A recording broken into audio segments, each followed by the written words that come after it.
Consistency.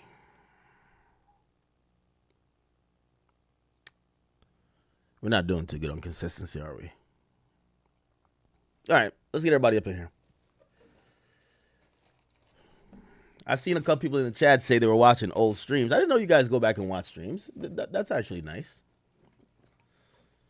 You know, before you click on one of these other random, you know, content creators, just go back and watch an old video, man. An old classic. Could be a little roast, could be whatever. Let me take a shot. We are definitely about, we only got about 10, we got 10 more days left in February, and I think we've missed 4 or 5 days. This is not good. This is not good at all. We're going to see what's up with March. Not too sure exactly how it's going to be going down in March. Obviously, we do have our show in March, so, you know, I'm expecting to see you guys then. Hopefully I could do I definitely will be doing some IRL stuff, so maybe we could start up a legit streak during that time. But I appreciate you guys, you know. Number one, listen, when I don't stream, I don't have fun on Instagram. I'm going to tell you the truth. Because when I check my DM, it's a lot of y'all cussing me out. Bitch ass nigga, get online. You lazy, fat motherfucking bitch ass. Like, y'all really get at me. And I appreciate that. You know what I mean? Otherwise, you know, I'd probably slack off a little bit more. So I appreciate the encouragement, even if it's a little bit bullying. It's all good. All right, what are we getting into tonight? A little bit of everything. There's no real major hip-hop topics that's going on. I see people, you know, hip-hop media is like a really interesting place. You know, I've been trying to break the cycle recently of just current events. I think we do current events the best. We got the best reactions. We got the best hot takes. And such is the reason why the chat is usually viral the most. It is what it is.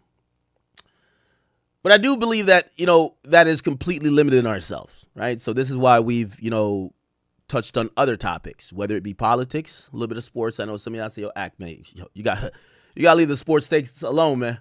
Y'all ain't like when I was giving KD some props, huh? It's all good. You know, even if, you know, I won't say I'm an expert necessarily in sports, even though I do got a team that's helping me out with like sports betting, if you want to know. Anyway, but, you know, when I get into segments like that, it's really to entertain y'all. You know, just crack jokes. It's not that serious. You know, I would never consider myself like someone I'm definitely a casual. I'm a casual watcher of NFL, NBA. Don't really watch NHL and MLB. I'm not going to lie to you, man. They got to bring steroids back. You know what I mean? I'm not trying to watch nine innings of bullshit. Like, come on, hell no. Feel what I'm saying? I like my baseball when it was on steroids. Facts, you know? And I loved it when the Yankees were winning. Now they got these other teams winning. Like, with all due respect, you know, Drake my guy and everything. But once I seen Toronto win, I'm like, what the fuck is going on up in here? Like, yo, we got to restore order. What's going on? And then they brought it back from Toronto, and I think who won after that? The Dodgers. I'm like, I guess. You know what I mean? That was the year that was giving everything to LA. It's like, LA, you get this, you get that. All right, man. Y'all got it. But yeah, I don't really watch baseball all too much. I know Aaron Judge is a beast, right? And then there's another guy who was a Shohei Ohtani. Nigga was cheating. You know what I mean? I learned a very valuable lesson in life. Well, it's been the same thing I've been preaching. I think I came up with this saying. You guys let me know. I definitely came up with the saying. It's better to be liked than to be right. Because I think that little Shohei Ohtani, like the nigga who acting like he can't speak English, I think he was cheating. You know, gambling, doing all that bullshit. But of course, you know, generational talent. People love him. Ain't he from one of these Asian countries? We're not going to ban him. Like, you know what I mean? Some other bum-ass nigga like Terry Rozier or some shit like that. You know what I mean? Like, Terry Rozier, get the fuck on out of here, nigga. You over here betting on. Get your bitch ass on out of here, right? But when it comes to someone like Shohei Ohtani or whatever, we just blame it on the interpreter. It was him. You know what I mean? He had no idea. He don't even speak English. The interpreter was keeping it from him. Bet. Okay, yeah, all right. You know, it's better to be liked than to be right, my people. And we're going to see many examples of it time and time again. Unfortunately, there's a lot of streamer news that's happening, chat. You know, we try to stay away from the streamer news thing. There isn't really a channel that covers streamer news as much. I guess all the streamers react to each other, kind of. But we don't really try to get into that unless it kind of bleeds into hip-hop culture, pop culture. But there's a lot of shit that is bleeding into hip-hop culture and pop culture. Youngboy's responding to some stuff that, you know, has happened on streamers, and also blogs. So I guess we're going to be talking about that a little bit. There's a couple of moments that's been going super viral. A particular streamer, he's getting slapped up. And shit, you know what I mean? Some of my homies, they just ran into each other and looked like it's big beef. So we have a bunch to discuss. You know, obviously we try to get to the biggest topics and the topics that we could really sink our teeth in the most. Anyway, welcome. Real quick, we get a check in on everybody in the chat. Again, I apologize for not streaming for a few days. All is still well. I'm very encouraged about our year this year in streaming. Somebody said, I thought the Academics TV page was dedicated to streamer content. Yes. And actually, I kind of wanted it to be dedicated a little bit more because there's a lot of other streamer content I think we don't get. I just seen another page and they were posting like some shit I didn't know about. So I'll get the team up to speed with that. What I'm saying is that on stream here, because I know 6 hours sounds like a lot, and that's what I aim for when I get on stream, it seems like we could get to every topic, but the reality is I drag topics. You know, you guys gave me some criticism on that I should be a little bit more succinct to get through more stuff. Even though I try to counter that with the idea that we're trying to do qualitative stuff. We're not trying to just, you know, again, you know, I used to do that on YouTube. If you want the 5 minutes, me tell you all the pertinent details, cool. But we want to have discussions, you know, and those things usually last 15 to 20 minutes. And if it's a real, you know, big one, it might pause. It might get to, you know, an hour. So it's all good. So usually we don't get to the streamer stuff, honestly. That's just kind of what it is. But we might have to get to it today. There's not much going on in hip hop. You know, I'm kind of going on my normal realm now, figuring out what's the latest that's happening in the industry. It's kind of like, it's still light, man. The industry's trying to crank back up, but it's still pretty light. You know, people are talking about this Lil Wayne topic like it's the biggest thing. Again, I think it's because of there's a generational change. Yeah, we'll delve into everything. All right, so we'll do a little bit of reaction. We'll do a little bit of everything. All right. Okay, so where are you guys from? Oh yeah, Jesse Jackson. Oh wow, yeah. Rest in peace. I'll kind of compile a list here of the things I need to get to. R.I.P. Jesse Jackson. Oh shoot. Fuck. Sorry. What the hell? Okay. R.I.P. Jesse Jackson. R.I.P. Lil Poppa. Okay. Wow. Unfortunately, a couple R.I.Ps already. T Grizzly. Whack 100. New info. Dogface wanted to come on here. And I know y'all gonna think I'm like some like super compromised person. I'm just not. But you know, I do have some respect for people who come on and give us content all the time. I'm still down to bring Dogface on. I just want to tell him, like, you know, let's try to make our points without disrespecting. You know, Wack's really sensitive, and I get it. You know what I mean? He's really sensitive about his fiance. I think that's, yeah, his fiance R&B. So, you know, I would love to have Dogface on. I hear there's some new development with this T Grizzly stuff. The guy who gave the paperwork to Wack, he's out of jail. He's going crazy now. He's talking. And now T Grizzly, like, I'm in a group chat with T Grizzly and Dogface. Like, they've been blowing up the group chat like it's going out of style. You know, I would love to hear what they have to say. We'll see if we get to it. What else is going on? Call Dogface. Okay, cool. Somebody said, what said he say on Barbershop? You talking about Cedric the Entertainer?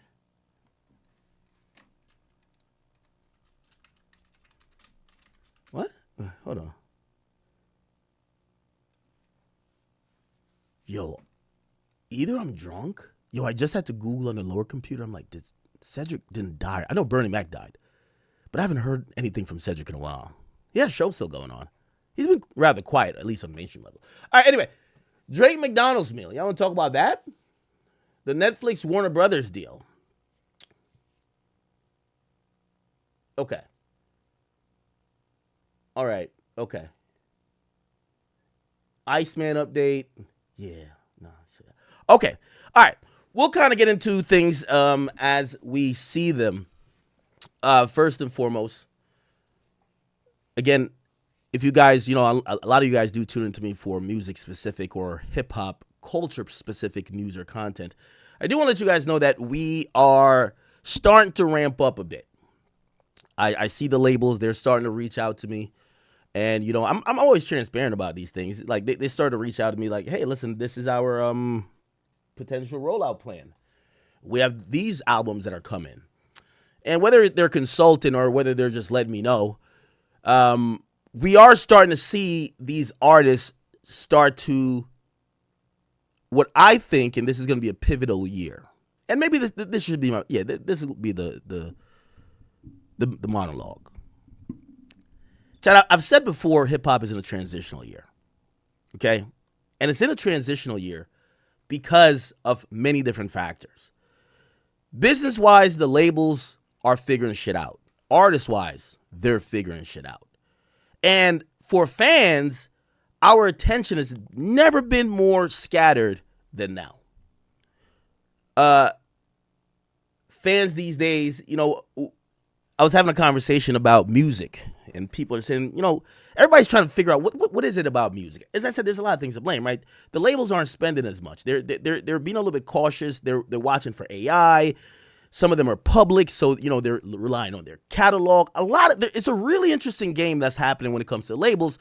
And yes, when labels spend, music is more prolific, and it proliferates all the platforms and your airwaves a little bit more.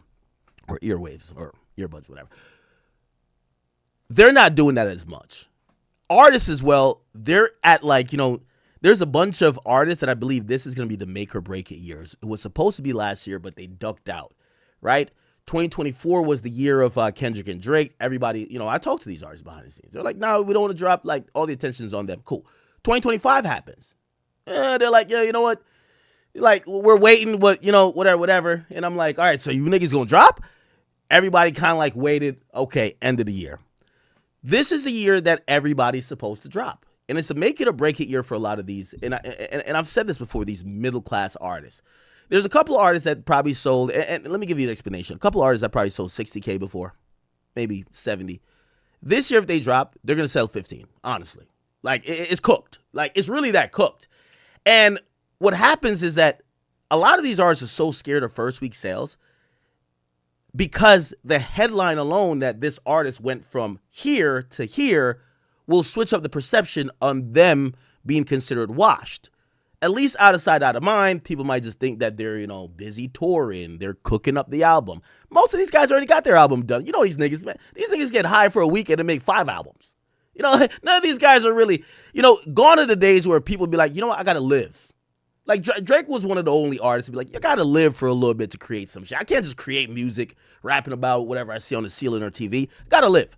But these artists, for the most part, they do. You know what I mean? And again, some of the artists we love. But, artists like Young Thug and Future, we love those artists in terms of music. But they cook up music at a rapid pace. Most artists that haven't dropped in 2025, it's not because they're working on an album. It's because they realize they're at a make or break point. They're either fighting with their label for renegotiation. Some of them are in their last year. Remember, it's always there's a last album curse. No label will spend money if you're on your last album when you're walking out the door. They don't want to give you the extra promotion, the extra budget. No, you're going to take all that hype, that big first week sales, negotiate a bigger bag to somewhere else and go there. They don't want you to do that. Which, by the way, I think we should watch out for NBA Youngboy situation, I think, too. I think NBA Youngboy, he's at that point where his deal is up or is about to be up. And I predict he's going to go back to Atlantic, I think. I think Atlantic, even though he's had a tumultuous relationship with them, I think Mike Herron specifically gets Youngboy. Youngboy is just not a normal artist. He drops when he wants to drop. He drops frequently. And it's something where the majority of labels, even though it sounds good to have a NBA Youngboy, it's really hard to deal with. If the guy drops music willy-nilly. Like, for example, the Boss Man D-Lo freestyle, it's not on DSPs even now. You're playing catch-up when he'll record a song tonight, do the video tomorrow, and drop it by the nighttime. Now you're like, usually a label takes at least like a couple weeks. You're behind the 8 ball. You got to find producers. Where's the agreements? Now all the details are different because the song is going up. People are trying to charge you extra. Like, the percentages are fucked. The labels can't really work like that for the most part. Atlantic tried their best, but he's with Capitol, and Capitol. I think that we have to think about his biggest albums. They've came out primarily on Atlantic, and I just think that they get him, and the people at the top that didn't want to pay him, they're out of there. So the Julie Greenwald and the Mike Kaiser, they're out of there. And they have some new people over there. So I think Youngboy's going to go back. I think we're going to see a little bit of maneuvering this year too. Drake got to make his decision. Is he going to stay at UMG? Is he going to leave? Is he going to go independent? Does Sony got a bag for him? What's up with Warner? Where does he go? Remember, if he's beefing with UMG, that's Lucian Grange. If you go to Warner, guess who basically runs Warner? Lucian Grange's son. So I guess you would only have to, if you're going to a major, you're going to Sony.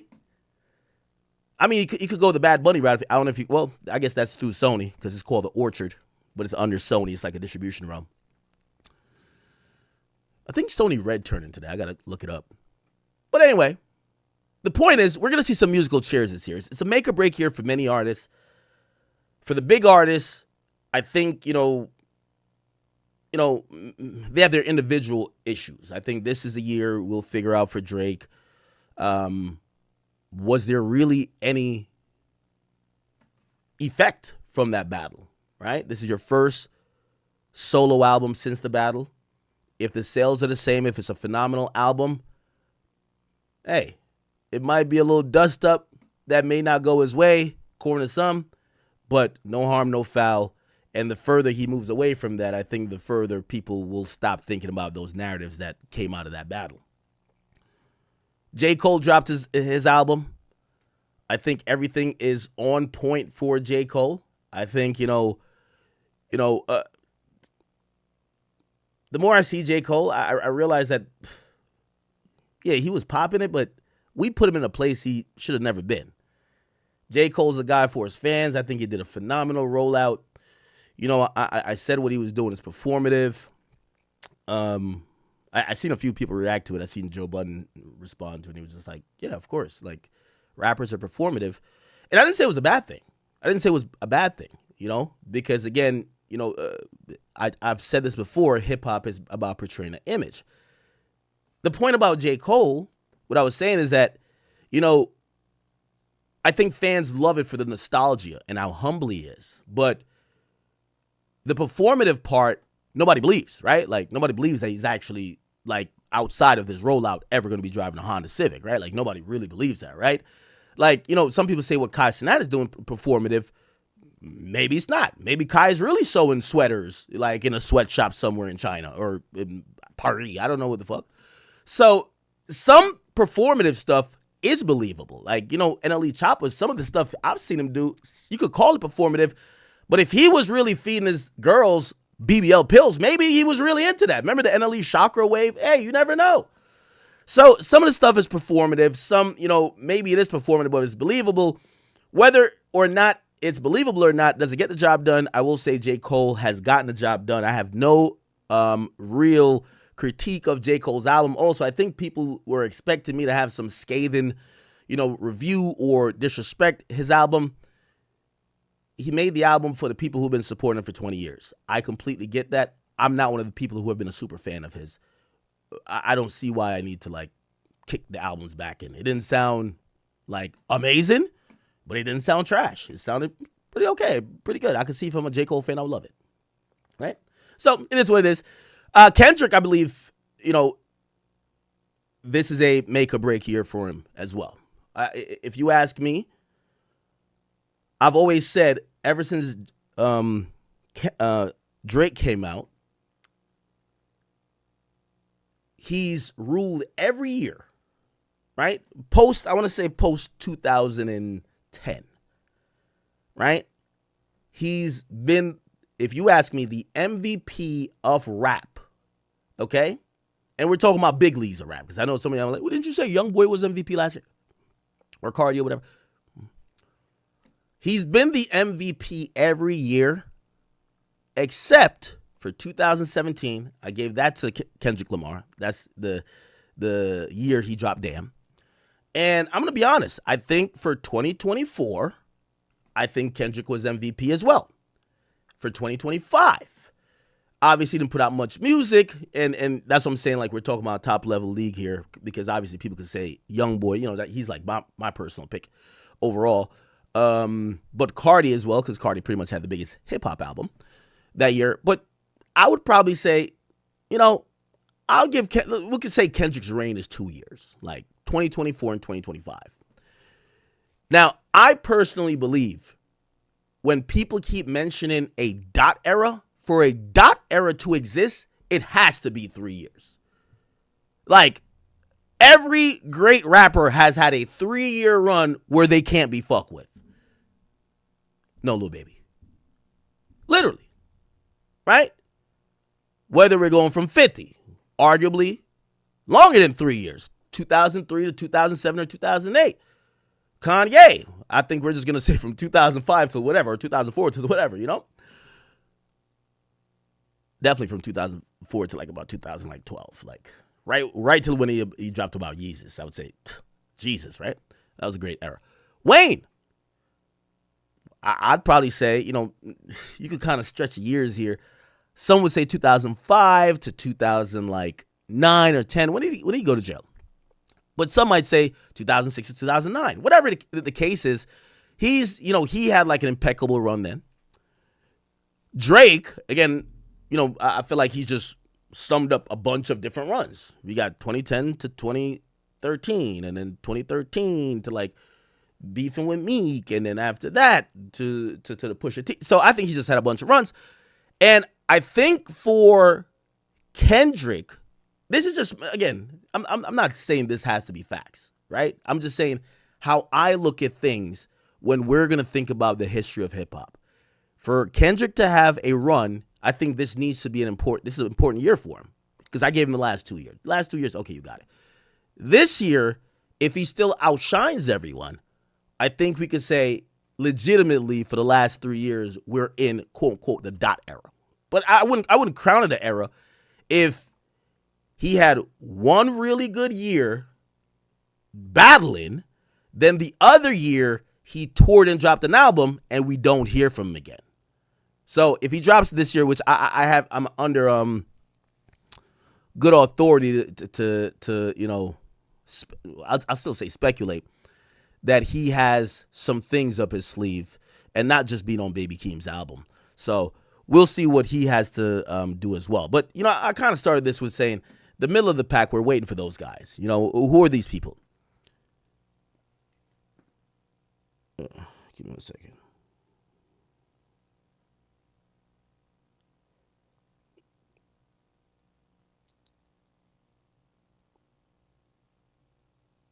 Anyway.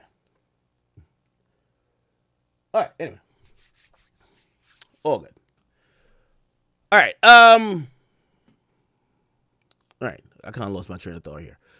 All right. Other than that, yeah. So we're in an interesting time. I guess the next thing, like, you know, before we kind of get into some topics here, I do want to kind of discuss is, you know, obviously some top level business that's affecting what's going on. And I particularly feel that the labels are, let me say, I wouldn't say they're salty, but I feel like they're trying to figure out a way to maximize and monetize some of these guys' audience. Now, I want to just show you an interesting stat, which you have to imagine these labels are taking note at. For example, it was just reported recently, right? And, you know, I'll give you some numbers. And again, I'll say alleged, but, you know, I have good authority that these numbers are kind of like, you know, spot on. Here we go. Sorry. Okay, where is it? Where is it? Where is it? Give me 1 second. I'll put it up. Where is it? Where is it? Down here a little bit more. Okay. Of course I can't find it, right? I can never find something when I want to find it. Anybody else have that problem? Okay, here we go. So let me just try to make my point off of this. So according to Torrent Data, which is, this is official website or official company that actually, they kind of accumulate or they tabulate all the numbers from, everyone's tours, the current tours and current shows to show how many tickets sold and the revenue gain. NBA Masters Tour, which lasted from, if I remember correctly, like September 1st all the way till like early December, right? So in the span of like 3 months or so, he made $70 million from his live shows. Now, this is like the interesting thing. Remember I told you the labels, they're always trying to figure out a way to get money. They're trying to figure out a way how to increase their revenue. And in trying to increase their revenue, what they've been doing is like trying to hit the streaming services over the head. They're asking Spotify, could you raise the prices? Could you da-da-da? And you have to think about where we are currently in hip hop. Youngboy's tour grossed $70 million. He signed to Capitol, was it for like 2 or 3 albums? For like $35 million, right? So for 2 to 3 years, $35 million, the label is kind of looking at it to say, well, through our promotion and also you dropping this music, obviously he had a whole career before on Atlantic. They're looking at it on the aspect of Youngboy is making $70 million from shows, yet they're still trying to monetize strictly his streams to try to validate why they paid him $35 million, right? What does that mean? It's not that there's not money in music, but it feels like labels are in this weird position now because all the money are going to these ancillary places that they're not really in bed with these artists with. Rod Wave, yeah, he might get whatever money from Alamo, but he's going to go on tour and he's going to go make $40 million. He's getting $2 million per show. So basically his recording contract, he's not really bugging that much on the record label, but the record label is realizing, hey, we're the engine for all of this money. So what's going to happen? Now, I told you, they want to make more money. Everybody wants to make more money. They're hitting the streaming services over the head already, right? They're like, yo, raise the price. Yo, do this. Yo, pay us more per stream. The streaming service keep telling them, yo, listen, we can't pay you more, blah, blah. Hey, we're going to raise it $1. Okay, that's going to mean a couple $100 more million into the pot. We're going to divvy it up. But the labels keep saying, we want more. Now, an interesting thing is starting to happen because in the last couple of years, the music industry realized that one of their leaders in revenue is not only streaming revenue, that's still the number one thing, but let me see. But it's also selling vinyls, right? Now, keep in mind, how many of you guys have like a vinyl player, right? Probably don't, right? It's a record player, like, the big ass black thing. You have to put it like the needle down. You probably don't. Maybe your grandma has it, your great grandfather, but you probably don't. However, it's a collector's item. You know what I mean? Shit, I went to interview A$AP Rocky. He gave me 2 vinyls. I don't even have a record player. I got Kanye West vinyls. I don't have a record player. So you kind of get to the point of kind of like trying to figure out, at least for the labels, how do you make more money? And their solution, honestly, is this, right? They want to go straight to consumer, right? And what they did is they actually made a deal recently. It got announced today that Universal Music struck a deal with a superfan platform. It's called Even to power direct-to-consumer sales for artists worldwide. Universal Music Group has struck a new multi-year agreement with Even, a superfan platform that lets its artists sell music and engage with fans directly. Okay, the deal established them as the direct-to-fan resource for UMG, providing major label artists with turnkey tools for engaging superfans in early access to music. Now, I'm going to tell you, again, it's always this constant fight of who owns what and where the rights are. artists and their own teams used to be, making their own website, and they were kind of going direct to consumer, even though they had to bring their label in. Now the label is signing, or the label did a deal with this company, which, by the way, this company is very interesting. I'm going to tell you more about it in a little bit. The agreement would allow UMG to offer physical music and merchandise through Even using the UMG Global direct-to-consumer vinyl and merch infrastructure. Now, this is a real clever way by the labels to try to get in on some of the money. Like, think about this. Your Rod Wave, he gave me the math on it. Rod Wave, the reason why he's doing his own tour is that not only is he going to do like $1 million in tickets, he's going to do 400,000 or 300,000 every show in merch, right? Like, he's huge in merch. So he used to bring a merch company to do it. Then he realized, hey, I could just make the merch myself, bring about 8 buses with us that's bringing straight merch. And when I sell it, I don't have to give them a cut. So now what's happening is that the labels, they're trying to get back to, because at this point, a label is only a bank. The label is trying to get back to offering things that artists don't have to do it themselves. So they're telling the artists, oh, you don't have to make your own website anymore. Just use our outsourced thing called Even, right? Oh, you don't have to do merch. But, again, obviously, labels do most merch for people anyway.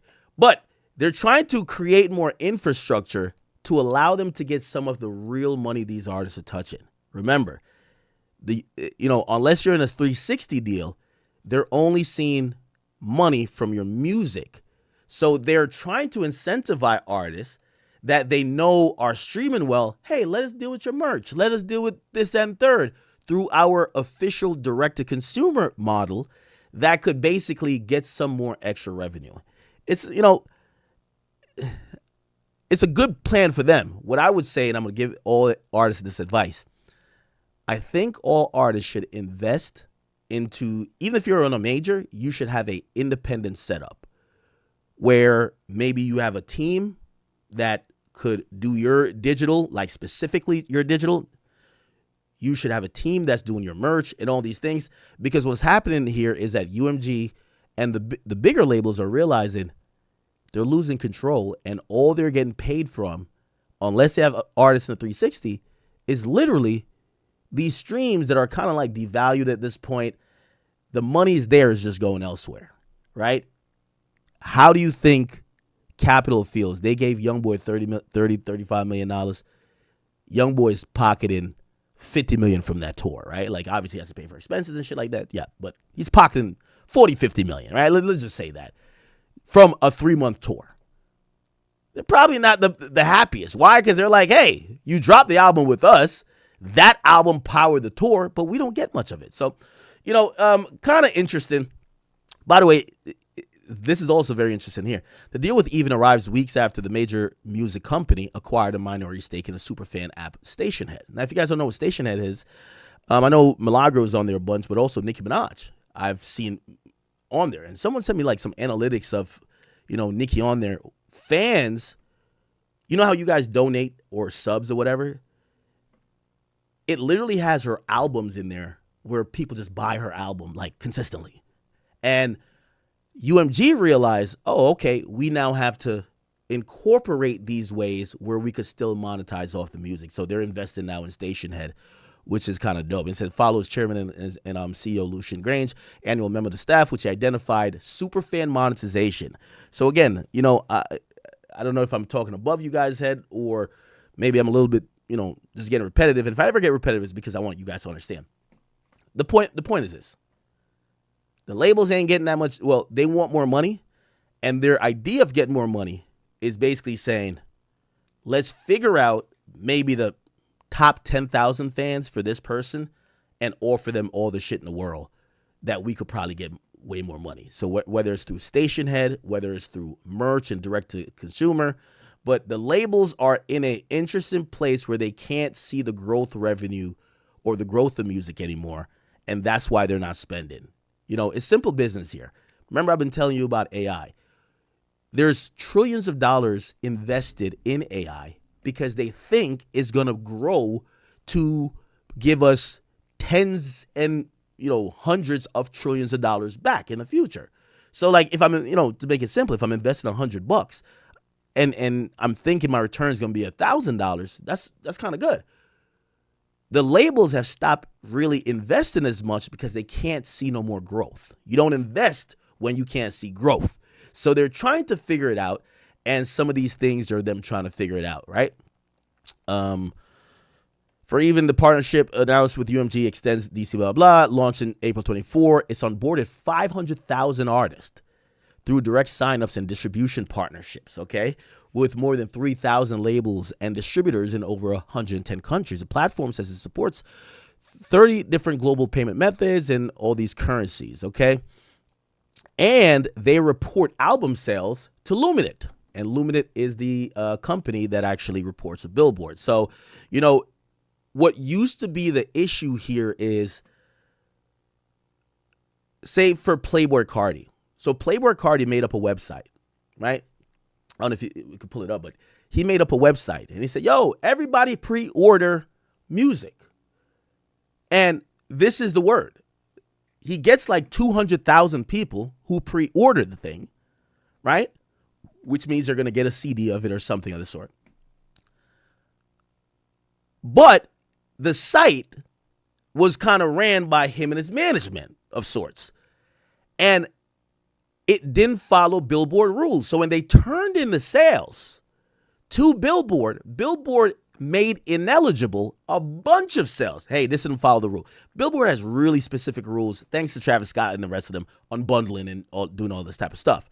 Like, for example, like if you're going to sell merch, you could sell a shirt with a CD, but the shirt got to be shipped in the same week. Some of these guys, they're not going to just have warehouses of clothes ready to just match with a CD and ship out. They're going to just take the orders and they can ship out partially some stuff like, okay, we'll ship out the CD, but we don't have the merch yet. Somebody ordering an extra small. So this company does it for them. So, it's trying to fix some of these problems. They also offer a consumer-facing discovery platform, a marketplace, and a studio, which could transform an artist's website into a dedicated fan destination. So I'm trying to kind of give you guys, and I think you guys are smart, so I don't want to keep repeating myself. The music industry feel like they're hitting their head on a ceiling when they start talking about Patreon, right? Like it's the same with creators, right? I'm pretty sure, let's say the Joe Budden podcast, they probably were like, hey, we want to be as big as Rogan and get 10 million people watching every episode. And then they probably get to a point where the views are stagnating and they're like, you know what? Let's focus on our top 15 or top 20% of our audience and give them much more. And that's usually what a Patreon is, right? Like, if you watch, say you watch me on YouTube, or a podcast, you might come and watch a stream once in a while. The people who watch the podcast, the stream, me on other people's shit, if I have a Patreon, those people will most likely go there. So it's all about the super fan experience, which is kind of ironic because now the labels are following a Patreon model. They're trying to just not gain more fans. They're just trying to exploit the fans that, and not exploit in a bad way, but they're trying to focus on the super fans. So that's what they're trying to do now. Okay. J. Cole worked with them.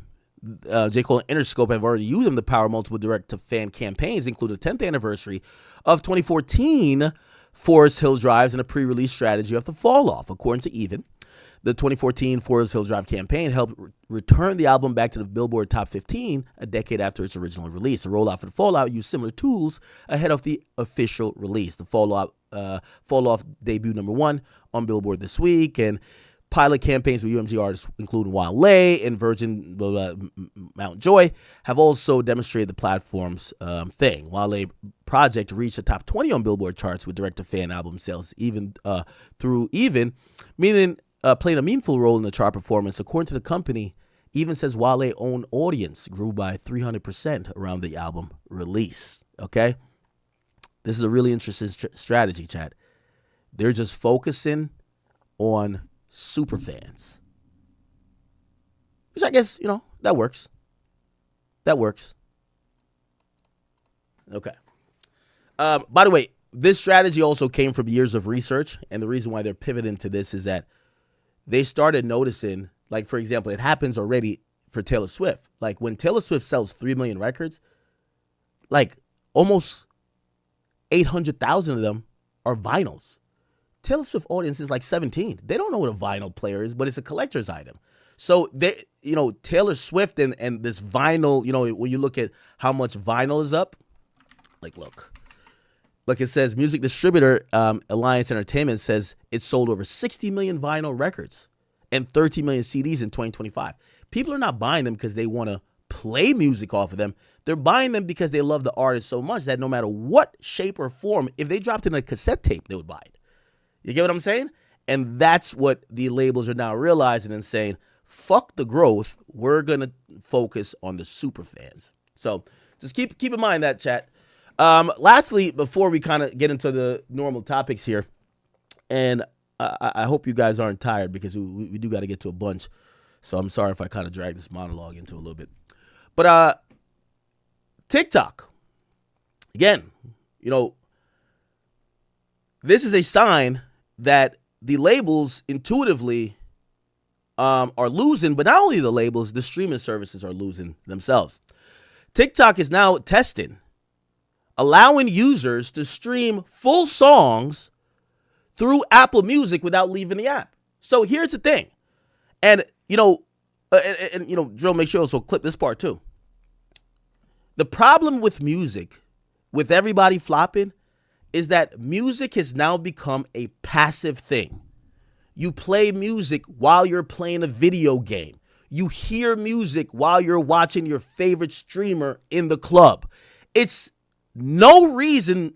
There's not an event for music, right? Like, still a couple artists could do it. Like J. Cole did it with The Fall Off. Drake is going to do it with his album. And I'm pretty sure if Kendrick wants to do it, he could do it. But there's only a handful of artists that could really make a event out of releasing music. At this point, it's just background noise. Like, and what I mean background noise is that there's no event listening anymore. How many times have some person that you may like their music, but they drop music and you never really heard the song until you see, I don't know, maybe it's a bad bitch on Instagram, or maybe like one of these gangsta tough dudes, or it could be like one of these funny people, or maybe a favorite creator of yours use it in a reel and you're like, oh shit, what song is this? It's on one of your favorite artists' new albums. So discovery is completely new. This is why I also think, the next iteration of this is going to be maybe a rolling chart, okay? A rolling chart that doesn't come out weekly, but maybe bi-weekly or monthly, because here's the thing. People aren't staying up for Friday to listen to every new music. Maybe one artist, maybe none. They catch it when they catch it. And that's the thing. So the point is, because we don't have appointment listening anymore, so there's no like, oh shit, this is dropping this Friday, let me stay up and watch it or listen to it. That has now turned music into a passive thing. It's still being consumed. Music is a quintessential part of our lives. It's still being consumed, just differently. So this is also a change in approach. And obviously, I'm pretty sure Universal, they don't give a fuck because they're going to get paid regardless. But Apple Music did something very smart. Now, granted, here's the thing too. Apple's competing with Spotify. TikTok is just bought by like a whole conglomerate, Oracle people and whatever. Apple has some synergy with TikTok now. I don't know if you guys know. Through some of the deals they were doing and even some of the public biddings that were happening before the app got bought.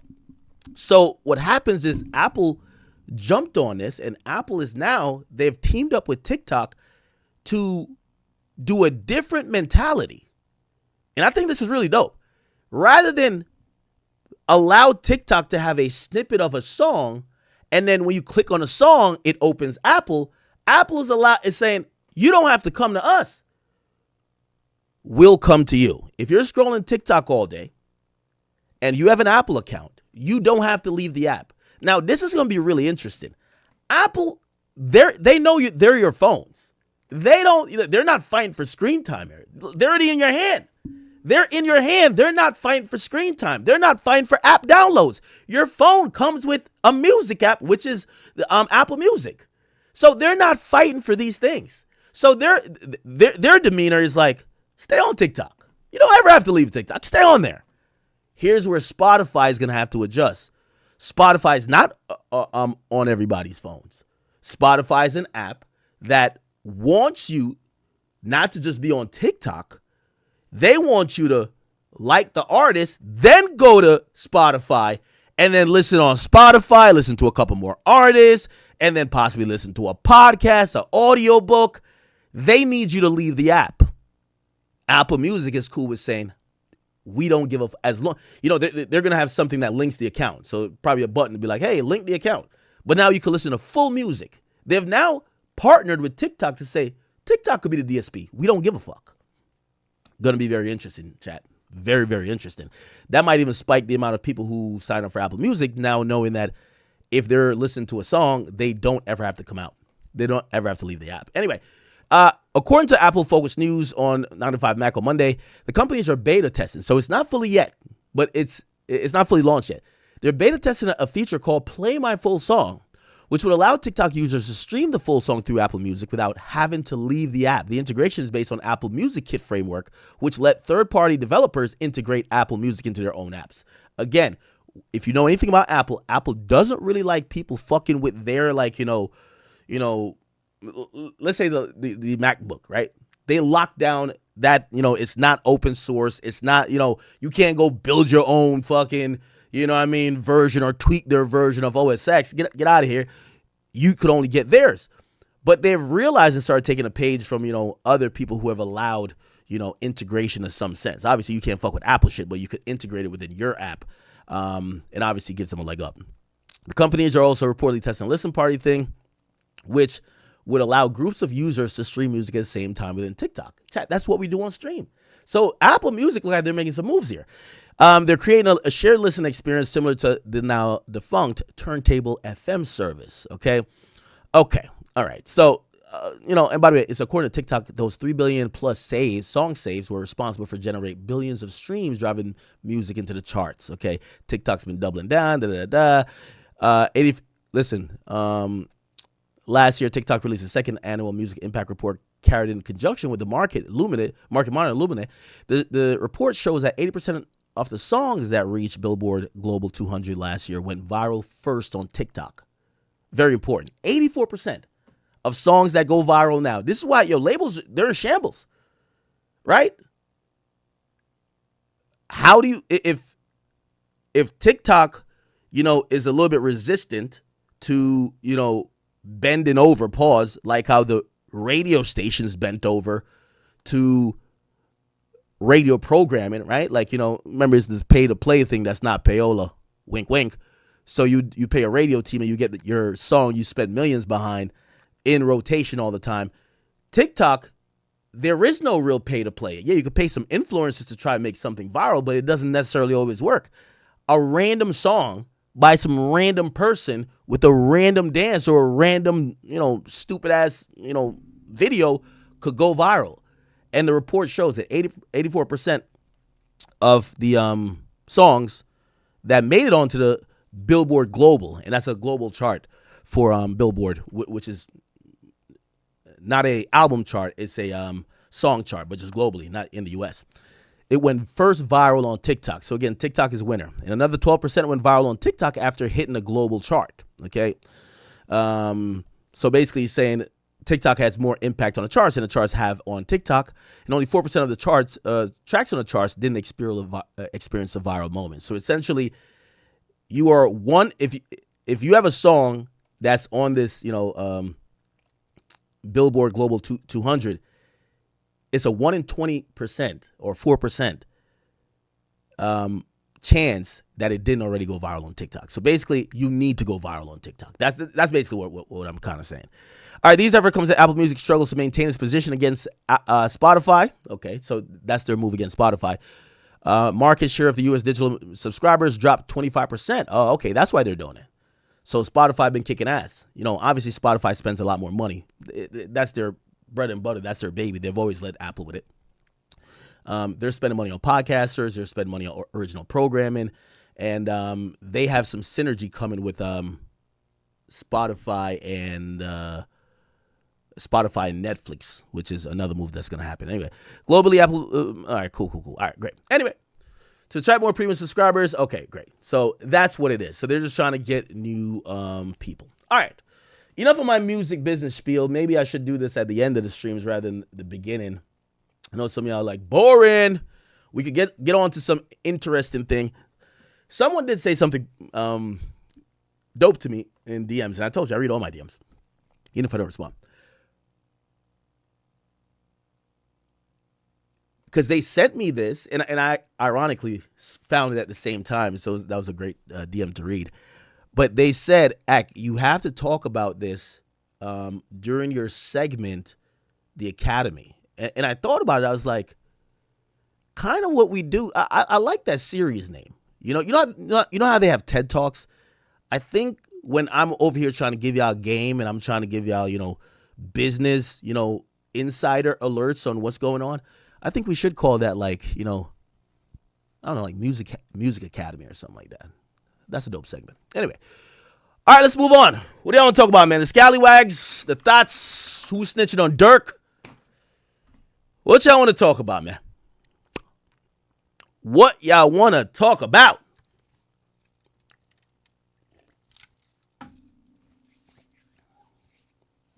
You've never gotten to TikTok? You're a Twitter guy? Well, how old are you? You watch anybody under the age of 25, they're doom scrolling, man. They're just like scrolling. Dogface is trying to get on here.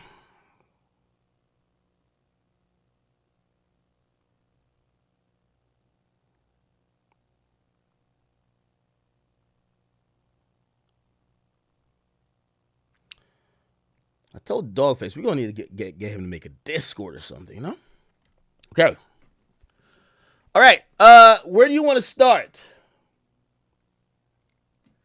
Call Whack. We'll call Whack in a little bit. They're on the West Coast, so it's 9 o'clock for them. By the way, thank you guys for becoming a member. Talk about KD. KD as a burner. Like, you know what I mean? Like, okay, I mean, we can. So, it's been exposed that apparently KD's alleged burner account. Hey, you know what? I got to DM KD. I just want to get a little bit of confirmation. But, I usually don't even get into this type of stuff, but I fuck with KD. I fuck with him. I just kind of want to ask him, man. Keep in mind,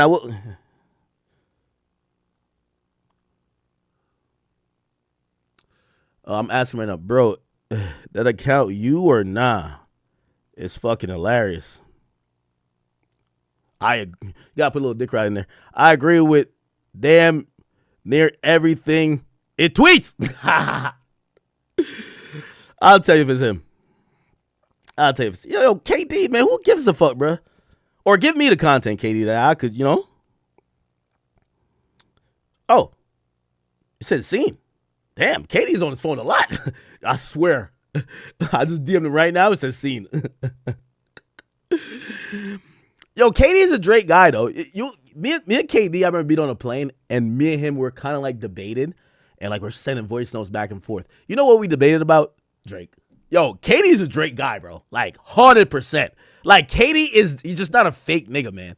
And that's why I had to defend him. Bro, again, maybe it's like not cool for him to like, I don't know, talk shit. Drake. Maybe it's not cool for him to talk shit, about other people and shit. But like, bro, reading these tweets, I'm like, yo, this nigga, that's his man's. Like, that's his boy. You get what I'm saying?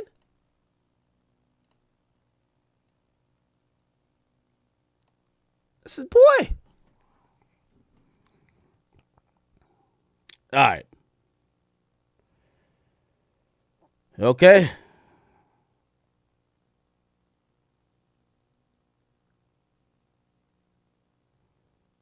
Okay.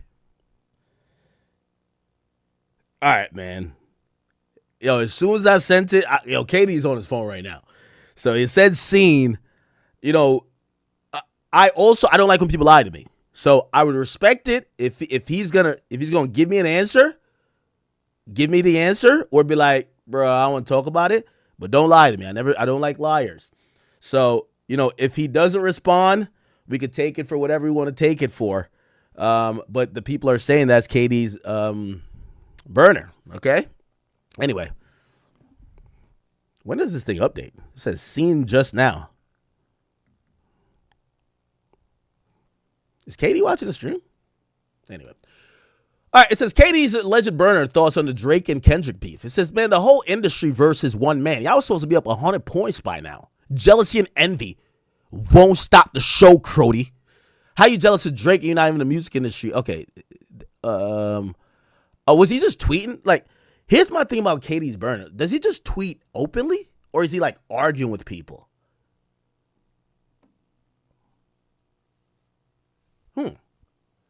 So how you jealous of Drake and you're not? Okay, I guess he's talking. Like, yo, I would be surprised if KD's burner is like a whole different person. Like, he might have like some split personality disorder then. Because like I was watching him in a group chat and I'm like, if he's in a group chat and he's not KD in the group chat, yo, you ever watch that movie where like this guy has like 13 personalities? 13 personalities. Or how many personalities was it? Split. You ever watch Split?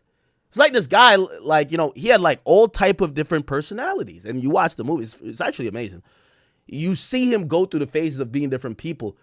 The crazy, like, if KD really has this account and makes friends under the fake account with random people, and they don't know that it's KD, they think it's like, get off my Dickerson. I'm like, yo, KD's a legend. Yeah, that's great. Because, with people like with a Finsta or whatever, and we'll talk about YB's Finsta later, supposedly. He said it ain't his. He told me that already too. Anyway. The point of having like a Finsta, or it's a fake Instagram as they call it, is to kind of like, hey, I am KD, but this is like my burner that only the ones I want to know about. Right? So it's like you're still yourself. But from my understanding of this KD like burner shit, he's a whole different person. Completely. Like he's just, people say they only kind of realize it's him because he'll mention certain shit that only KD would say. Like KD would be like, yo, this motherfucker doesn't pass me the ball. And they're like, wait, hold on. I thought you were a fan. Like, wait, what do you mean somebody doesn't pass you the ball? You're not in the game. And like, he'll kind of like, I guess, slip back into KD mode a little bit. I don't know. It says, okay, so this is after this is a week after Not Like Us. It said, I just dropped my blunt. Somebody fucked one of my women. Damn. Oh, well. Oh, shit. Holy shit. Get Off My Dickerson says, how you jealous of Drake and you're not even in the... Okay, wow. Ooh. Spicy, huh?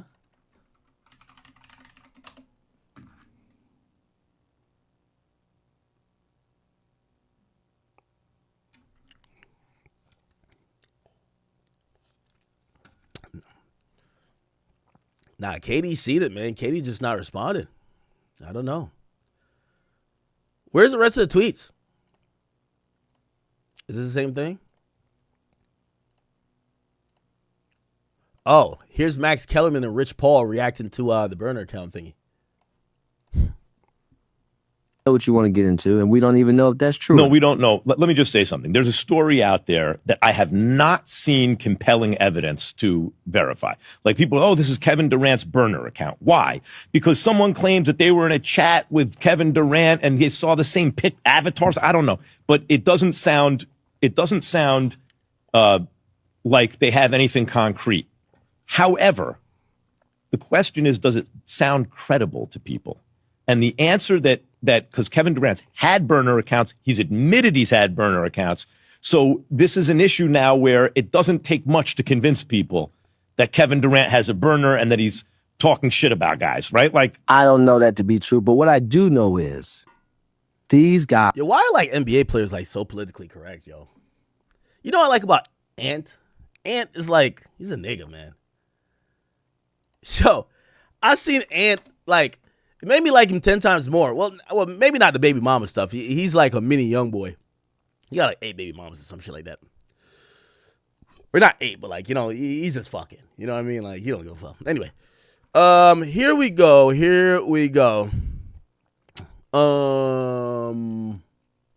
What am I looking up again? What the fuck am I looking up? I'm looking up. Oh, Anthony Edwards. Yeah, yo, he just talked like a regular person. Like, fuck that media train shit.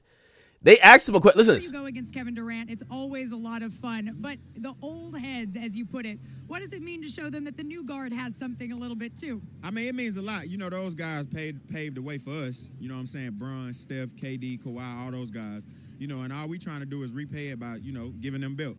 Whenever you go against Kevin Durant, it's always a lot of fun. But the old heads, as you put it, what does it mean to show them that the new guard has something a little bit too? Here we go. It means a lot. You know, those guys paved the way for us. You know what I'm saying? Bron, Steph, KD, Kawhi, all those guys. You know, and all we trying to do is repay it by, you know, giving them built. Yo, we just trying to give him belt. One thing I like about him, he's just actually human. You know, when you think about the NBA, like, I think people are like mad, like, you know, people are like so fucking, they kind of come over like robots. And I get it because, you know, these guys have like huge contracts with like corporations, right? They can't move like rappers. Like a nigga like Youngboy, like, you know, he don't give a fuck, right? But these guys have like contracts with Nike, Reebok, and like, you know, State Farm and shit like that. Like, so they kind of can't be controversial. You know what I mean? Maybe they could get away with a fuck you once in a while or something, you know what I mean? Once in a while, but they can't really be controversial. So I guess that's why they're kind of guarded.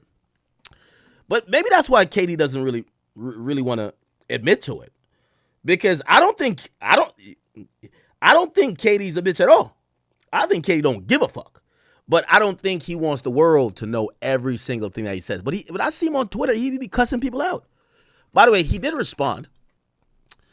And it says, KD responds to burner account allegations. He says, I'm not here to get into Twitter nonsense. I'm here to focus on the season, right? Oh, he was cussing out the teammates. Oh, my bad. Oh, yeah. All right, KD, yeah. Don't answer that question. Oh, yeah. He can't answer that question. Wow.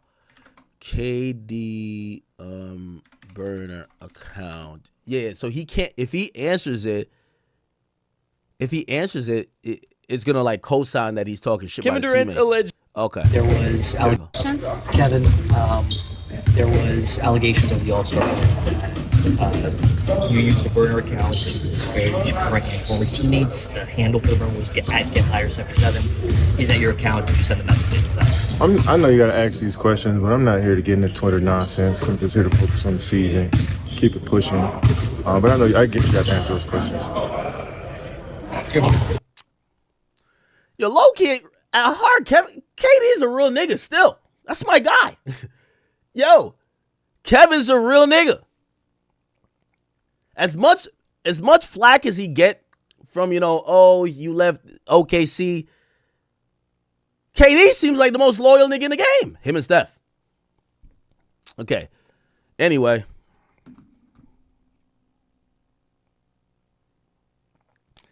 Yeah, these NBA players don't want no beef, bro.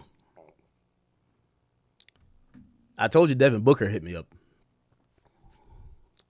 He sent me like a cryptic message. I know what the fuck he was talking about. So I've been trying to decode it. I hit him today. I'm like, oh, I forgot homie was fucking a bit. Like, I ain't said it on some disrespectful shit. I just, you know, because when I was talking about Kendall Jenner, I forgot Kendall Jenner dated Bad Bunny.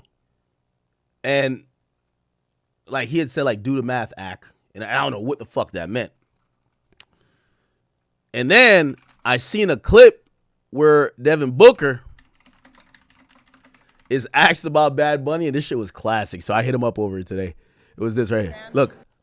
Okay. From the Grammys to the Benito Bowl to now, Yeah. how does it feel to be a part of that milestone? And also, for the fans in Puerto Rico, what do you think about? Said for the fans in Puerto Rico. Puerto Rico, what do you think about Bad Bunny's performance? I'm Mexican.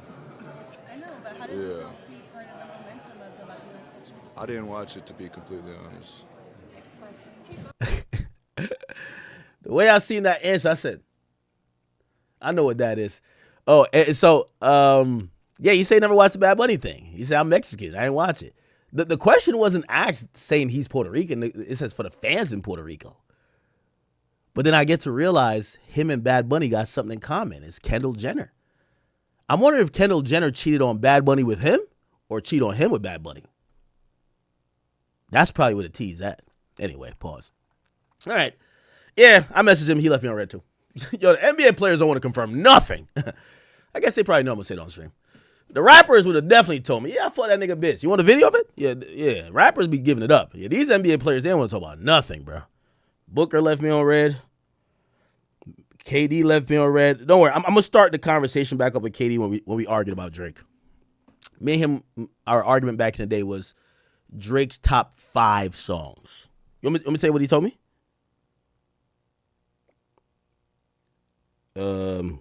His ranking for Drake. Oh, he actually had a ranking for Jay-Z too. Okay. His ranking for Drake was Take Care, If Your Reading's Too Late, CLB, Scorpion, and Nothing Was the Same. And this was before Her Loss and subsequent album drop though. And I asked him why you fuck with CLB so much. He says, man, they got some of the best Drake songs on it. 7 a.m., Race My Mind, Pipe Down, and Fucking Fans. I'm like, okay. All right, brother. Okay, brother. All right. Fine. Shout out to KD, man. I agree with everything you tweeted on that account, bro. And KD, when you show up to practice, if that nigga Shingun or whatever his name is want to catch a fade, that's the first thing. You got to give Draymond energy, nigga. Like, yo, yeah, I tweeted that nigga. You want to fade or we going to practice, nigga? What's up? That nigga ain't on nothing. All right. Okay. Obama backtracking. Oh, is these some of the tweets too?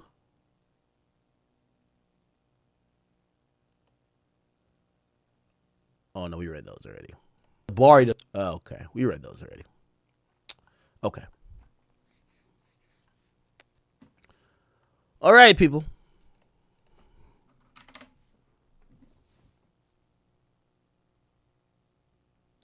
I didn't know Devin. I thought Devin Booker was just black, like half black, half white type shit. No. Bro, really doing a 20v1. Not that interested in that. We do have 2 deaths to address. We'll do it shortly. Nicki Minaj getting praise from Donald Trump. Okay. Figure that one out. Uzi looked like, I think Uzi's planning an amazing comeback. Real quick. I do want to shout out to Coyle Ray and Justin LeBoy. Coyle Ray, a New Jersey native, and Justin LeBoy is actually, I kind of look at him like a counterpart. He kind of does with memes and these captions what, he runs a blog, right? Of course, he's a personality too. Obviously, he has links to Ye, but, he's a blogger. That's what I look at him as. Me and him, we have a pretty good relationship. And I've been liking Coyle Ray and him being together, The other day, they FaceTimed me together. We were having a good laugh. Low-key, they were watching the video. They said, "Act, man, you a fool, man. We were watching this video. I forgot what. I was roasting somebody, but they were having a good time. They look heavy in love, and I'm happy for both of them. Coyle Ray obviously went through some shit. She had a baby with Trippie. I think she was to date like Blueface or whoever else. And,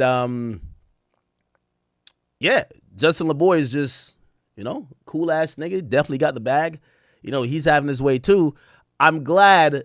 I like to see when these females or, female influencers or rappers, I like when they date non-rappers. You know what I mean? Y'all got to start showing the influencers some love. Some of them, they got more money than the rappers.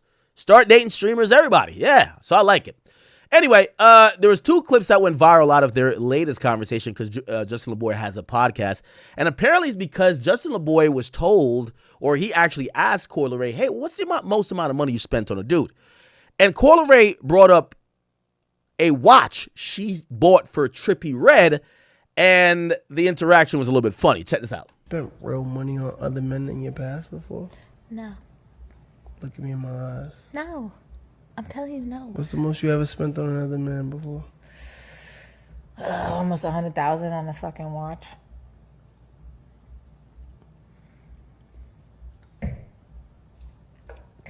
I'll never do that again. What you mean? Trust me. I learned my lesson. You don't got to motherfucking tell me. So you went broke when you met me? I never went broke, baby. Give me a strawberry, baby. Give me a strawberry. Cause like, why would you spend 100,000 on another nigga who ain't treat you as good as me? Why I would go broke but then if I don't spent spend 100,000 on me? What you mean? Let me get a strawberry. I spent a lot of money on you. You want to see my You ain't statements? spent 100,000 on me. I spent a damn You spent 100,000. Nigga, check the fucking receipt. Hold on. Come here, you want strawberry? You want me to check the motherfucking receipts? You want me to Please call check the 'em. motherfucking accountant? Don't lean in, Justin. Don't do it, brother.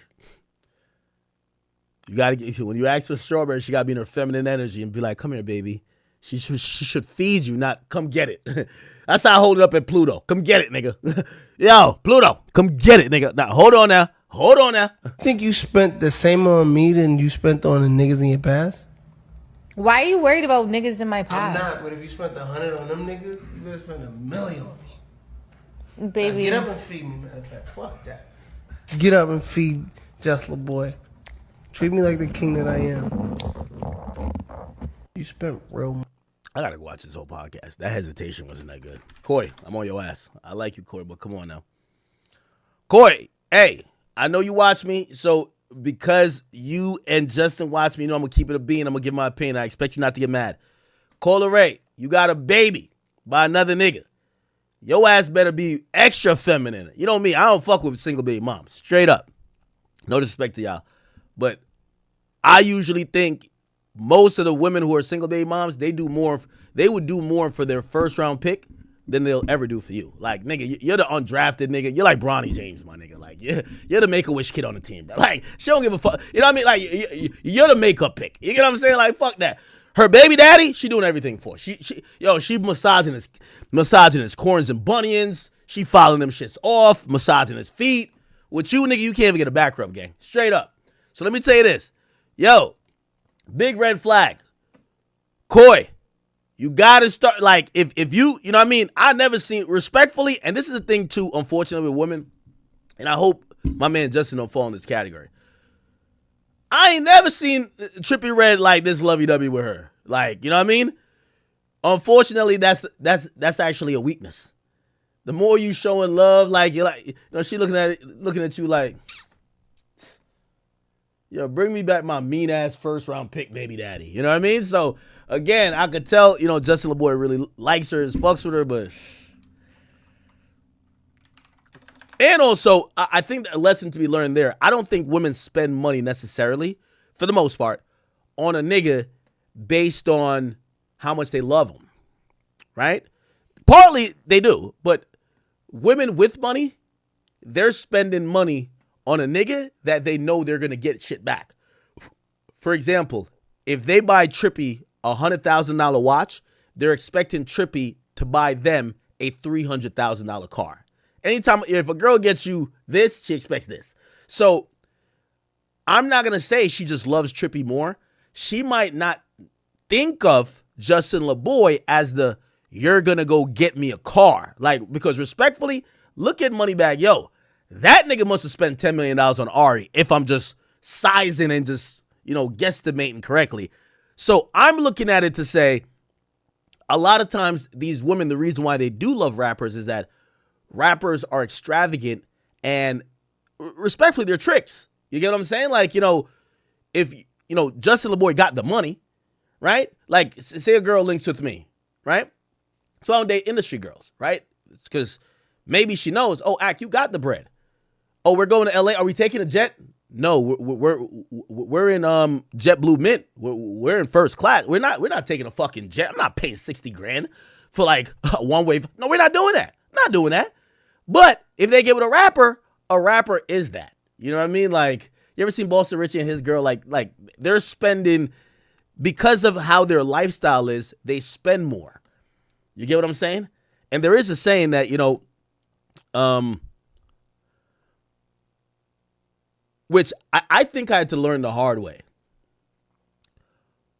Women love the nigga who spend more than the nigga that got it and don't spend. Like, for example, they'll take all right, say a nigga that's worth, I don't know, I'm going to use regular prices, regular money. Say a nigga who makes $300,000 a year, but he's like, frugal with his money. He saves most of the money. He's investing in stuff. When it's time for her birthday, he's getting her, nice watch, but he's not breaking the budget. Like, he's spending $4,000, right? She'd rather get with a nigga that makes $150,000 that's basically living paycheck to paycheck. Because when he get his $10,000 check, they're in Chanel. Every month, they're in Chanel. He's blowing the whole thing. That's how women think. Women love niggas who spend more than the niggas who make. There's a lot of niggas, and that's why rappers attract them, right? Those guys are gonna spend the money. The burn rate of a rapper is way more than a regular person. This is why a rapper goes broke. This is why I actually talk shit to rappers, because I'm like, bruh, y'all are keeping up with the Jones. Y'all jeweler call y'all every 6 months, say he got this new piece, this. You're just spending. You're like, not only your lifestyle as your career, but you have to keep spending on everybody else, right? The women in your life, like you're fucking spending through the ass. You got a car, this. And that takes a toll. But women prefer that. You know what I mean? Like I know some women, legit, that had options of dating a rapper or a scammer, and she went for the scammer. She's a gold digger no matter what. But most scammer mentality is that if they make $10,000 because they feel like it's so free, they're spending $9,800 that month. If they made $20,000, they're spending $19,000. While if someone who's, financially savvy and who worked for their money, right? Even if it's, another type of profession, they might be like, hey, I made $20,000. I'm only spending $5,000 this month. After bills and stuff. I'm only spending that in terms of, having fun. The chicks want the nigga who gonna spend it all. Straight up. Not every girl, some girls. Okay, let me go look at this. Justin LaBoy, Cola Ray. Let me see what they have going on. All right. Can't. It'll be a lot of editing. Come on. Oh, they did a Valentine's Day episode. By the way, I will say Cola Ray looks pretty good. Cola Ray looks actually pretty good. Yo, I refuse to I kind of looked at Cola Ray like a little boyish. And I think it was because she didn't have she's already pretty slender. She doesn't have a big ass or nothing like that. But I guess when she didn't have tits, I was like, she kind of looked like a little boy. You know what I mean? I'm good. Or she just kind of looked like she hasn't went through puberty, even though she was obviously at that time overage. She was 22 or whatever. How old is she now? How old is Cola Ray? Oh, she's 28 now. So I do think her boob job, even though I'm not a fan of fake tits, I think her boob job actually makes her look really good. She looks absolutely amazing now. And she's with Justin LaBoy. Let me see if I can fast forward to that particular part in the interview. Yeah, come on, gang. No. Come on.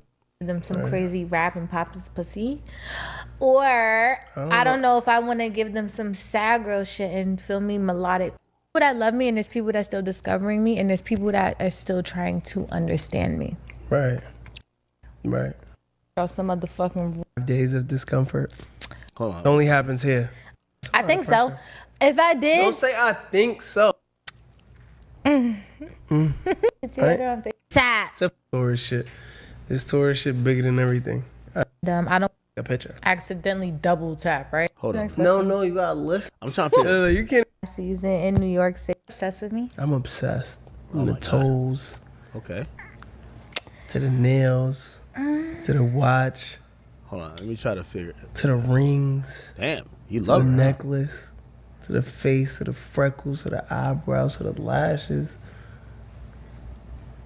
Them two fucking buns Oh, in your maybe it's head. this? Super sexy. No. Okay, next question. Next question. The blogs love to say Koi's dating history shows she chooses the wrong men. What makes me different?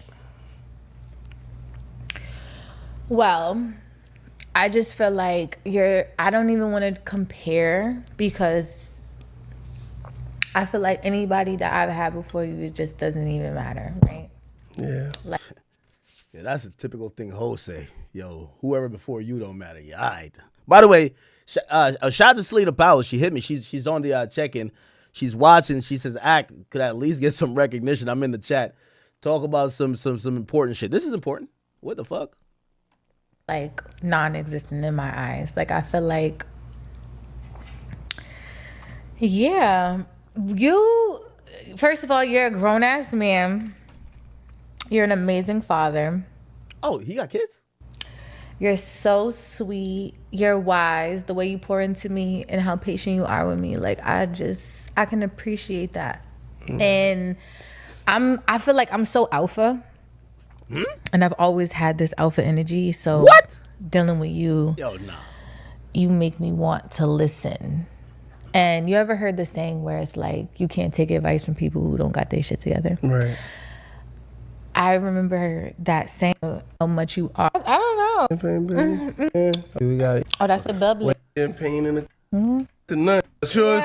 Memories. I'm trying to get to that particular part. Would be when we went, right? And I would say the second one is, For sure. I feel like you've helped me grow. Okay. Super boss. Yeah. For sure. You want to ask me what you helped me grow in? Like, yeah, would you help me grow? Would I help you grow in, babe? Just everything. Tell me. I think, Tell me. I think you hold me accountable as a man every day, which is hard. You know what I'm saying? Okay, here we go. What's the most you ever spent on another man before? Almost 100,000 on a fucking watch. Damn. That's like when Jeezy told Kai, give me the Birkin and I need the Rolls Royce to match. Yo, will your girl tell you some shit like that? Cause here's the thing too. As a dude, your women are cheap, bro. Like, like when she says that, you gotta think about what you getting her. You can't get her 100,000 on a gift. You gotta get her like 300,000. So now he thinking like, what? Damn, he look hurt. I'll never do that again. What you mean? Trust me. I learned my lesson. You don't gotta motherfucking tell me. So you went broke when you met me? I never went broke, baby. Give me a strawberry, baby. Give me a strawberry. Cause like, why would you spend 100,000 on another nigga who ain't treat you as good as me? Why I would go broke but then if I don't spent spend 100,000 on me? What you Let mean? me get a strawberry. I spent a lot of money on you. You want to see my You ain't statements? spent 100,000 on me. I spent a damn You spent near. 100,000. Nigga, check the fucking receipt. Hold on. Come here, you want strawberry? You want me to check the motherfucking receipt? My nigga leaning in. Nah, this ain't good. You want me to Please call check the 'em. motherfucking accountant? She's not even looking at him. You think you spent the same on me than you spent on the niggas in your past? Why are you worried about niggas in my past? Yo, Justin, man, you making all the memes, man. You know what the fuck going on, man. Women, listen, put it like this. Bro, let me tell you this, chat. A woman don't really spend on a nigga. Let me break down the secret to y'all. Hey, y'all can clip this. Put this on TikTok. Yo, a woman don't spend no money. Let me tell you this. A girl I was taking care of told me she spent 20 grand on me. She got a 20 grand from me, nigga. Like, yo, what the fuck? It's not like she like yo, I went to work to get... Man, stop it, man. Chicks ain't buying you nothing. What Justin LeBoy is asking right here, I'm like, yo, bro, you run a meme page. There'd be like 1 million bitches under your comments. You know exactly what's going on, gang. Like... But if you spent 100 on them niggas, you better spend 1 million on me. Baby. Now get up and Right when you say that, her pussy's dry. She's like, I got to get out of here. He think I'm about to spend 1 million on him?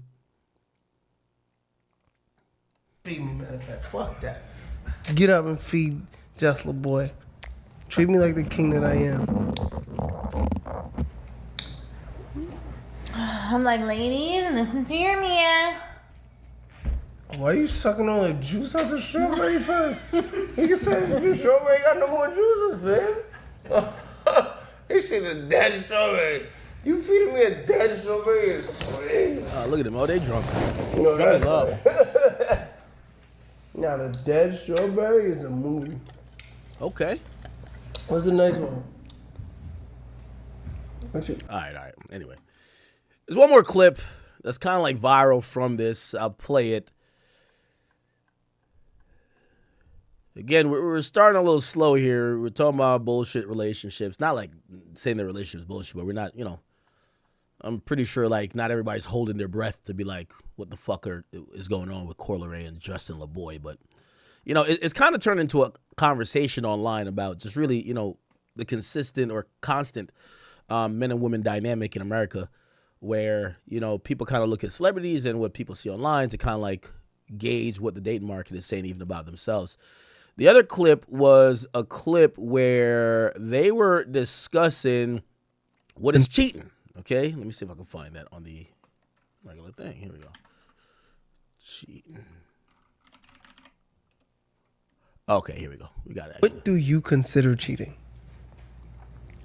Liking photos is cheating. What? Why are you shaking your head? I don't think that's cheating. Why? I don't think liking a photo is cheating. That's why though? That's cheating. Tell me why you don't. I don't want to cheers to that. Why? Because you could. Oh, you know why Coi called me? I'm a snitch. You know why Coi called me? And now I remember. They called me. So they called me together. And Coi was like, well, they were drunk too, Yeah, they like me. We all drink. So they called me and Coi was like, I watched one of your live streams. You said that nigga Justin LeBoy be getting mad pussy. So she was asking me, she'd be like, yo, he be fucking mad bitches? And I'm like, I don't even know a nigga like that. I was just, you know what I mean? I asked my man. I said, nah, I was just like using him as an example. I'm just saying he runs a page where there's mad chicks on. He probably could guess it. Nah, I don't know about nothing like that. You know what I mean? I don't know about nothing like that. How the fuck you gonna call me and ask me some question like that? Be scrolling on your page and accidentally like a picture. Accidentally double tap, right? No, you don't have to double tap. If you go like this and it's the like okay, part so of so this is the if you go problem. like this, so this is the problem. Look. Okay, I need you to comprehend what we're talking about. No, I'm saying, but you could. If you accidentally like something, what are you saying? Liking photos is cheating. You have to. I don't give a fuck if it's on accident. Look, if I go like this, look. Babe. Yo, Coi Leray, I'm going to tell you this right now. I'm going to speak for my man, Justin. Hey, listen, you dated rappers before, whether we knew or not. I know a bunch of them. Here's the thing. You let them niggas have all type of bitches in the studio late night because they say it's inspiration. You let them do whatever. Don't get on my nigga Justin's. Yo, women will allow certain shit from certain niggas. They get with you, they strict as fuck. Don't get on my nigga Justin LeBoy's ass. Trippy was doing whatever the fuck he wanted. Let Trippy cook. Or not let Trippy cook. Let Justin cook. I don't give a fuck if it's on accident. Look, if I go like this, look. Babe, can you look at me? It's cheating. Look. Cheating. You can hit the like button by accident. You can hit the cheating button. Any like that you hit on any bitch page is fucking cheating. The fuck? Respectfully. Hey, yo, you with her, you with us. Let me know, gang. Okay. Like for a long time now. Anyway, I disagree with that. All right. Anyway, yeah, I'll go watch the podcast if you want to. But yeah, people were talking about that. Let me see what the people say in the comments. It's not cheating. I like photos of women who work out. Sometimes I just cap. Now I have friends. I'm going to keep having friends. I hype up my friends. I like my friends' posts. How's it cheating? I'm asking for a friend. Bro, chat, we could keep it 100, man. We like pictures of bitches we trying to fuck, right? Let's keep it 100, right? But here's the thing. I get her point, but it's like, also, she's trying to just get you, like, antisocial. Yo, a woman has complete control over you when she isolates everyone from around you. Like, yo, you can't interact with no other woman. She don't even want you to hang out with your friends. That's usually manipulation, right? But, obviously, men, we're visual niggas. Like, we're visual human beings. So, like, if we see something, we might like it. Now, DMing is something else. But, I see control and manipulation when a woman says, oh, if you're doing that, you're cheating. All right. Anyway. All right. So remember I told you this, y'all. I want to break this down, y'all. So remember the whole Kaicenat GG ordeal. Kaicenat, to his credit, only came out and said, and I want to put this up on the screen yet again. Kaicenat tweeted. He tweeted, "I'm single. I'll never be in another relationship again." Now I want to keep that up while I also post this. And by the way, I've realized this page that keeps making up fake tweets. There's a page actually that keeps making up fake tweets. It's this page actually. And just to be very clear, they're the one who actually made up the fake tweet. And like, by the way, I want to let you guys know, all they do is tweet fake shit. Duke Dennis says he's confused why people work 9 to 5s when streaming exists. He said he made $700K from his last stream. That's not a real thing. You get what I'm saying? Look, Samaya goes off on people calling her escort. Y'all just mad. Y'all just don't look good.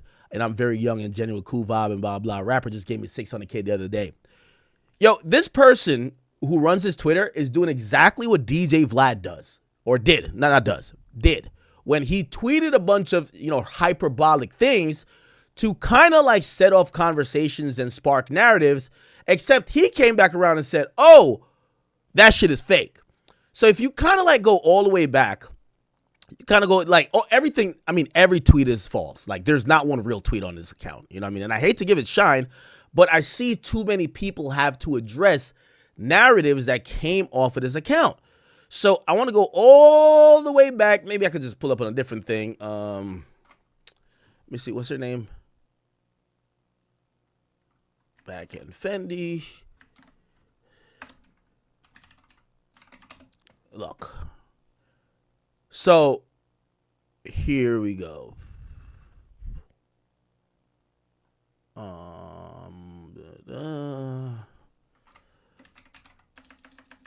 They're the one who put this rumor out in the first place. Let's go. No. Oh my God. This is like, look, they're now saying, oh, Ty Lil got emotional after Kai unfollowed him. That's not true. None of this is true. Okay, here we go. No. See, they even try to start a new one. There's some rumors going around that Kai and his girlfriend are back together after via DJ Academic's live stream. No, they're not back together. What the fuck? Look, Academic says he's going to stop streaming because they lowered his monthly amount to $700,000. That's simply not enough. What? That's not true. They said the same thing about, they used the same caption for, I believe, Agent or something like that. So all they do is tweet stuff, right? So this was the original tweet. And I want to give you the timeline. So remember, this account only tweets fake stuff. They're like the ball sack news for like, they put out fake stories for sports. They put out fake stories for streamers. So they tweeted on Christmas Day. I saw it on Christmas Day because it caught fire. There's some rumors going around that Kaicenat's girlfriend, by the way, this is before anyone knew they broke up. There's some rumor, and this is why people think, this is why me and Youngboy think either Kai hit these niggas up or his team hit these niggas up, or Kai's team is just stupid as fuck, respectfully. But we thought the story got planted by Kai's team. I've done much more research. It came from this page that has not tweeted one single real thing. Again, I want to just click back on the page, and they're tweeting even up to today. Nothing is real. DDG gets knocked out. That's not DDG. Not one thing. Not one thing is real on this page. Kaicenat has officially unfollowed Duke Dennis back. It's not real. None of this is real. And just not real. Phantom explains how life is easy for him now that Twitch has increased his monthly income to $12.5 million. It's not real, right? So they tweet out on Christmas Day. There are some rumors going around that Kaicenat's girlfriend Gigi's cheating on him with NBA Youngboy, and it's via DJ Academics on his live stream. Now, this is the catalyst of all of the things that happened. It went super viral, and at first when people started sending it to me, I'm like, no, everybody's going to know that's fake. And I start seeing people picking this up, just like how they did with DJ Vlad's thing, and I'm like, all right, I should probably like say something about it, right? And, you know, I say, you know what? If bro, I can't go around putting out, you know, there's a term. You can't get nothing done if you're putting out small fires, which means that people are going to lie about you or say things about you that's not true. That's the nature of the internet. If they could get you online to respond about everything, you're never going to do anything productive. So that's around the time so this happens the 25th, right? I see it. I'm not going to say nothing. 2 days later, Kai tweets, I'm single. 2 days. So I want you to understand how this starts. Because sometimes I think, you know, like people treat Kai like he's a baby. Kai's a grown-ass motherfucking man. December 25th, we don't know what's going on in their relationship. We don't know if it's good, bad, ugly. We don't know. This fake thing comes out on the 25th. He tweets on the 27th, I'm single. So for all the people who said, well, he never said Youngboy, this was super viral that day, because I saw it at, you know, I was with my family and I saw it. And then the next day, which is Boxing Day, the 26th, and then it's still viral, even more viral the next day, Kai tweets out, I'm single, I'll never be in another relationship again. The first thing that came to my mind is, Kai must be planning a comeback. This is a comeback stream thing. Maybe he proposed. Like, I know how streamers go. Like, usually with streamers, assume it's fake until you see the autopsy. Trust me, okay? And I'll get to the Dean the Great stuff, and I'll tell you what I think is fake versus real. But with streamers, assume it's fake until you see the autopsy. Trust. So I'm like, Kai's about to come back with a reality show or a dating show or something like that, and who knows?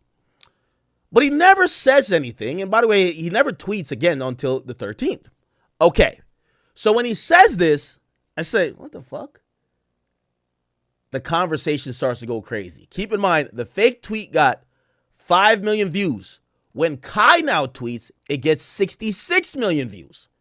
So Kai puts the focus on that he's single and he says, I will never get in a relationship again, which has 66 million people thinking, why? Those people then are looking for evidence. The next thing that's popping, that's trending, is this thing that his girlfriend cheated on him with Youngboy. Now, granted, at that point, I have zero idea if Kai seen that, even though I'm thinking he did. But I'm thinking also Kai's an internet guy, you know, just like me. Like, he doesn't believe that, right? So I reach out to Kai, probably the 28th. Like, I could probably even, you know, let me see. I'll tell you exactly when I text him.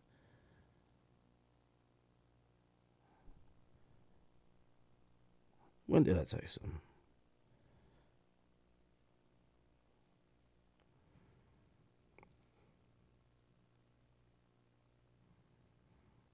Okay, when did I text him?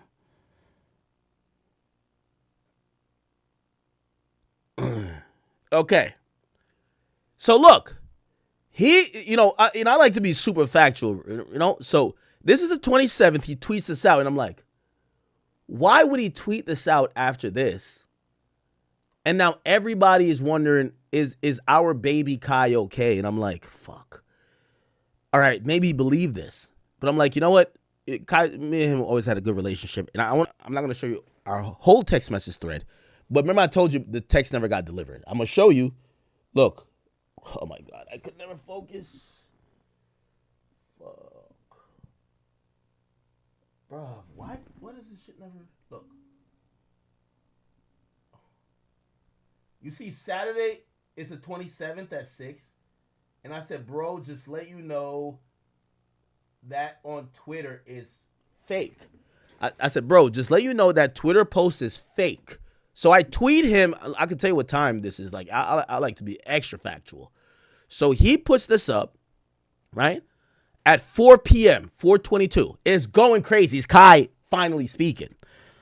I tried to text him an hour and 40 minutes later. Like, yo, bro, just to let you know, I don't know what's going on with you, but that Twitter post is fake. You know, I've never said nothing like that. Looked like maybe his numbers got changed. I don't know if he blocked me. I've heard subsequently he's denied a conversation with Youngboy. So maybe he did block me. I don't know what's going on. So that happens, and I'm like, all right, whatever. And everyone's now on this girl's tail saying she cheated.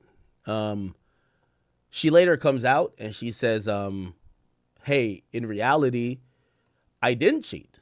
And she exposes certain things about the behind the scene, right?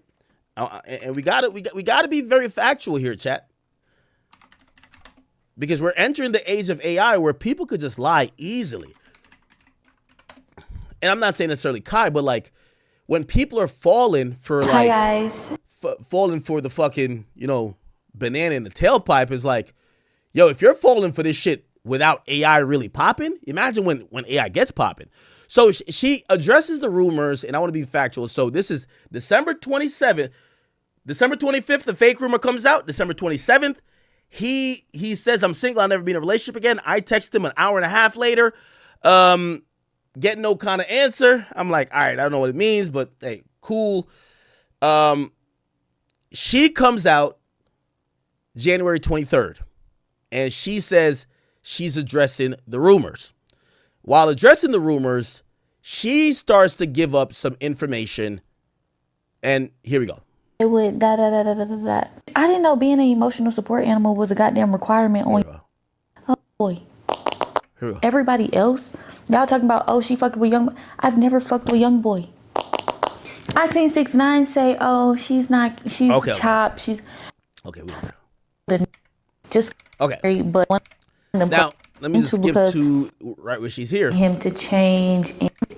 So she shows a little bit more proof. Or cold or bad, here or we go. I am blessed. Where the fuck y'all went wrong, or what the fuck y'all? Here we go. Screenshot. Here we go. This whole tell you what he said, or when it comes to stepping out, or when it comes to cheating, or when it comes to stepping out, or when it comes to doing certain things. Let me tell you what he said. I said to Youngboy, mind you. Okay, so she's kind of giving the details. Despite if y'all want to believe that shit or here we go. I was like, what really matters? Like that shit don't matter at all. Okay. And yes, it hurts because this has caused friction between me and a person that I truly, genuinely love. Despite if y'all want to believe that shit or not, like I love that boy. Like I don't know where the fuck y'all went wrong or what the fuck y'all thought y'all seen. Y'all barely seen anything. We barely would post anything for y'all to see. I'm about to read what my partner that knows me and knows exactly how I am when it comes to cheating, or when it comes to stepping out, or when it comes to doing certain things. Let me tell you what he said. I said to Youngboy, mind you, this whole thing started over academics supposedly post or whatever. I don't know. So, and I'm going to call a spade a spade. It's all lining up that this falls directly on Kai or his team, that either they were too scared of the girl to break up, or they look for scapegoats to explain why he's like a damsel in distress in breaking up with this girl for whatever, maybe she was just bad energy, whatever. And a bunch of other niggas got thrown in the mix. But I'm going to be honest with you, it's seeming like, and this is a new information, it's seeming like Kai, who's really supposed to be an internet savvy person, and also his team, who seemingly should be internet savvy, fell for a fake thing and continued down a path because they probably don't like the girl to just keep saying the girl cheated. I'm actually really doubtful she ever cheated. Maybe she's a piece of shit. She's probably manipulative. What girl these days gets with a millionaire who she admitted wasn't her type and isn't probably manipulative? Let's be honest, right? But this whole cheating thing, I don't know. We can't find how she been cheating. We can't find a nigga who she fucked. It's kind of crazy. Anyway, listen to this. This is what I was saying, right? Mind you, it's not a screenshot. It's just a copy and pasted message, right? And like I said, this is supposedly what I said to Youngboy. I don't know where the this message came from, but let me read it. I just can't do this anymore. You don't care about me. I tell you how I feel all the time. You just look over it.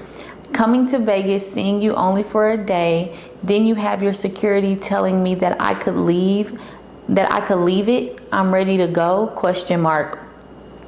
I made up a whole lie to Kai just to be here with you. You come to see me, only stayed about 30 minutes. I asked you to stay the night with me. You never even said you would. Just give me a kiss on the forehead and leave? Question mark. LMAO, Kentrell, we just don't need to talk. My feelings for you will never go away as long as I keep dealing with you. Then you're just playing in my face.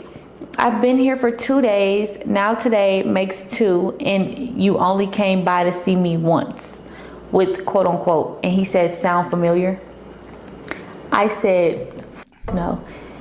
Did you just fucking chat GPT me? He claims he copied and pasted the message from the messages, but he can't show me the proof that he has because it's going to give away his source. And like I told him, Chat, I've seen the messages. The message, honestly, is a message from a Finsta. So it's not even Youngboy's number. So it's not Youngboy's number. It's not Youngboy's even DM. Okay? And trust me, I talked with his team because I was like, hey, listen, I got all Youngboy's numbers. Is it these? Is it this? Is it that? Apparently, she, according to them, they got a screenshot of them believing, they got a screenshot of someone that is cool with the person running a Finsta page called Girls and Millions or whatever. I don't know if it's still there. Yeah, okay, it's been moved to some other shit. Okay? And they said that account was supposedly Youngboy's Finsta that was messaging Gabrielle. Now, here's the thing. And this is where it got a little spooky. Okay. All right. So it's none of Youngboy's direct contact. But I get it. Maybe, you know, we've seen Offset do stuff on Finsta. Maybe Youngboy's doing that. They're saying the screenshot shows her at name, Gabrielle, whatever. Actually, I think they posted it, right? She posted the message, I believe. Okay, right here. Right here. So, yeah. So, this is a message to the Finsta of who they're saying is NBA Youngboy. Okay? And that person, not the person who runs the Finsta, someone close to that person screenshotted that and supposedly sent to Kai. Or sent to Kai's people, whatever. Now, trust me, I ask, if y'all really thought she fucked Youngboy, rather than just blast her online or whatever, why not, like, there's a clear storyline here that she went to Vegas to see Youngboy. How about, you know, if she's trying to prove she's not lying, have her show you flight logs, maybe, you know, hotels that maybe she booked or whatever, that you could kind of confirm if she was in Vegas that day or whatever. Like, you know, apparently from what I hear, they just blocked the girl or like they just told her she's a fucking liar. I don't know what the fuck. Anyway, so this is the message from the Finsta. Okay? Now, this is interesting. And this is why I thought Kai's team planted this whole tweet. Because if y'all had this tweet long time ago, why did the fake page tweet just randomly align with it? Or maybe it's just coincidence and y'all just jumped on that story. Anyway, Youngboy tries to talk to Kai. I'm hearing Kai says, I don't want to talk to the nigga who fucked my bitch, like, which I kind of get, but not really. Because, like, you know what I mean? What do you think Youngboy was going to say? Yeah, nigga, I fucked your bitch? Like, you know what I mean? Oh, I think his idea was, I'm not going to talk to Youngboy because Youngboy is going to lie about it. And, like, I got proof. I don't know. Supposedly, that's the thing. So, Kai turns down the conversation. Me and Youngboy haven't talked about this yet. By the way, this is a whole story. I'm giving you the whole story. Me and Youngboy haven't talked about this yet. Youngboy calls me one night. He's extremely upset. And he's like, bro, I'm really not fucking with that nigga right now.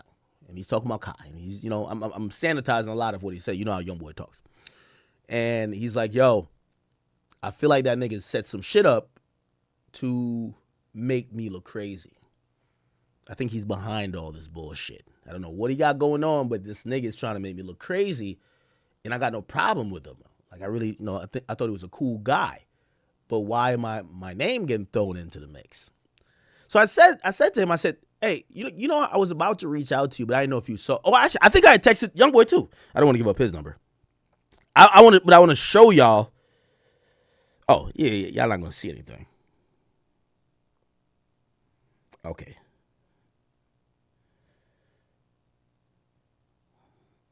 Well, look, this is me texting YB the same day.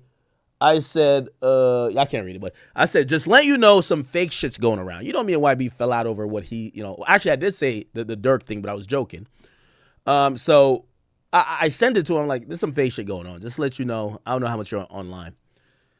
He never responded to that, but he called me like a while after, and he says, yo, he's pissed. And he's like, yo, I feel like this nigga just kind of put this out there. And what I said, yo, I tried to talk to you about it and tell you it wasn't real. It didn't come from me. I didn't say it. And he said, you didn't have to do that. I know you didn't say it. I know you didn't say it. I don't know the girl. And I've been online for a long time. I know how these things go. I feel like his team set it up. And I'm like, what? And he's like, yo, come on, think about it. Like, why the hell would all this stuff come out now? And why the hell he's tweeting out he's single? That made perfect sense to me. And he said, not only that, I tried to talk to him. I reached out to him. He said he don't want to talk. I don't want to talk to Youngboy. What? All right. Apparently the reason is, I'm going to talk to the nigga who put dick in my bitch's stomach, right? Like, what are you going to tell me? You know what I mean? Like, yo, that shit was wet. So, Youngboy's thinking it's fake. He's like, yo, why the fuck is, like, why this nigga not, if you're doing some type of shit, why not clear my name? Like, why you using my name for whatever you got going on? And also, you got an audience that's now like kind of like getting on him. Anyway, so that happens, and I do speak with Kai's team afterwards, and I speak with Kai's team, and I basically I'm telling them honestly. I say, hey, listen, I did say this online, but I spoke to Youngboy. That's my guy, bro. He says he doesn't have a Finsta. He doesn't have one. I'm sorry to tell you. Now, I said that to them after knowing, I know 2 girls online. I was going to every Youngboy show. Like, they were like, oh, yo, I'm going to see you at this show. And I said, oh, okay, cool. They're like, oh, yo, I talked to, they were like, I talked to Youngboy's writer, like ghostwriter. And I'm like, what? I never heard about a ghostwriter. There's a whole page, like some person acting as Youngboy that got these girls to send news, got them to do this, do that. Yo, when we come to your city, you get to pop out to the show. You're going to be with us and YB. We partying it up. They believe it. They're sending news and sending third. So the girls, like, they're also like fans of mine, I guess. They're like, yo, we're going to see you there. I'm like, so wait, so who's y'all connect again? And I remember they sent me a page and I was like, they're like, yo, he's around Youngboy. He's Youngboy's writer. I'm like, I ain't gonna lie, I had the heart to fuck up that finesse. I'm like, yo, whatever. If this nigga's finessing to get pussy, I couldn't even. So anyway, long story short, short story shorter. The 2 weeks later, Alex, who I don't even know if he's a manager anymore, but he confirms that there was a page running a scam on Youngboy's behalf. Well, not Youngboy's behalf, but was running a scam to say like he was part of the music creation team, and a lot of women fell for it. Right? They were mainly trying to get women to send in nudes, basically saying, hey, I'm with Top right now. He looking at your page. Look at my page. You see me with Top. And it would be real pictures with Youngboy. It just wouldn't be that person. You know what I mean? So these women were sending nude pictures. Oh, he about to fly you out to Grave Digger. Yo, you got to send a video, though. We need a video you really popping it. So these girls were doing it. A couple weeks later, his team finally cleared it up. Yo, we don't, there is no ghostwriter, and that page is scamming. So I tried to tell Kai's team that. I said, wait, what's y'all proof? And they told me, they basically said the whole proof is that the girl was talking to a Finsta. I said, wait, not even his number? No. Wait, not even like y'all have proof they met in person? No. We just got sent by, some anonymous, well, they have their source. Conversation with this Finsta. My stupid ass, because at this point now, like, again, I'm about the truth. I'm like, is Youngboy lying to me? He never, like, he's told me realer shit that he never felt the need to lie to me. Why would he have to lie to me? We're trying to figure out who's behind this fucking Finsta. Ice Spice followed the Finsta. I hit up even Ice Spice about it. Ice Spice, I said, Ice Spice, who do you think this account is? Because you follow it. She said, I ain't gonna lie to you. Like, she basically said some industry shit. Hey, basically, I got told by friends to follow the account. I really don't know who it is, but they told me that's one of the accounts I need to be following. That's all I know. Now, maybe Ice Spice is lying to me, but, me and her, we've talked. She doesn't strike me as a liar. I go back to Kai's team. I say, oh, Kai, bro. Well, not Kai. I'm telling him, like, bro, I'm going to be honest with you. It just appears that if y'all only proof of this girl cheating is this fucking page, maybe she didn't cheat. Well, then I hear, like, oh, she's fucking little baby condom, getter. And I'm like, all right, maybe that's the thing. These girls, they're going to fuck whoever they're going to fuck. Come to find out, the condom getter says, I ain't fuck her. So now we don't know who this girl fucked, except this Finsta. Okay. The whole thing, finally, me and the condom getter, we get into it, or I respond to him. Youngboy finally hears, because I never told him this initially. He finally hears about the whole, little baby trying to backdoor me shit. He calls me, right? He didn't know that it was a year old. So I tell him the story. I tell him how, whatever. He's like, you good, man? Everything good? And I'm like, thank you for checking. I appreciate you. I love you for that. Thank you. But then after we get off of that, talk about a whole bunch of other stuff. But then I say, yo, bro, I'm going to be honest with you.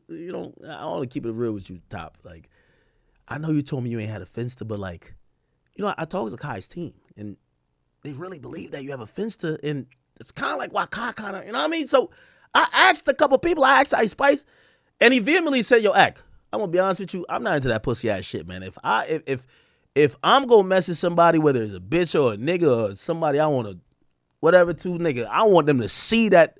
I want them to see that check mark come across their screen. Nigga, I'm not going on no fence to do none of that. I said, well, that's what they think, Anyway. That's when he told me the Rakai thing. And I was like, oh, shit. He's just like, no, he didn't tell me the Rakai thing name. No.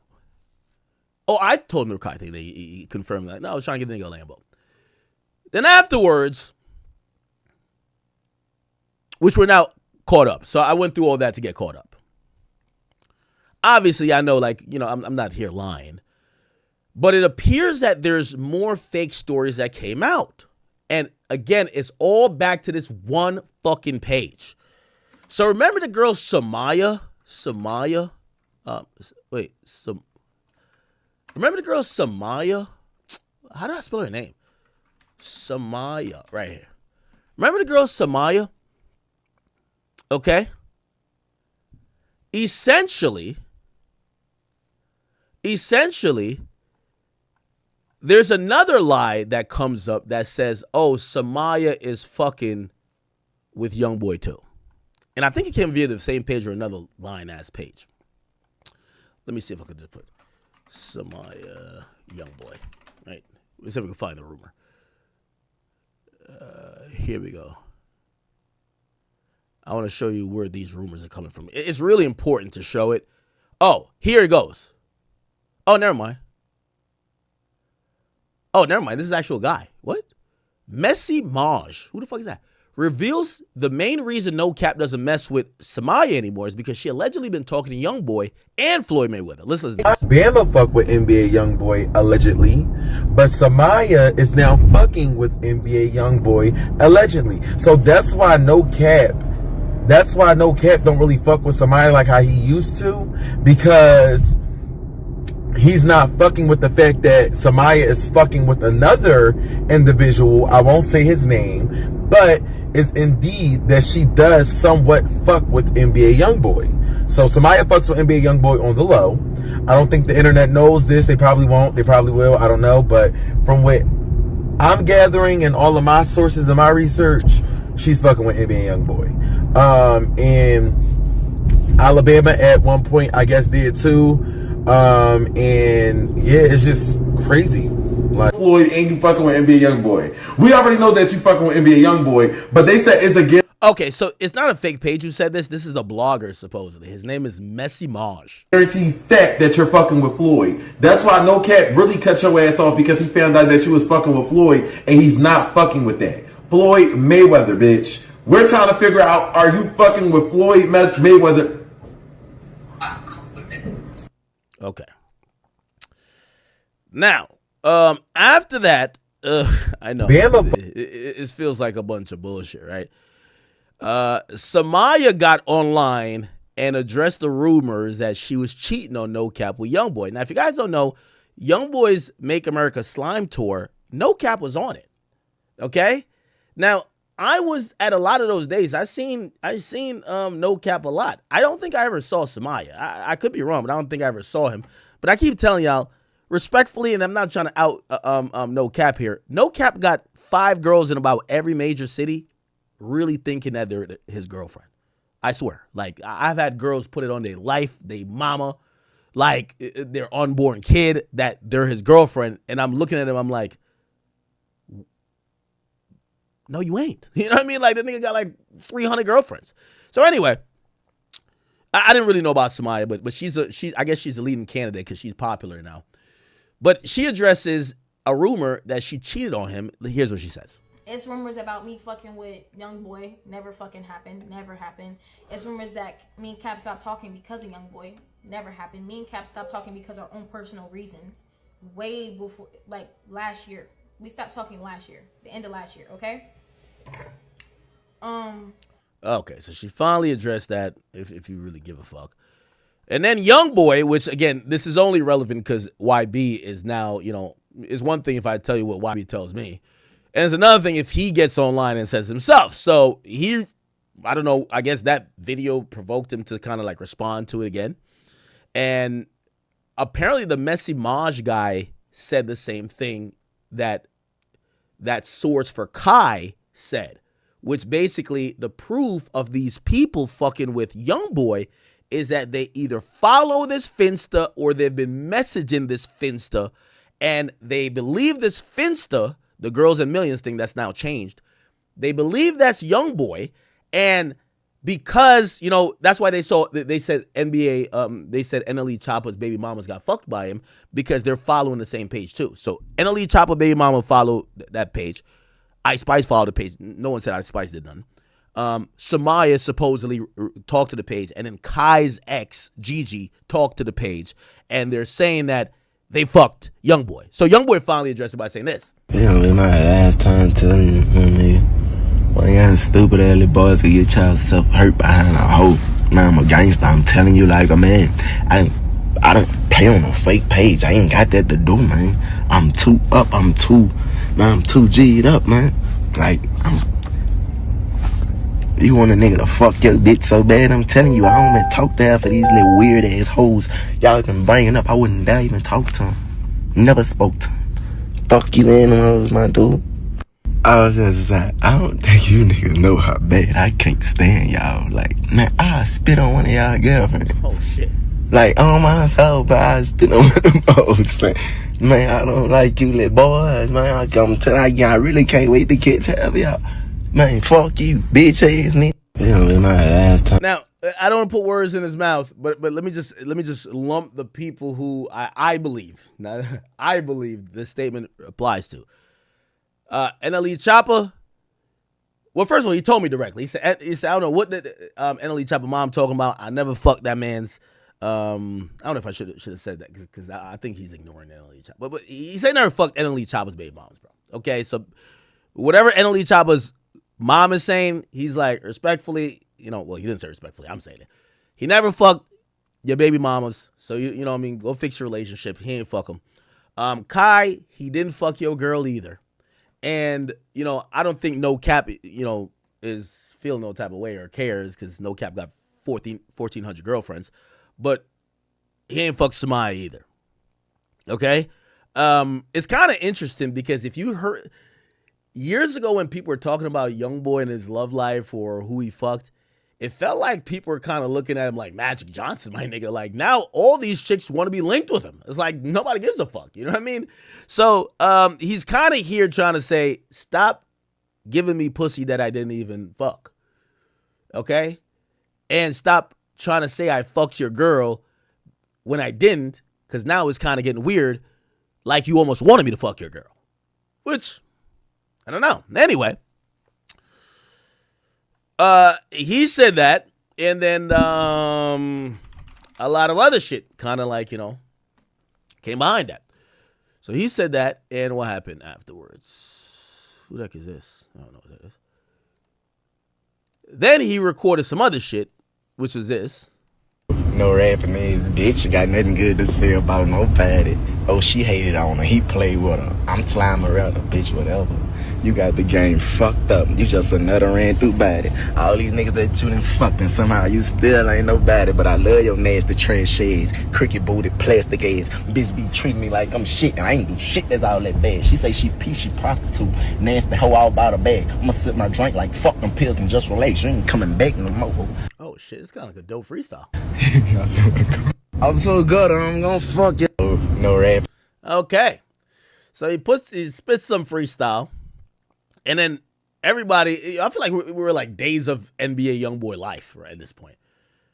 So then people say, oh no, he's talking to Mellow Rax. Now he had a song with her called, I think What You Saying or something like that. Or What You Say. I can't remember the name of it. Or no, What It Is or something. And she says Perkyo is my cousin. I don't know what that means. Then she says Drake was my label mate. I used to be signed to Wayne. I guess she's trolling. And she says, and this is not about me. Okay. Because I guess he says, you just another ran through body, crooked, booty, plastic ass. For me, bitch got nothing good to say about nobody. Oh, she hated on her. He played with her. I'm slimy around her, bitch. You ain't gonna lie, this nigga is like a king to the woman that he's dealing with. He'll get online, don't mention a name, say something like random, and these women have to get online and fight with his fans and pray and beg to say, it's not me, it's not me, it's not me. Yo, this is crazy. Youngboy really got it, man. He says, okay, hey, it's about me, right? Wait, what did I ever do to him? Nothing. The fuck, get off my zick. Okay. All right. Is that the end of it? That might be the end of it. All right. This is actual wife. Look how beautiful she is. She's pregnant. And Yaya Mayweather, who's like the 6th baby mama, she chimes back in. She says, what? This the ring I want when I get engaged again. Yo, it's so funny, yo. Let me not say that. Okay, anyway. She commented, she said, and the joke's on you weird ass hoes talking to a fake page. And this is supposedly the fake page, and Youngboy said, this is not me on my daughter. Bro, I don't know. There's a whole lore behind this chat. Like, I don't know if y'all really care. I actually know actual hoes and real women who claim they have messaged this page, and they swear to death it's Youngboy. Which, that's the only thing that's a little bit odd. Like, I know girls who claim they have messaged this page and claim they fucked him. So it's either he lying, which I'm going to believe him, right, over these random people. But there's a lot of people who claim to have messaged this. The Gigi girl never said she, bro, I don't know, man. It is confusing. It is confusing. And then there was a last thing that happened. And I don't know why. I guess everybody wants, So it says some guy, T. Banks, exposes his ex, which is Zach LaVine's sister, for fantasizing over NBA Youngboy and trying to shoot her shot with him under his IG post during their relationship. He says she got a Youngboy case, and when I told her to take it off, she let's listen to the video. She left comments on NBA Youngboy. There would be girls saying how fine NBA Youngboy is, and that's their husband. She would leave comments about some, we all gotta fight. This is my husband too. Are you telling me it's a Royal Rumble of all the thoughts of America trying to, like, Yo, somebody gotta tell these chicks he only got one dick. And he got a wife. What? So this is a girl.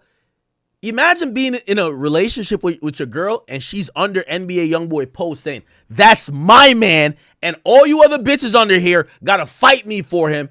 The whole time you like, that's my girlfriend. What the fuck? She left comments on NBA Youngboy. There would be girls saying how fine NBA Youngboy is and that's their husband. She would leave comments talking about we all gotta fight. This is my husband too. Mind you, this is months into the relationship. She got one phone case of NBA Youngboy. I asked her not to put that on your phone case. At this point, you are fantasizing and putting above the person that you're a man above your mate because how much music you like. You're walking around with another man in your phone case. She crashes out, calls me insecure. What? Wait, let me get this straight. She calls her boyfriend insecure for asking her to remove a phone case that has NBA Youngboy's face on it. All the while she's on Instagram under his comments, challenging the other women who claim that they want next with him, that she's down to squabble with them because that's her man. Even though she has a real man in real life, this nigga. Oh, no. Takes a phone case, takes it off. A month later, buys another one. She would do things and there would be no resolution at all. She would call me insecure, controlling, and that I'm doing too much.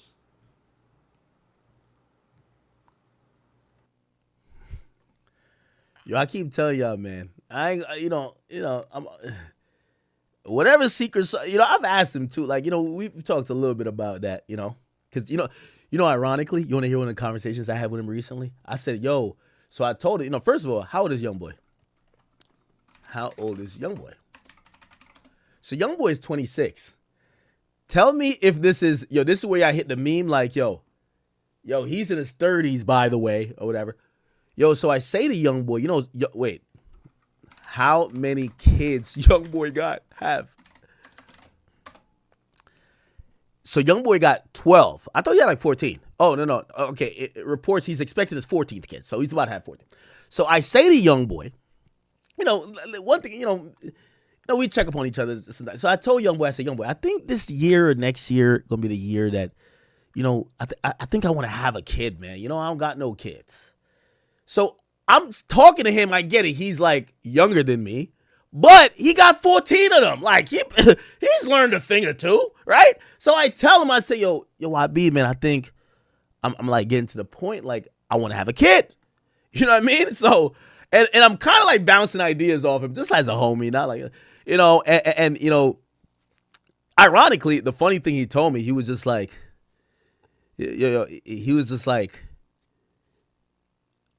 his advice is not what, maybe it's like a do what I say, not what I do type of nigga. Because he said to me, he was just like, nah, Ash, you don't got to rush to have that, man. He's like, listen, man, you could say, take your time with it, man. Take your time with that, man. You don't need that right now. And I was like, I know Youngboy that got 14 kids not telling me that I don't need that. What? Oh, somebody's I'm a certified yapper. These aren't harmful things, my nigga. Like, it's just, these are harmless conversations. Yo, that nigga told me to take my time, bro.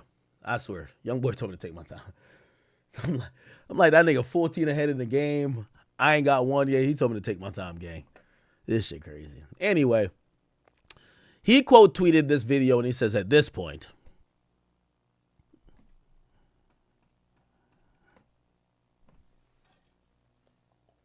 whatever. Okay.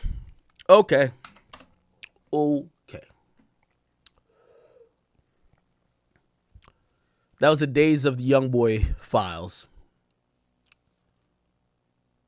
Should probably move on. Why do I feel like I'm missing out on like a solid hip hop topic? Bossman D-Lo previewed a pretty, that song, him and Youngboy got sound hot. Let's actually get to Lil Tim, though. So if you guys don't know, Youngboy did eventually drop a song with Chief Keef. And there's a video of them in the studio together. And if anyone follows me, remember when I went to the tour, the same day I actually ran into Jim Jones. That was the New Jersey show. Me and Youngboy were backstage. And we're backstage. He says, I'm going to play you some music. And he plays my whole fucking album. I was like, this is crazy. This guy has so much music. But he plays me a song, and he plays me a song with Keef. And that's when I realized, I'm like, oh shit, this motherfucker got a song with Keef. Anyway, he dropped the song, but there's a video of him and Keef in the studio making a song. Now, if you don't know, Chief Keef is a legendary rapper out of Chicago, one of the founders and, pretty much the Jay-Z of, or was it say Jay-Z? I guess it's Jay-Z of, or the Michael Jordan of drill, I would say, right? And yeah, amazing collab. The song is out, I believe. And ironically, some people had issue with it. They're like, yo, hold on now. Well, Chief Keef is from Chicago. He's from notably O Block. Also, NBA Youngboy, his partner is Lil Tim, who killed King Von. King Von is from O Block. Not only is King Von from O Block, Chief Keef and Lil Durk are seen as like pretty much pioneers, or one of the early pioneers and founders of that Chicago drill post-2010 sound. They have been seen as competitors. They've been seen as friends. They've been seen as allies. They're both black disciples. So people said, hey, what the fuck is going on here? If Lil Durk lost his mans, King Von, to the friend or the partner of NBA Youngboy, Lil Durk is sitting in jail potentially because of a murder for hire, trying to get back on NBA Youngboy's conglomerate, Quando Rondo, but got Lil Pop. Why would Keef, if he's cool with Durk, and also just out of Chicago solidarity, be with NBA Youngboy in the studio? Why would he do that? A lot of people in Chicago didn't like that. Now, Chief Keef honestly hasn't been back to Chicago in a long time. When he finally got out, he got out. I've told you the story that supposedly happened. It apparently, the BDs around him, which is kind of ironic, tried to run down on him. They tried to rob him, or they supposedly did. Boss Stop, remember I used to call him the Diaper Bandit. That has a long lore behind it. Apparently the whole lore and the story is that Chief Keef out of Chicago, as it happens with these gangster, rappers, where you're rapping about this, call up D-Money. He like you're name dropping. A lot of times in drill music, you're name dropping actual killers and actual hitters. So if those people get caught for doing actual killings and hits or attempts or with a gun, they're probably going to say, hey, the rapper who's making his name off of mentioning the actual murderers and the actual savages that's putting work in, bro, could you get him a lawyer? Could you pay for X, Y, and Z to make sure he's good? Could you get him a bond? Now, the story goes, there was some BDs that were associated with Keef that they were saying they wanted Keef to pay for some bonds. The story goes that Keef told him, I ain't got it. I ain't got that right now. Ironic, because Keef was starting to make a lot of money. This is the Glory Boys, okay? There is supposedly a important but an inflection point in that whole saga, because Chief, and like I told him, Chief Keef flashes money. There's a video where hold on.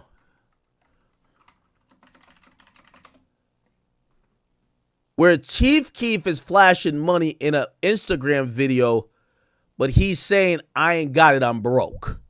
And supposedly, I don't know if I can find the video, supposedly that pissed off all of the gang members who was really on his side, right?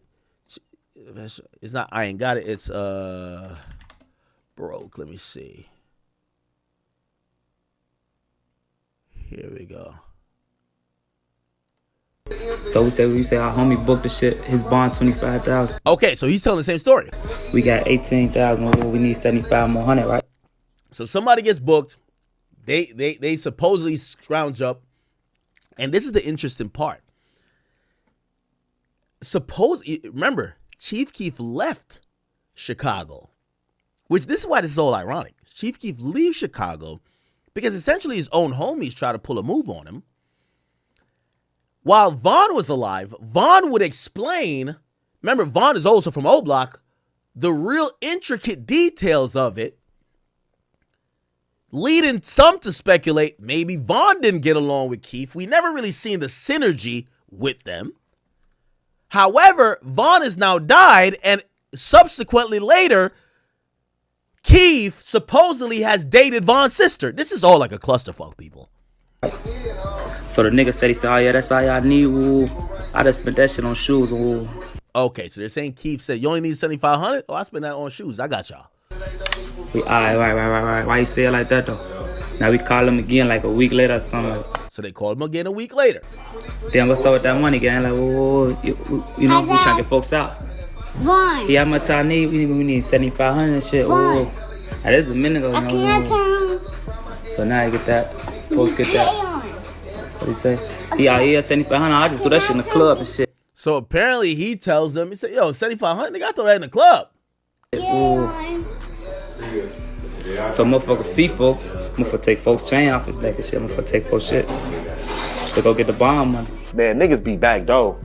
Niggas be back door. For clout and shit, try to make other people seem bogus and shit or whatever. What? But it's really over some real shit, and nigga be out like a real hoe. Okay, so look like, you know, I think Vaughn's perspective, and I think Vaughn learned from Keef. Remember when Vaughn got his bread, he brought 100,000 back to O Block to like bust down, right? King Vaughn gives 100K to O Block. And I guess, like, you know, he learned from the Keef thing to say, hey, listen, yo, the reason why Keef's not here no more, and Keef basically had to skedaddle, he thought he got bigger than the program, that his money was his money, and he didn't have to keep funding all of the fuck shit that basically created him. So this is a video of, you know, King Von bringing 100K to the hood. See? And the interesting part with Vaughn is that Vaughn, I don't know if he just learned from the Keef thing, he was feeding his wolves. Look, he was feeding them. Remember, he got them O-Block chains. He gave them money. I want one of them hallway scenes, that big hallway. Is that Queen Vaughn right here? Am I tripping? Is it Queen Vaughn? Oh, it is Queen Vaughn.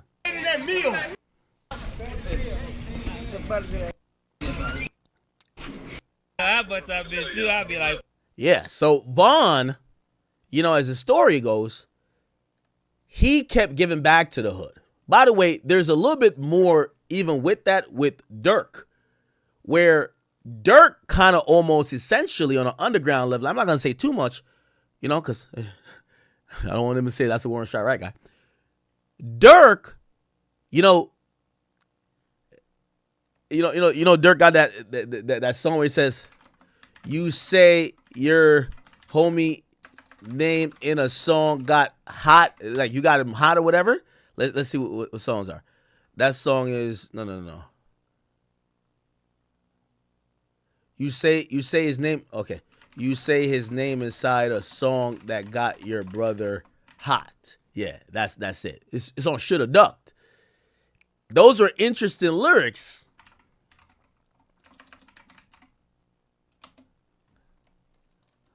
Hold on. He says, you say his name inside a song that got your brother hot, then leave him hanging without a lawyer. That shit dumb as fuck. A lot of people thought that line was very interesting. Okay? But ironically, you know, we're not going to go down too much of a lore. You know, the War in Chirac days is over, y'all. At least for me. People felt that, and essentially why the feds came at Dirk with quote-unquote murder for hire is that, you know, remember, and this is why, you know, I think part of this, Dirk might be kind of innocent, but Dirk, you know how niggas get caught up in a RICO? This is why Lil Baby's trying to change his name for him. You know, he's 4PF. He's now saying, oh, I'm CBFW, HDMI. No, nigga, you're 4PF. The thing is, when you give your homies money, like, oh, yo, here's 10 bands, blah, blah, the law enforcement are going to interpret you giving them money out of you just gifting them something as payoff money for committing crimes for the gang. So now it's a RICO, right? One of the parts of RICO is affected, especially Fed RICO, affecting interstate commerce. So anytime you give a killer or like a street nigga money that doesn't have a strict job, the feds are going to think that you're funding crime. This is why niggas get away from street niggas. Because street niggas ain't good at having a job. They're good at just like being here for those one moments when a nigga try you or they need to do something. And here's the thing. They're not going to keep being around if you don't keep like, yo, you know my mom, yo, Smirk, yo, my mom car crashed, yo, she got to take the bus now, man. Like the ops is going crazy, man. Like, we just need $7,500 for this new whip. All right, here the $7,500. Yo, get your mom car right. The feds is looking at that as a payoff. Straight up. That's what it is. No, not saying that's what it is, but I'm saying that's how the feds look at it. So the idea of Chief Keef not paying this money, right, for the bond, and now his guys got upset, wanted to do whatever. Not only did King Von learn from that, gave out O-Block chains, brought the guys with him everywhere he was going. Look, when he was in Atlanta, he was rolling with 20 niggas when they walked up on Quando Rondo, right? He not only did that, he went to O-Block, bust down 100,000. He was the true example of, I'm trying to take my hood with me. Now, obviously, if he was going to ever survive in this game, he would have to get to the point where he either has to shed the fat or he's just not going to go far, right? Because you can't walk around with, there's no rapper in past year 3 that's walking around with 10, 15 street niggas. It's not happening. Either all y'all going to jail, either that one nigga gonna fuck up all the bags for you because he's a hothead. Your first 2 years is the year where everybody is trying to see your toughness, so you walk around with all your killers. That's what I think happened with Baby in San Francisco. I think Baby, honestly, bro, I know how Baby been running around. I know how Baby been moving. Baby hasn't been running around with a bunch of shooters and killers. He gets booked for the Super Bowl. I just came off the viral thing of basically calling him a hoe, right? He flew out more than what he usually brings to kind of probably set a statement like, yo, I'm not to be fucked with. I mean, that's kind of his new conglomerate. Can't be fucked with. Except now you fly out these niggas who have no purpose in life. The first argument, they're ready to pop somebody. Now they pop somebody, you're on their investigation. So in reality, it's just not I'm saying all that to say Chief Keef is really fucking smart. And I know I went down a little tangent here because we're gonna get back to Youngboy and Chief Keef. But Chief Keef is kind of smart when it comes to that, right? Like, all right, bro, y'all not gonna keep like extorting me or whatever. I'm out of here. Right? Vaughn tried to do it for a while. At the end of the day, granted, security is better than homeboy security. His homeboys allowed him to fight for so long, a nigga hopped out the car and shot him and killed him. I'm not trying to blame people, but come on. That's the prize. You can't, you're supposed to get Vaughn away from that and y'all beat him up. Right? But again, you're rolling around with thugs, not security. Dirk also kind of did the same thing. And I think he learned from Von, because Von had like a different aura and mystique about him. And it's because he leaned into the hood. Like, think about Dirk's music before him and Von start really like almost like, doing that fusion dance. Dirk start naming shit way more. He started being way more vivid. Von is a storyteller, right? Like, I seen this clip recently, and I agree with it. I seen this clip by Sauce Walker describing King Von, and I agree with it. Of course, yeah, he's a real dude, and he probably did most of the stuff he was rapping about. But what made King Von different is that, and because people try to compare King Von to like Lil Jeff. Like, yeah, Lil Jeff probably had more murders, allegedly. But King Von was telling you a story in all these lyrics. It is so impressive because he only learned to rap a couple years ago, but he was a storyteller. I agree with this. Listen to what Sauce Walker says about him. Exactly. That's why that wasn't drill music when he was doing them storytelling songs, nigga. That was hip hop. That was real rap.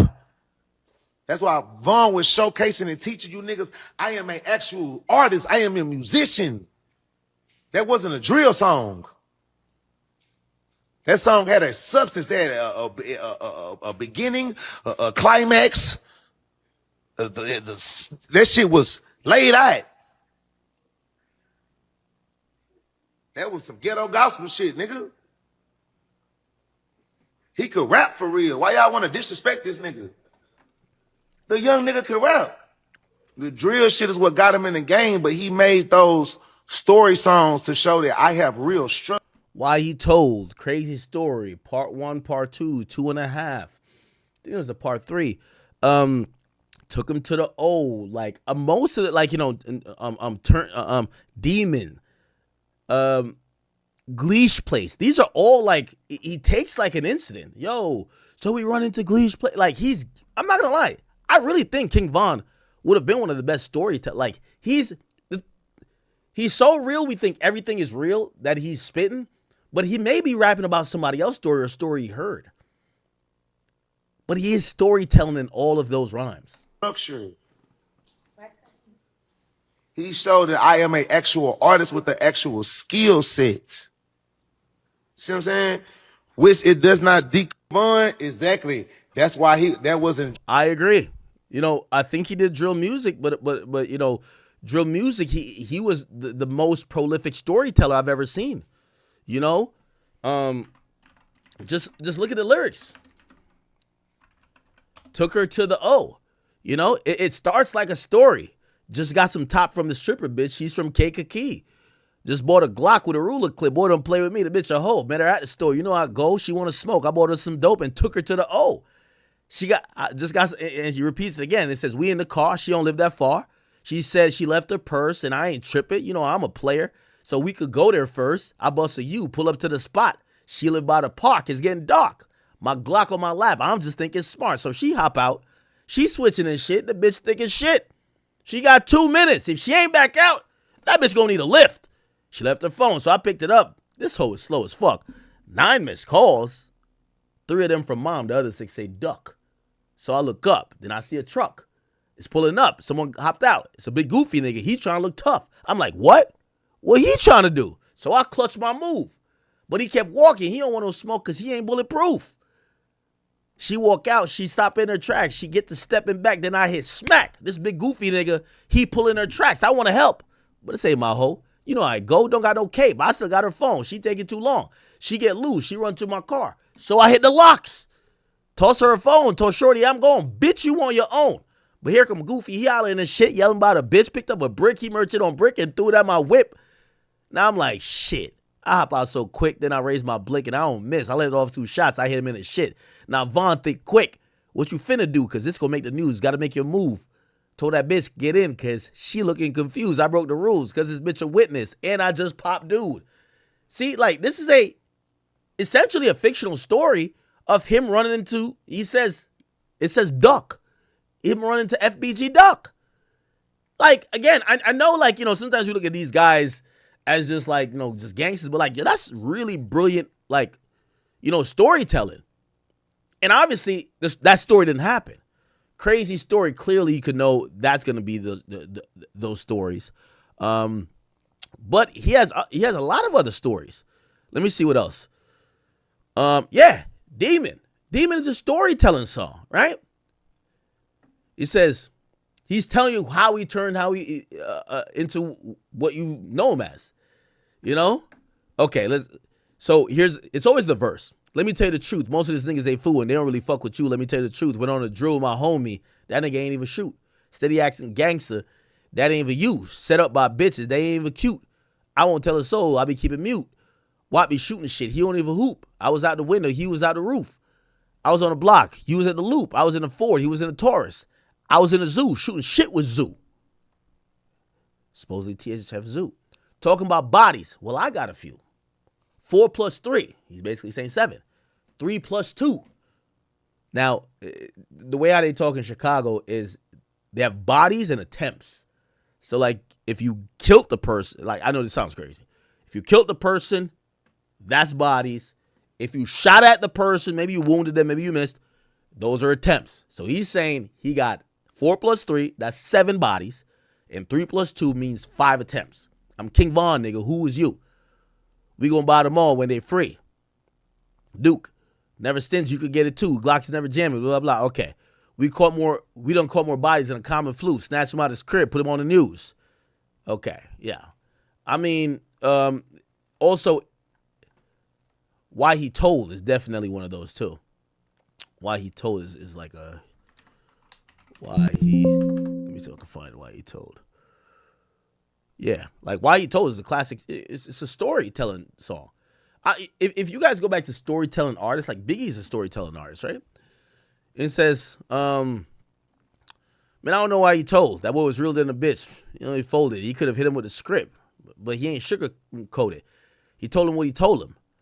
He says, that was my brother. He bogus. Got to act like I don't know him. Don't call my phone no more. That nigga lied to my face. Don't know what he on no more. I even asked him, was it true? He told me, nah, little bro. Bitch, why you lying for? You had me crying, bro. You could have did that time, bro. Said, now we ain't talking. And he can't even call my phone no more because ain't nothing to talk about. Man, I don't want to talk. Nigga, you dead wrong. Left me on my own. Because you ain't real no more. This shit done fucked up. I don't even want to drill no more. He says, bitch, I would have bonded you out. You could have stayed at my house. You would have figured it out. You took the easiest route. I wonder what he getting out. Who he gonna hang with? Yeah, I'm gonna be honest with you. This is storytelling. You know, he's talking about like his best friend. Or not best friend, clearly, you know. It's not like he's talking about T-Roy. He's talking about like somebody who really fucks with it and thought was like a real guy.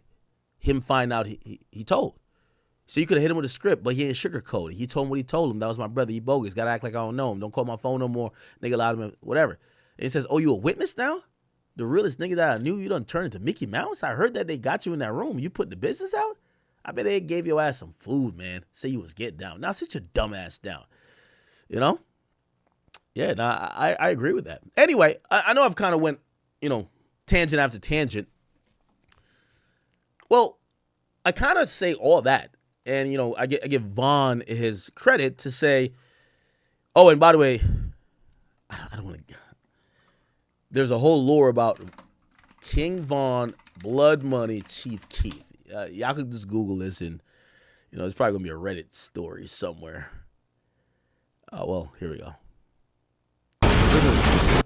On that was before they ain't gonna be no you trying to you who you is, boy. You know who we is. That's the spirit Von them got. You know we know who you is, boy, and you ain't know. You feel that's how the guys be. So they're explaining why Chief Keef and King Von never really were like really locked in. And that's how I look at them. Like this guy's old block J Hood. Hey, bro, them not, right. Are you talking about 2 different occasions, or are you talking about the time when? I'm talking about, 2 different occasions, but I'm saying the first occasion, that happened before Sosa was rich, and that was just straight Von taking 2 poles from him. The second occasion. Oh, what? I never know this. The guys, bro. How you trust some niggas they ran in your crib? Okay, so he's kind of like giving the same story we've heard. He's saying, that I didn't know Von was part of the running the crib.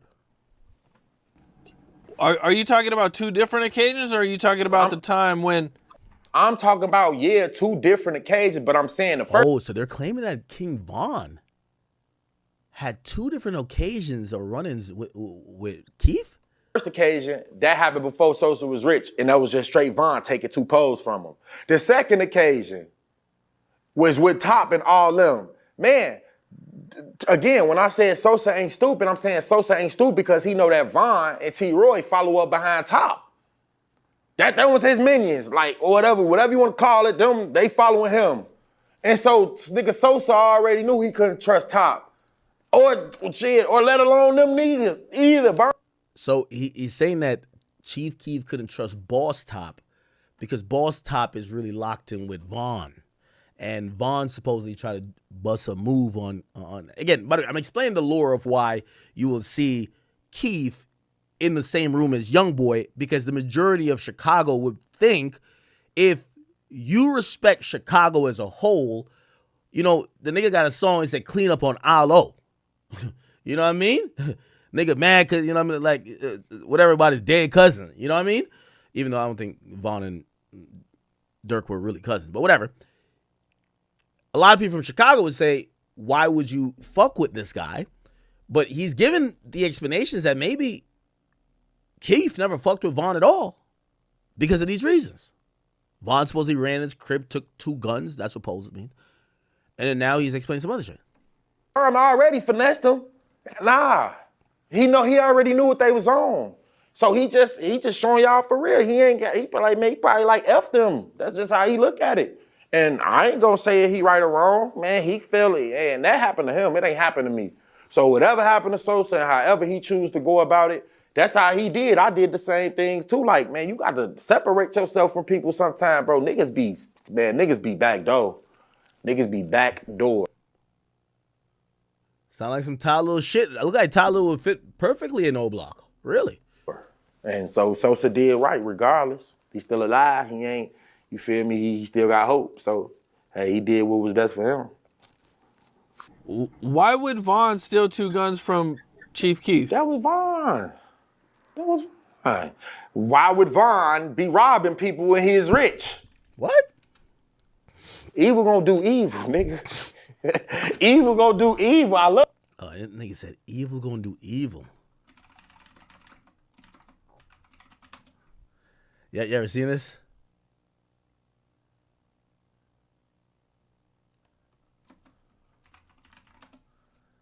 You ever seen this? Removing a demon force.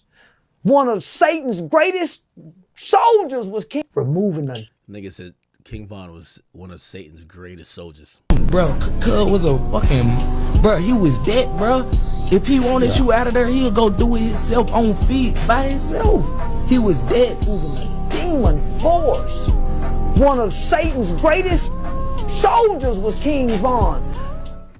What?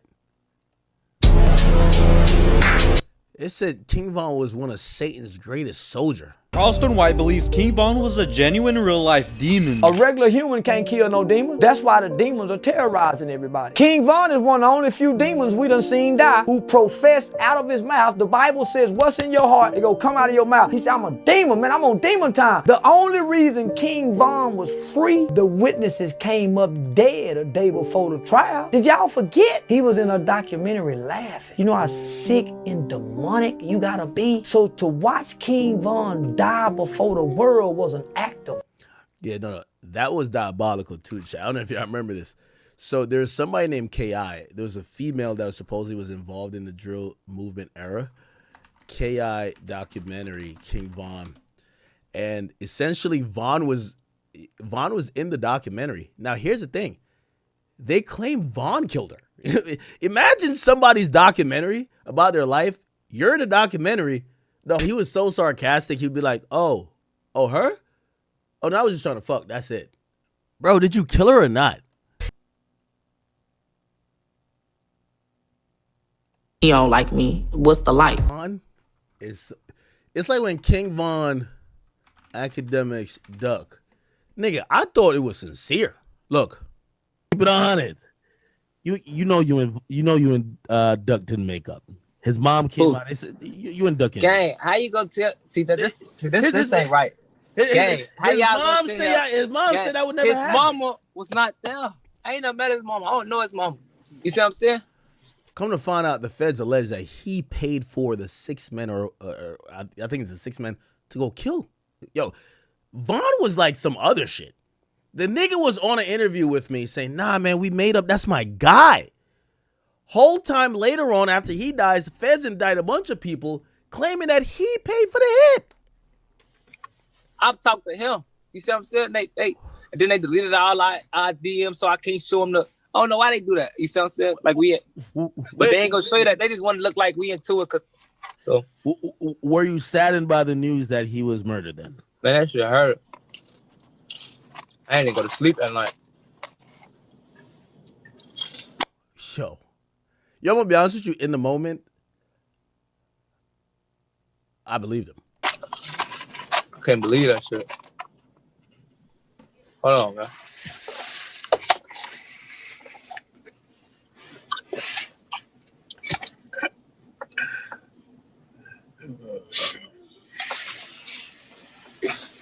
Oh, let's talk about some other shit. Keep it 100.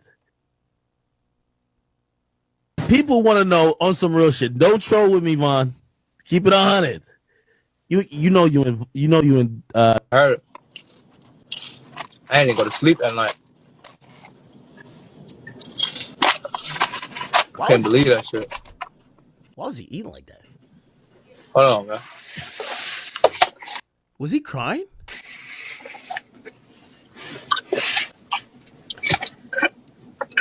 Ain't no more FB. You swear.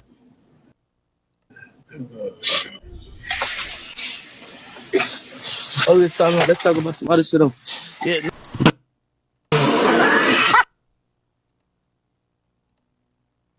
God, one of Satan's greatest soldiers was King Von. So to get that. Okay. Anyway. Love him. You feel me? But the soul behind Von, bro, that's just who Von was. He's a robber, man. That's who he was, bro. I don't. Why would he do that? He wanted the guns more than he cared about his feelings. That's why. He wanted what he wanted, and he could get it. He got it. That's why. Bro, like, I don't know why, though, because them niggas was close, though. Sosa and Von was close. They were close. They weren't closer than Sosa and Troy, but they still was close. See them together and all that. But after that had happened, I guess Sosa was like, nah, man. Hey, fool me once, nigga. Shame on me. You feel me? And that's it. You ain't gonna do it again. Or shame on you. Fool me twice, then you feel me? He ain't gonna put the blame on him. So he separated himself. But yeah, I don't know why Von did that. I asked Sosa too, try to see if he remembered that when we was on the phone. He could try to act like he didn't remember. He probably thought that I was recording it, like that I was gonna record. Like, nigga, I'm not that, bro. You ain't nobody to me. You might be somebody to them, but you're a KEEF Cozart to me. Like, that's how I am. So, but yeah, who knows?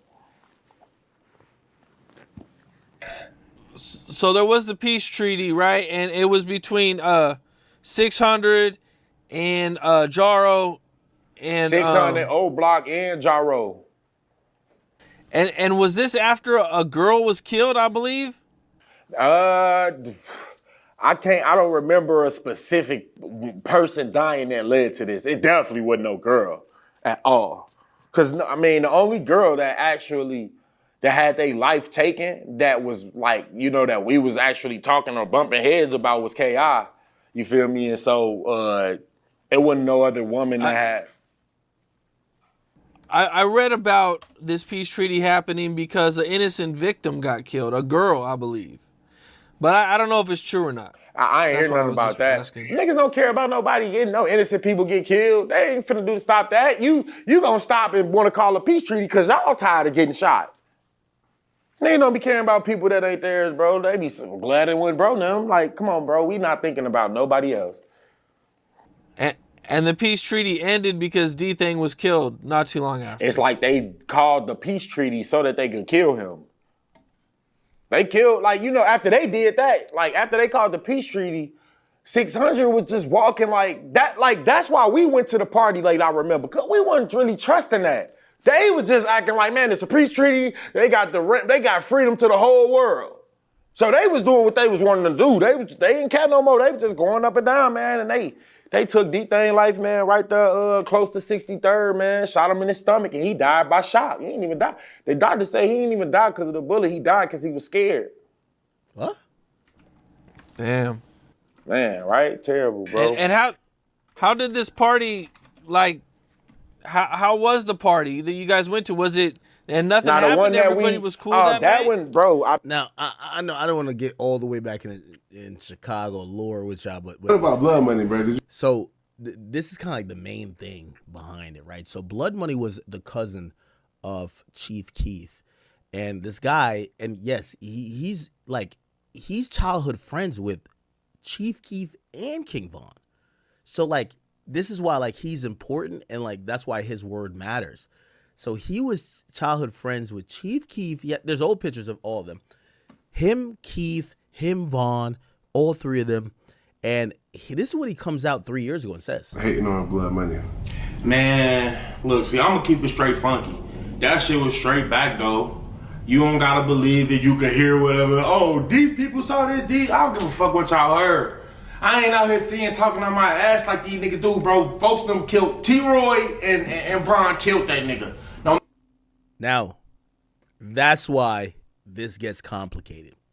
So you have someone from O Block J Hood, who literally accuses King Von and T-Roy of killing Chief Keef's cousin, Blood Money. So when you think about everything you keep hearing, oh, they robbed Keef multiple times. They killed his cousin. I could see why Keef probably doesn't have that like super sympathy or like, oh, nah, fuck Youngboy shit because, you know, Von died. He probably just doesn't give a fuck. Respectfully. No matter what the fuck else, and look, I might be saying it in a harsh way, but I'm no way in no form of fashion trying to be disrespectful to Blood. Rest in peace to Big Gang. Niggas was backdooring. That's why I'm speaking out on the shit. I don't know nothing. First Street know what's up. They know that it's been some shit going on for years now. T-Roy and Chief Keef was cool. Why would T-Roy kill Chief Keef's cousin, though? We can't even get to all the main logistics of it, but we just gonna say niggas is followers. T-Roy and Von was who they was, but that don't mean that them niggas was, like, them niggas listen to people. Like, if the, like, followers, that's all this should ever be. Niggas was followers. T-Roy and Von was followers. Who they follow, y'all, I don't know. Y'all answer that yourself. But the nigga that got killed, He killed. Died, right? Yeah, he died, but they had his body in the at a party. Yeah. You know what I'm saying? And at first, niggas was like, damn, like, what the hell was the club thinking? Or, you know what I'm saying? But Gunu Mama came. Okay, so now he's talking about, that's some different story about Gunu. Okay. All right. So we're kind of getting the lore here. So, you know, not only it looks like before Keef got famous first. So Von is just one of them niggas who's just a hood nigga. He's doing whatever. Maybe he tried to do some stuff to Keef. We don't know. But they're claiming that, you know, at least this guy is saying that it might be responsible for Keef's cousin's death. And now it gets a little bit spooky because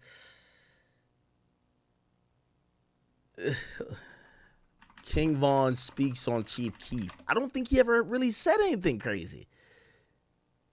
Look. Why Chief Keef never said anything in terms of like rest in peace to Von or anything like that? It was close. Keef always been a little stubborn, man. You know? This boss up, eh? Especially like when he got the money, he got more stubborn. Do you okay? So you're from O Block? Yeah. Like right there? Straight, yeah. That's what it's called. 64th King Drive, 64th, 65th. It started really on 63rd. Right. That little whole area, Parkway Gardens complex. Do you remember when Keef came out? Was that like a huge changing point for the neighborhood and for Chicago as a whole? We was hell yeah.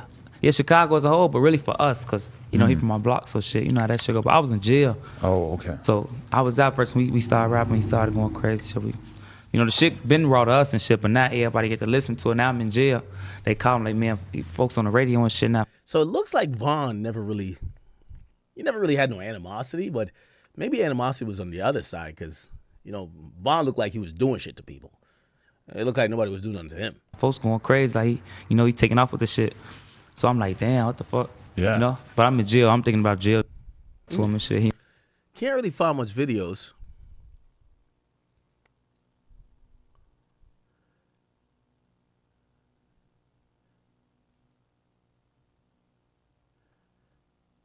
Oh, this is when he fully talks about the problem.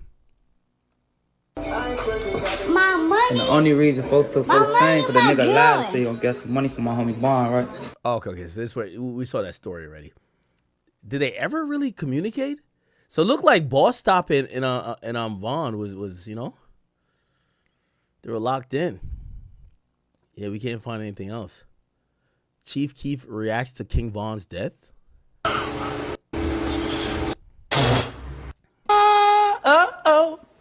No, that's probably fake. Let me see.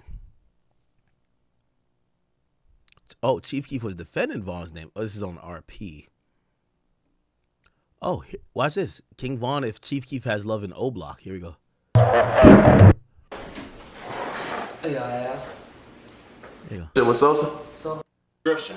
You can follow me on all my social media at 16 shot on visuals with a Z. But that's enough for me talking. Let's get to the video y'all came to see. You had a relationship with Sosa? So, that was my boy. For sure. So how was it with him? He still got love in the O? Hey, yeah. Alright. Is there anybody in the city you want to work with that you ain't worked with yet? I ain't gonna lie. Yo, Von was a notorious liar, bro. When he say something, I don't believe him at all. I don't believe that nigga at all, bro. I don't believe that nigga at all.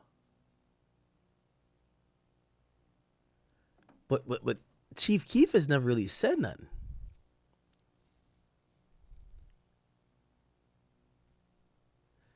There was a whole time. Oh, here we go.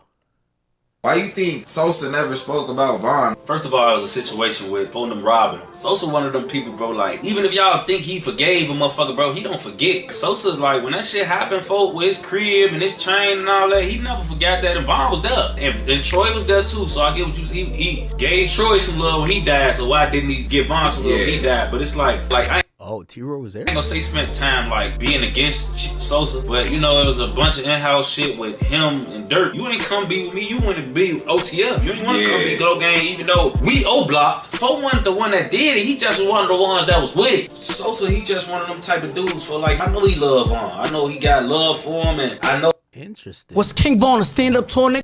Okay, we don't need 6ix9ine in there. Ah, interesting.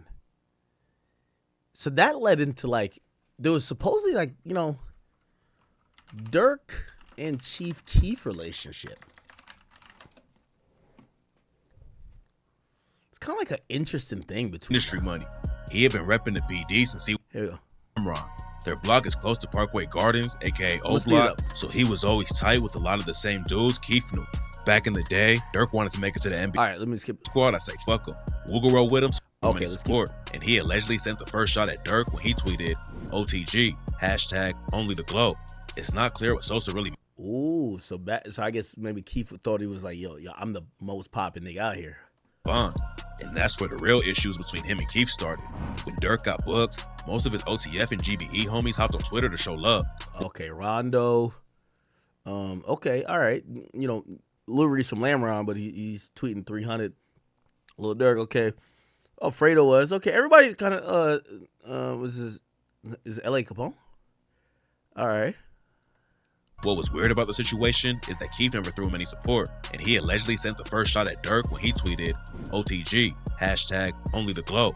It's not clear what Sosa really meant. By the way, who do y'all think is a more legend?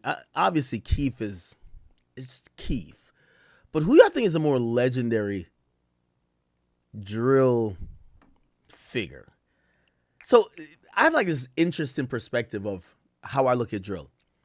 Keef is always gonna be like that guy who was like the pioneer, but I really don't believe there's no greater nigga in drill history other than Dirk. I think Dirk is the ultimate. I think Dirk maxed out at everything. He's mainstream. He always was dealing with underground beef.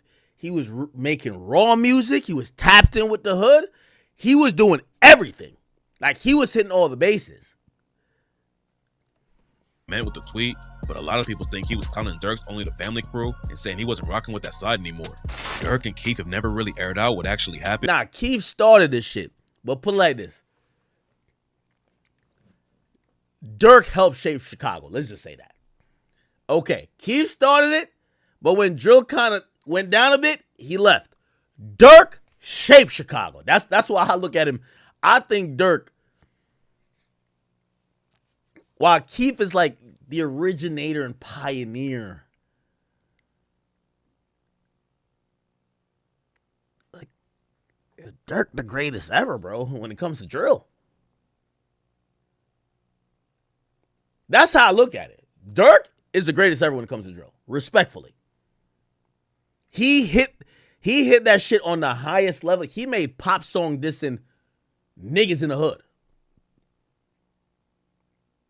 He got on records with some of the biggest rappers and still was on some street shit. He's with Future, dissing niggas blocks away from where his niggas is at. I'm not gonna lie. Yo, he's on songs with Savage talking about hits, allegedly.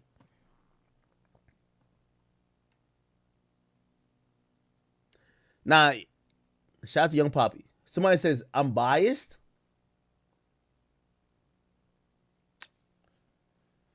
I feel like y'all trying to bait me a little bit. Here's my point. When it comes to music, if we're only going on music, it's KEEF. 100%. If we're only going... Nigga, when I'm saying drill, nigga, like, bro, I really feel Dirk made shit shake, nigga. Dirk was really going crazy in Chicago. Dirk really made shit shake, nigga. And when you in drill music, like, Dirk was standing on every business in Chicago. Let's just leave it there. When everybody said they left Chicago, Dirk had niggas in there still moving.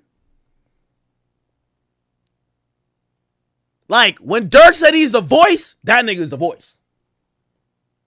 And I hope, and I you know, we trying to be chill. I hope y'all know what I'm talking about.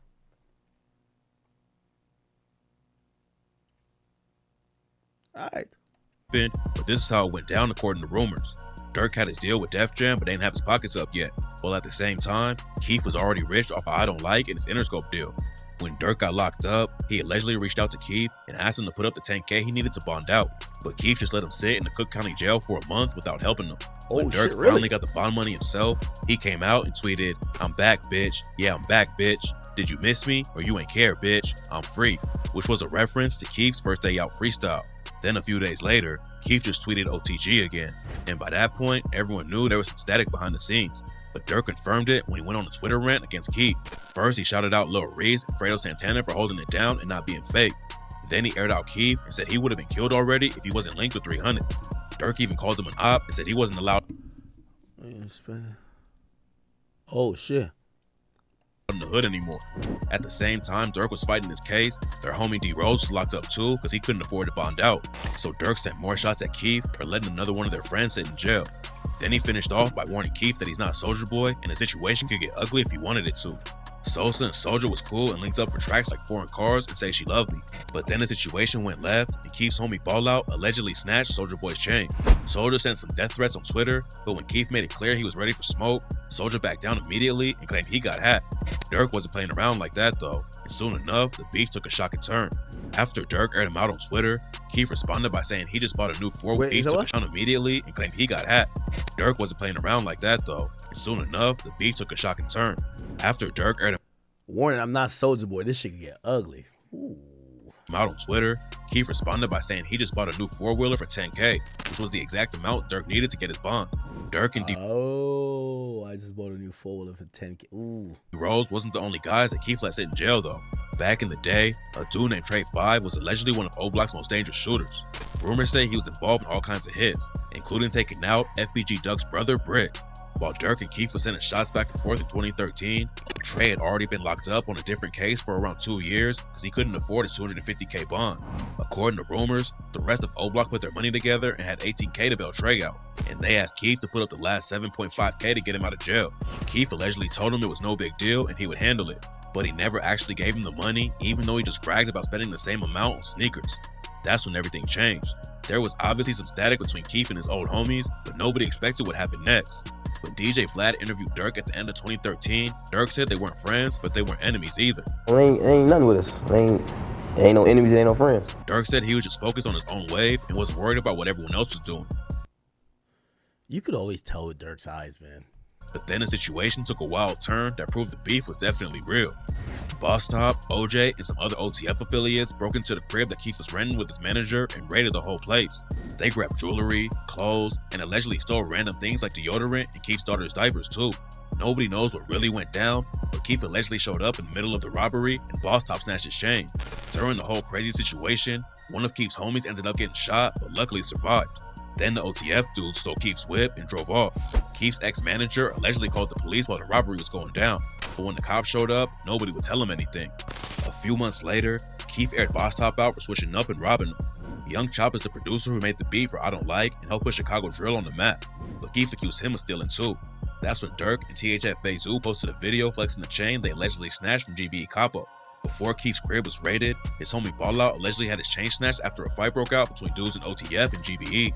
A dude named Mubu Crump claimed that Lil Reese thought Dirk was behind it and choked him out in the club. When they go in the back, we all go in the back. The nigga Ball Out checked the nigga Dirk like, you bitch ass nigga, I heard you saying something about the chain. And then next thing you know, Reese like, nigga, what that chain? That on BD jump over there and choke him. But Reese told Cam Capone News. There was a rumor that you choked him out of the club or something back in the day. That shit fake. That shit false. That shit came from a hating ass op. That shit fake. Never ever never. Dirk addressed the story too, and on Gucci Mane's track Rumors, he rapped, "What you know about popping out and trying to hit their face first? They like smirk, yo ass be tripping, better put your case first. Choking who? I heard them rumors, niggas better play slow. I don't want no niggas who you catch, I want the one I paid for." After the shooting at Keef's crib, it looked like the situation was gonna get deadly, but Boss Top said it was all a misunderstanding. That wasn't about nothing. Wait, it was his Tarzana crib? I thought it was in Chicago.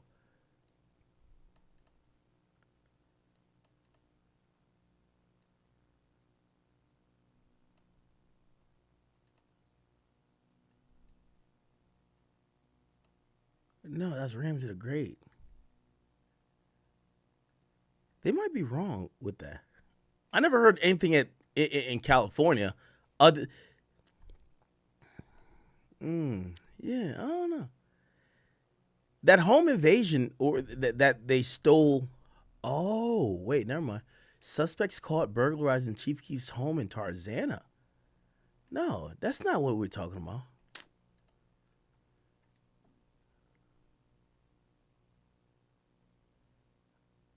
Oh, maybe some other shit.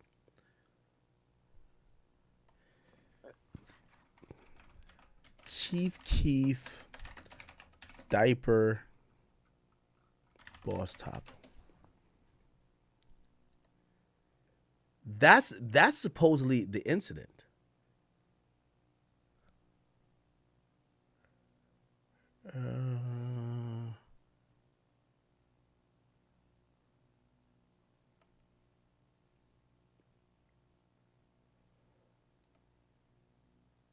I thought that was when he was yeah, it was 2014. My bad, chat. What the fuck? Oh, my bad. That was crazy. All right, enough, bro. We got to the bottom of that, you know what I'm saying? Okay. So it's like, you know, I think Vaughn cleared that up or something. You know But all that got squashed. Yeah, that's my boy. You still fuck with Chief Keef. Yeah, that's my boy. That's my little brother. Who's still a very important part of Chicago hip hop. Yeah, for sure. To this day. Yeah, for sure. Boss Top might have ended his issues with Keef, but the situation between Dirk and him was about to get even worse. At the same time, Dirk was beefing with Tyga too. The two of them were seen in the studio together working with Chris Brown, but Tyga got heated over Dirk using his girlfriend's name in the verse. He was dating Black China at the time and asked Dirk to change the line and take her name out. Dirk went along with it and changed his verse without any issues, and he said Tyga and him started texting back and forth about linking up for a collab. Tyga ended up ghosting him though, so Dirk took shots at him on the Chirac remix and rapped. Heard Tyga sneak dissing on me, tell them doc bitches I'm not right. Tyga only got one name, but that nigga ain't got one stripe. He backpacked, so easy to get the nigga shit snatched. Tyga clapped back with the Chirac remix and raps. Niggas thinking that they MCs can't get touched. Why the heck? Yo, let me tell you this. Yo, chat. Yo, certain niggas, you gotta know who you beefing with. Why would niggas think that? Yo, again, I'm not saying Dirk is like a killer. Dirk was a crash out. Not himself. Dirk is the type of nigga who would probably. All right, let me not even say it, because he got a case going. You know what I'm saying? Like Dirk, he a crash out in the sense of,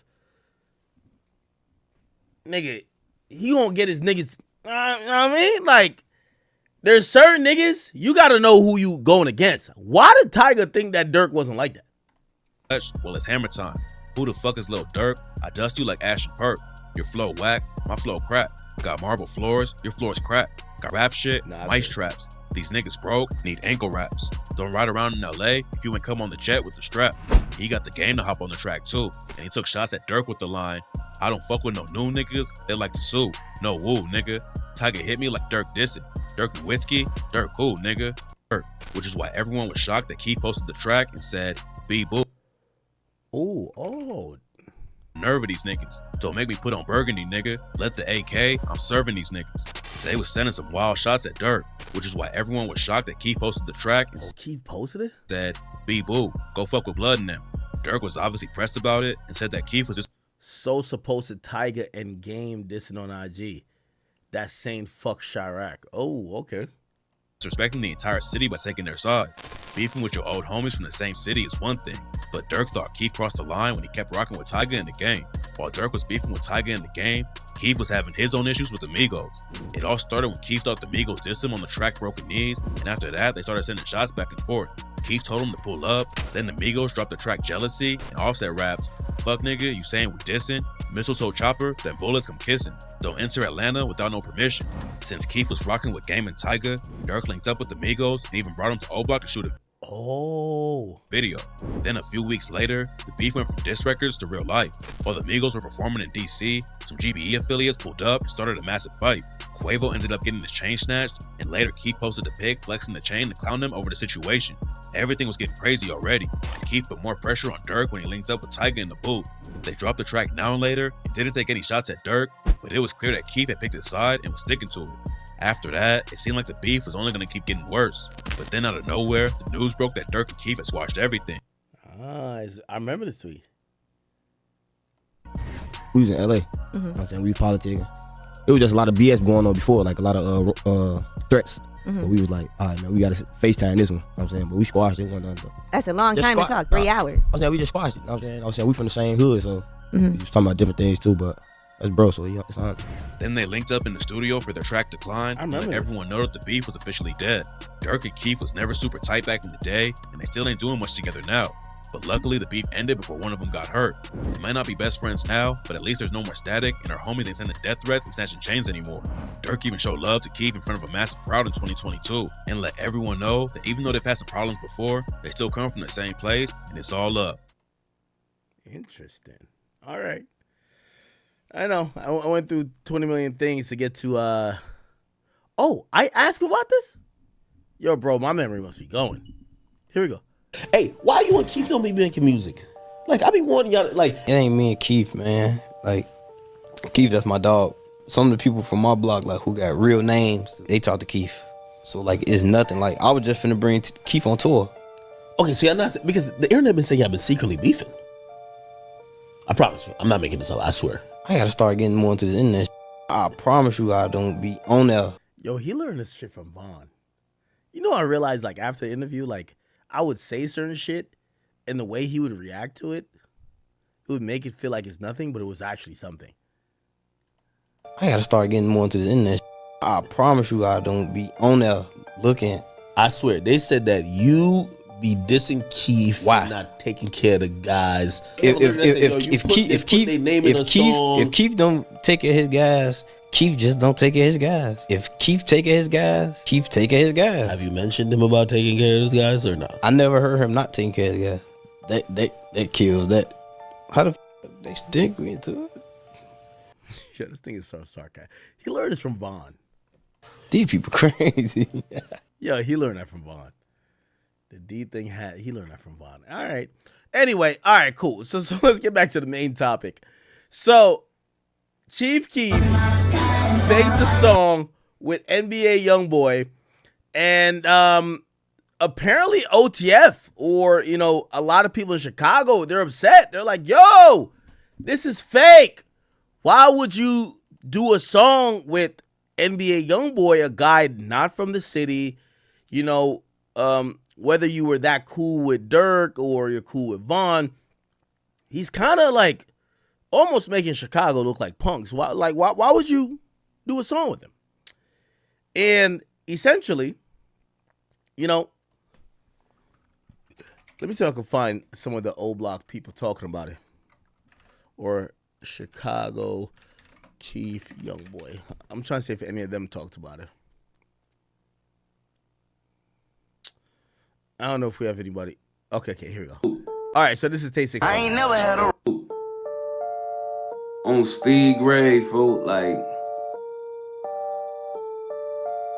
I don't know if people like understand like I know all y'all know the history, folks. So I'm not even gonna sit here and repeat the history, folks. But some people like KEEF, folk, like he remember everything. You know what I'm saying? And not only okay, so he's reiterating what we just learned. Do he remember everything? Like he really like he don't go backwards, folks. Like that's one thing I learned about Soul, folks. Like some of these you done seen beef and get back cool in the midst of the last 10 years, bro. Any nigga cross KEEF, folk, we have not seen back around KEEF. I have not been rumored for KEEF to like them, support them, or none of that, folk. Like he might like even with Smirk, like before Smirk got booked, like they were just DMing and like you know that, but it's real live, you know, like everybody get played at arm's length, folk. Like everybody, you know what I'm saying? Like it wasn't these like you feel me? Like Sosa ain't went backwards at all. Like if a Nate him folk, he don't got no like he don't feel the loyalty he's supposed to have. You know what I'm saying? Like, and honestly, if you ask me, bro, that's why Sosa's still alive and free. Oh wow, so you're saying that because he don't give second chances, that's why he's alive. Interesting. This song with him and YB folk, he probably ain't feel no way when he made it about making it. And honestly, if you ask me, he probably shouldn't, bro. You know what I'm saying? He probably shouldn't. Yeah, he grew up where he grew up, and he from where he from. But we know how that went. I don't even want to get to saying all the details because we all know what happened. You know what I'm saying? It went how it went. Okay, so all the you know, his own guys robbed him shit, like he not fucking with it. Okay. Anybody else from Chicago? Let me try to sort this week. I want to see if anybody. This is King Yella talking about it? We don't care about King. King Yella not from. He a op. Well, at least for those guys, right? They're saying Chief Keef confirms his cousin was backdoored by King Von on a song with Youngboy. Yo. So we recently created a community with and followers on, along with the whole situation that Lil Durk is currently in, where it's rumored that King Von was between Lil track with him and NBA Youngboy called Rooms. He would take a lot of flack from guys he was once cool with and others. One of those guys that would talk up was TTE's own Breeze. He would take to his IG story and say, quote, "I won't be listening to Sosa no more. Thumbs down emoji. Y'all be real life going against this ish. Clown emoji."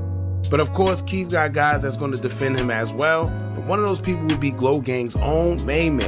After Breeze posted that, Main would respond to it subliminally by saying, quote, "We Glow Gang. We don't give two F's. Why you think we made 43B? F everybody, cry us a river." Now Breeze responded by saying, quote, "At Four Corner Glow, didn't your chain get took? Go cry a river about that ish before you give your opinion on ish when I'm talking, fam." Now Main will go a little further with a longer message as he did respond, and he would state, quote, "Man, you a little ad boy. Dirk don't even effing know you. You 20 years old, ninja. Stay out the business. You little dirty bum ad ninja. F you, wearing DD jacket and chain. Because them ninjas snakes, this ones that he keep around."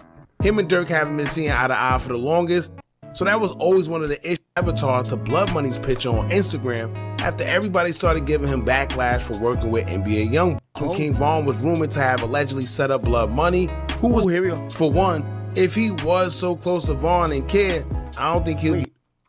What's Chief Keef's Instagram picture right now? Wait, sorry. Shit. Chief. Oh, his Instagram is Blood Money. And they're saying that KEEF never forgot, and KEEF blames King Von for the death of Blood Money, maybe a setup or whatever. So his profile picture explains why he's doing a song with Youngboy. Because the idea of Youngboy is not that he's just beefing with Dirk. It's like, yo, he killed, or not Youngboy, but Youngboy's mans killed Von. KEEF is saying, why do I give a fuck about Von when my cousin Blood Money got killed, and the blame is going towards maybe a setup by Von and T-Roy? Oh, makes sense. Be dating or messing with his sister Kayla B. That's one red flag. But then two, Boss Hopping them was stealing KEEF things when he first took off. So that was always one of the issues we all got to know publicly that caused friction between O-Block and the affiliates. But then things got worse when King Von was rumored to have allegedly set up Blood Money, who was a Glow Gang affiliate and Chief Keef's blood cousin. Like I stated earlier, we don't know how true it is, but KEEF would kind of confirm everything when he would change his avatar to Blood Money's picture on Instagram after everybody started giving him backlash for working with NBA Youngboy. Now, how I took that was KEEF basically saying without saying it, I don't care what happened to Von because Von is responsible for my cousin, allegedly. It's no different than when someone passed away and then their ops start posting their loved one that may have been unalived by him. At least, that's how I took it. Then you have to remember, King Von kind of trolled Blood Money at the time of his passing when he would tweet and flip Blood Money's lyrics from his song Thought He Was, featuring Chief Keef. Blood Money would say, quote, I'm Blood Money from Front Street and I run ish. King Von would tweet saying, quote, I'm King Von from O-Block and I run ish. Hashtag rest in peace Blood Money, 100 emoji. Now he could have been trolling or he could have been genuine. Y'all let us know what y'all think. However, King Yella feels wholeheartedly that King Von did have something to do with Blood Money losing his life. Y'all check this out. Hey, I see a lot of niggas in the comments. I see a lot of niggas don't like Chief Keef and Youngboy doing a song. But at the end of the day, it's growth and development. And there ain't no gangbang. That's respectfully saying that. But niggas like, I ain't gonna be listening to Keef no more. Oh, he went against the grain and niggas do anything and woo-doo. Man, Keef do what he wanna do. He opened the doors for everyone in Chicago, nigga, for Dirk, for Reese, for you, for me, for everyone. What you talking about? Without Shorty won't be none of y'all niggas be hating so much. But at the end of the day, Von, all them niggas, man. If y'all ain't pay attention to the distance, to all that been going on, niggas never with each other like that for real anyway. It was fake love, niggas. Then especially, come on, Von and all them niggas backdoored and killed Blood Money. Y'all know what's going on. Don't act like y'all slow, nigga. What you talking about? Y'all never saw Chief Keef post Von one time, nigga. You ain't hear them niggas do a song, nothing. That tells you a lot. I'ma have a song down there with every homie I got, nigga. Fuck is you talking about, nigga? You gonna see me with it, we gonna be thugging, you gonna see something, nigga. Come on, man. I already got the information with the nigga. They ran into each other at Rolling Now loud, man. And Keef asked the nigga, what's up? Ooh, you supposed to have something to do with my cousin getting killed? He on, I ain't had nothing to do with it. Go back over there to the O-Block niggas and get that. Hit me in my mouth. Interesting. Okay, anyway. Kind of got the history on it. I guess this makes it a little bit more, makes it make sense. Because, so, the collab happens, just that you know, because I know we kind of went all over the place. But I honestly forgot, right? So, the collab happens, we got KEEF, we got Youngboy, that's Youngboy right here. Youngboy right here. And you're going to see KEEF, like, somewhere over here. Yeah, KEEF is right here. They put out the song. And essentially, before the song even comes out, now that I'm thinking about it, like, I thought people knew the song was, like, previewed. Because I remember talking about the song right when Youngboy played it for me. And I didn't know nobody knew about the song. I thought his fan base be having on release. It's like Cardi's fan base. When Cardi sends me a song or whatever, I'm like, yo, your fan base probably got it. I'm not thinking I got it exclusively. All right, anyway. So what happens is after this video comes out, Lil Tim, and that's the guy who actually killed King Von, he responded to all the people in Chicago who were not happy about the collab. Boy, niggas mad, bro. Did a song with Lil Tim. Man, y'all, shut y'all pussy ass, bitch ass, ain't gonna do shit ass niggas up, man. All that crying and shit about a fucking song, nigga. Get some fucking money. Boy, niggas mad, bro. Did a song with Lil Tim. Man, y'all, shut y'all pussy ass, bitch ass, ain't gonna do shit ass niggas up, man. All that crying and shit about a fucking song, nigga. Get some fucking money. Wow. Wow, wow, wow, wow, wow, wow. So that was a response there. And I mean, I kind of have no I have no opinion on the matter. I guess it kind of comes down to if Chief Keef really did not fuck with Von, how could you blame him for doing a song with Youngboy? Now, I don't believe Youngboy's song was all about dissing Von, right? Youngboy just did a song. So how could you blame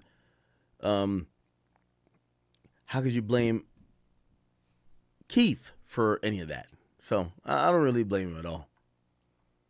But it's crazy that Lil Tim is responding, because I feel like every time I see Lil Tim, I feel like people who love Von are going to get upset, because this is a guy who killed him. Boy, niggas mad, bro. Did a song with Lil Tim. Man, y'all, shut y'all pussy ass, bitch ass, ain't gonna do shit ass niggas up, man. All that crying and shit about a fucking song, nigga. Get some fucking money. Okay. All right. Real quick, in some streamer Twitter news, have you guys seen this? So, Dean the Great, he's a boxer. That's how I know him. He streams. And, I've met him a couple of times. He streams everywhere. Every time I've been to Brand Risk, he's streaming. He's actually a really good boxer. I like him as a boxer. Now, there's 2 incidents that happened this week that has made people, be obsessive with whatever is content or whatever the case is because on one of the clips, he gets slapped by a guy. And the other piece of content, he gets punched. So I kind of want to bring it back to what the hell kind of happened. I'm going to try to give you guys, like a synopsis of, what the fuck. And also try to be real about it.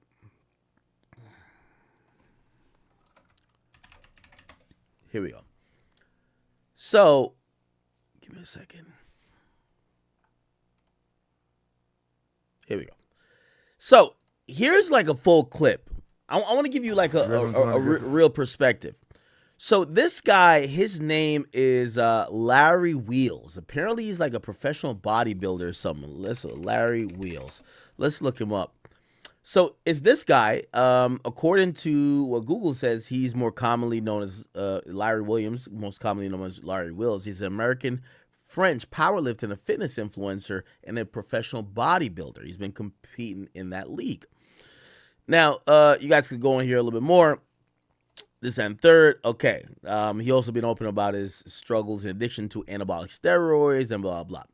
Now, if you guys haven't seen him online a lot, you guys wouldn't know the lores. So I'm going to just tell you what the thing is before. He has this girlfriend, okay? Larry Wheels' girlfriend. And, is this her? And apparently everyone is kind of on him saying, hey, listen, your girlfriend is basically not that into you. She kind of puts herself out there like she's single.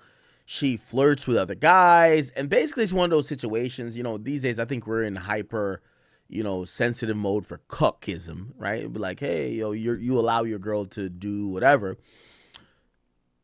And people have been kind of getting at this guy to say, yo, you're big and buff, you're whatever, muscles all over, but like your girl's running all over you. Now, let me see if I can find a video about him and his girl's relationship. Now you know him, Larry Wheels' girlfriend. And yes, it's important that I play this before I, get into anything else. Okay.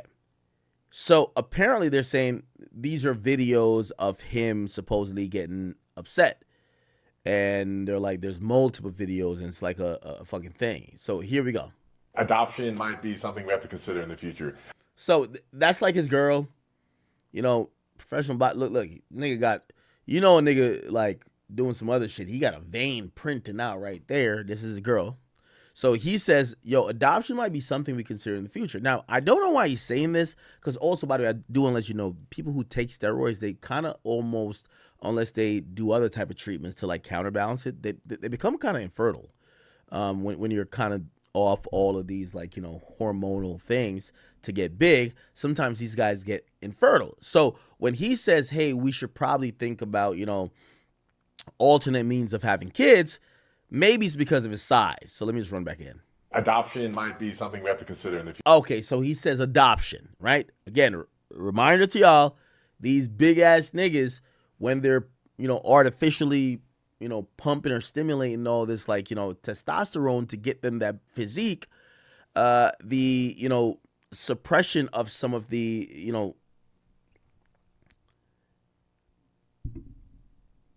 hormones that will allow for semen secretion goes down. So these guys almost essentially become senile when they're just only caring about their muscles. So I'm not sure if that's the context of the conversation, but I'm trying to give some context because no sane man, I don't know if he has kids, just tells your woman, hey, let's look into adopting kids when you know your penis works, right? Future. I haven't checked my sperm count. Would you be open to adopting something? I mean, we. So you know, again, him mentioning sperm count, I could tell, like, you know, they're probably having that conversation, right? Like he knows that his sperm count is limited based on the fact that he's taking some shit. We have other options, so probably I wouldn't want to adopt. It has to be somebody who looks like you, so maybe we get sperm from The Rock. Okay, so she says, hey, you know what? We could adopt, but, you know, or we could do like some sperm bank shit, but like we could just do it with someone who looks like you, which, you know, he's smiling through this, but, you know, anyone who's half educated, I don't care if you look like The Rock, your genetics isn't The Rock. So when your wife is saying, I would rather The Rock semen in me than us adopting if you're infertile or whatever, it now makes you think, wait, bitch, you trying to fuck The Rock? Now he smiles through it. Now, a bit of his smile you'll start to see kind of looks like pain, and we know what this smile. From The Rock. Look at his face. Right here. You're gonna see the pain. That's the pain. That's the pain. Yep.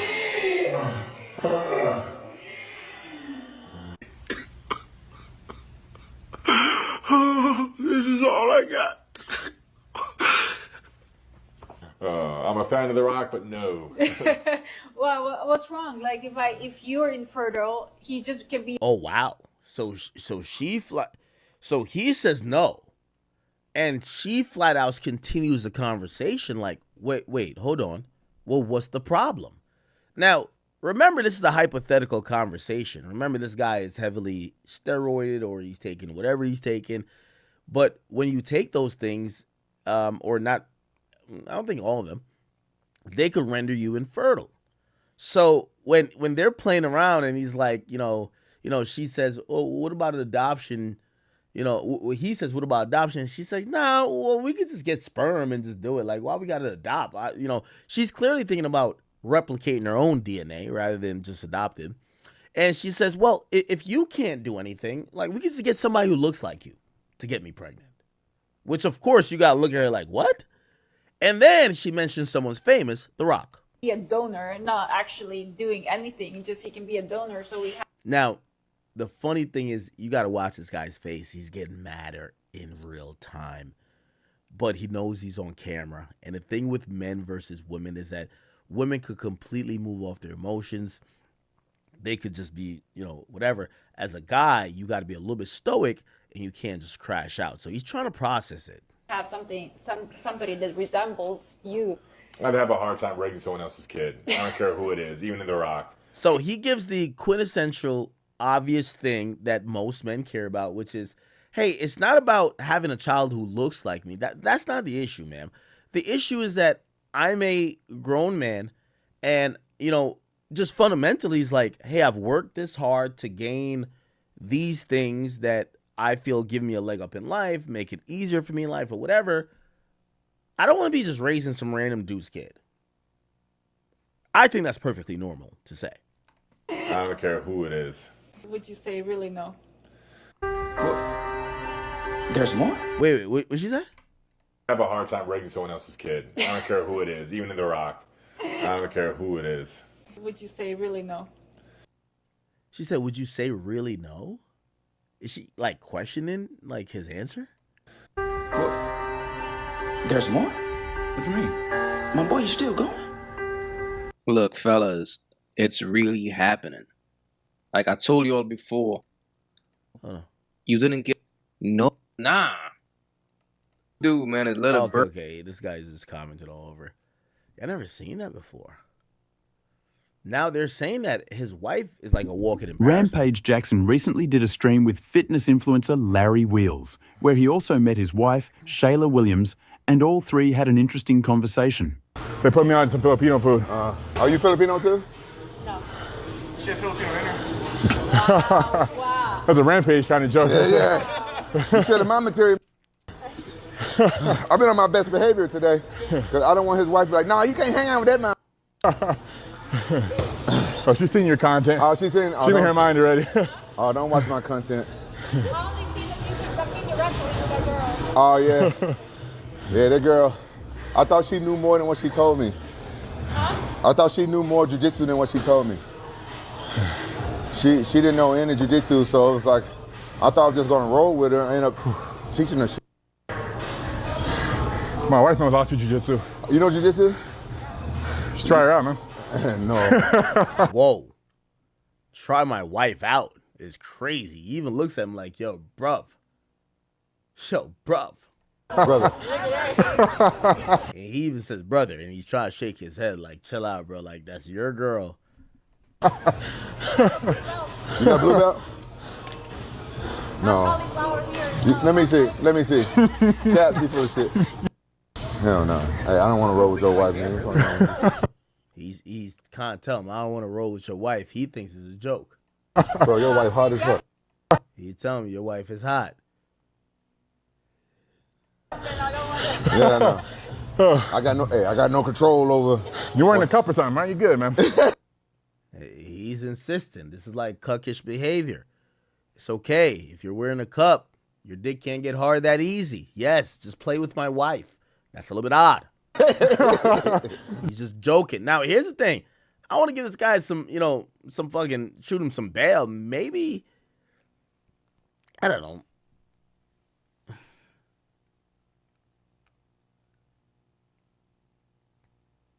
Kind of looking at, maybe he really doesn't care. He's wearing a cup. He's good.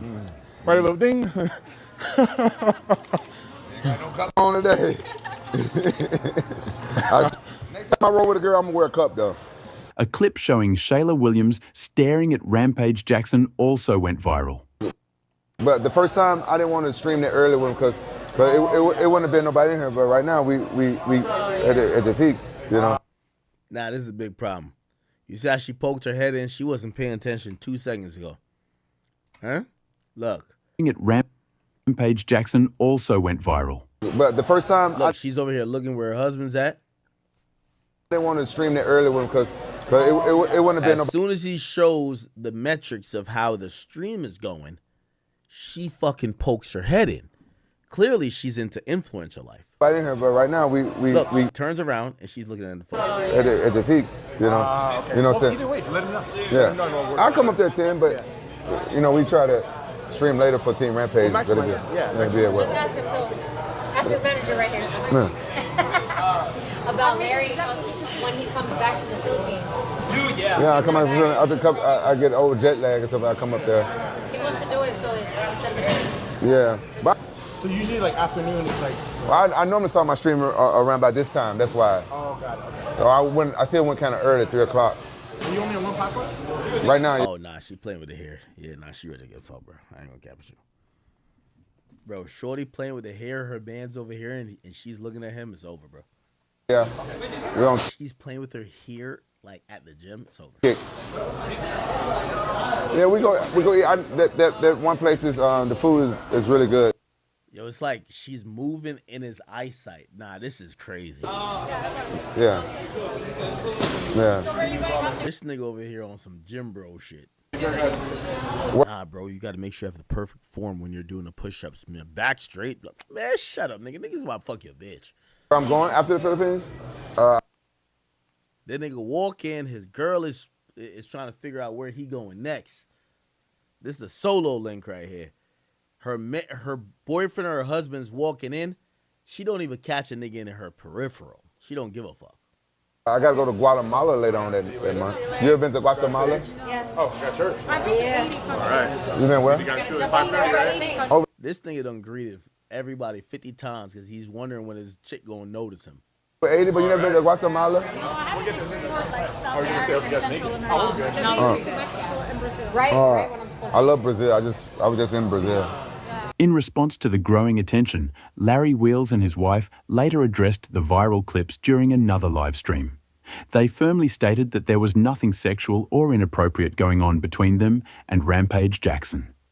Despite their clarification, both appeared uncomfortable and upset while discussing the situation. Did you see all viral clips from Rampage? We have. That's so funny. First of all, people writing. I know that's like clip farming, whatever. That like I'm feeling him touching my hair, whatever. Are you? Huh? Are you? I mean, he's fine, but no, he's not my type, for sure not. He was very nice and entertaining, but in that particular clip where I'm like touching my hair, you can tell I'm like fully zoned out, and it was just funny. But yeah. Yeah, I noticed that. She didn't say no. No, I just said yeah, he's okay, but no, like he's not my type.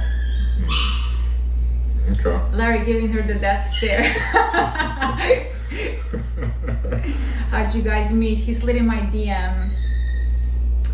Yeah, that's how we met. Despite what was said with those clip farming clips, I am not a cuck. For anyone out there wondering, there is no cuckoldry going on here in this marriage. He just knows me, so he's like chilling. Yeah. He knows me. I mean, all due respect to him, I don't like older guys. Like, I like them my age, or he's a bit younger than me. He's a couple years younger than me, so. What do you mean, guys? There's only one guy for you to like. No, but I mean, like, in general, like, if I find somebody attractive, then, yeah, it's definitely not. You find other men attractive beside me? I mean, I can acknowledge somebody looks good. No, that doesn't mean, like, I'm attracted to them. Larry clip farming already, yeah. Putting me here. Hey, what? Anyone out there wondering, there is no cuckoldry going on here in this marriage. He just knows me, so he's like chilling. Yeah. He knows. Yo, he keeps looking at her like he don't know what she about to say. Me. I mean, all due respect to him, I don't like older guys. Like, I like. What?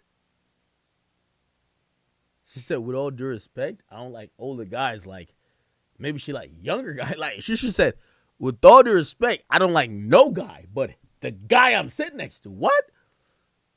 Like them my age, or he's a bit younger than me. He's a couple years younger than me, so. What do you mean, guys? There's only one guy for you to like. No. Right? Yo, tell him, gang. Oh, but I mean, like, in general, like, if I find somebody attractive, then, yeah, it's definitely not. You find other men attractive beside me? I mean, I can acknowledge somebody looks good. No, that doesn't mean, like, I'm attracted to them. Larry clip farming already, yeah. Putting me here in, like... So someone says he's clip farming.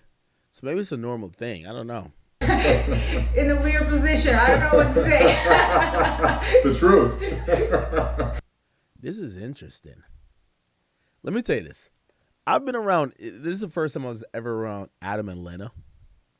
I'm going to be honest with you. I really think Adam has zero jealous bone in his body. I think Adam and Lena's brain, you know, I wish him long life. It has to be studied. They're not regular. Yo, let me tell you this. Bruv.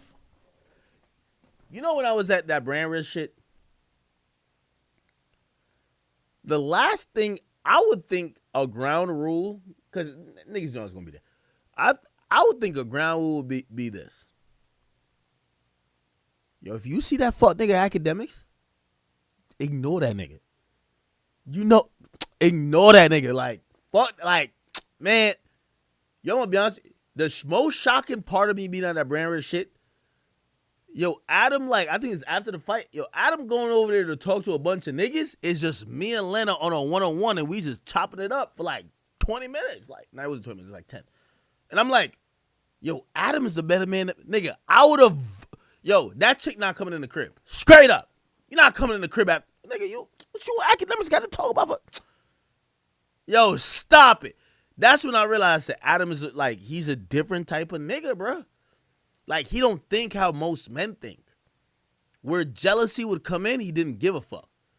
Because, nigga, I was trying to find if there was jealousy when I was like, yo, Adam, go train. Go train real quick and get ready. Yo, me and your wife, we about to take some shots. He was like, oh, go ahead, take some shots. What? I'm like, yo, I must be insecure, bro. Because when I hear shit like that, I'm like, nigga, stop fucking playing with me, nigga. Stop fucking. I think I'm insecure. After being around Adam and Lena, I was like, but I'm telling you, Adam don't see nothing as a threat. He not jealous. She not. Bro, I don't know how they operate. I'm saying that to juxtapose to this, I could tell this nigga is physically bothered. Nigga, I was around Adam. He did not give a fuck, bro. This thing is visibly bothered. In a weird position. I don't know what to say. The truth. I watched the video he posted with Rampage. Love how he kicked my ass. Yeah, for sure. He definitely did. I would not want to take a real match with him. Just him messing around was scary enough. Yeah. And he said he's not even retired. He said that... he just hasn't had any fights. Yeah, he said if the check was big enough, he'd jump back in the ring. Yeah. And, I mean, his conditioning will have some catching up to do, but he's still plenty strong, I think, to be taken seriously. I'm surprised he's still strong at his age. Yeah, I mean, he's still training, right? He said, like... Yeah, he's still doing weightlifting nearly every day. He's got a bodybuilding coach to get him more accustomed to using the weights. Yeah. You know? And, he picked me up like it was nothing, and I'm 300 pounds. Yeah.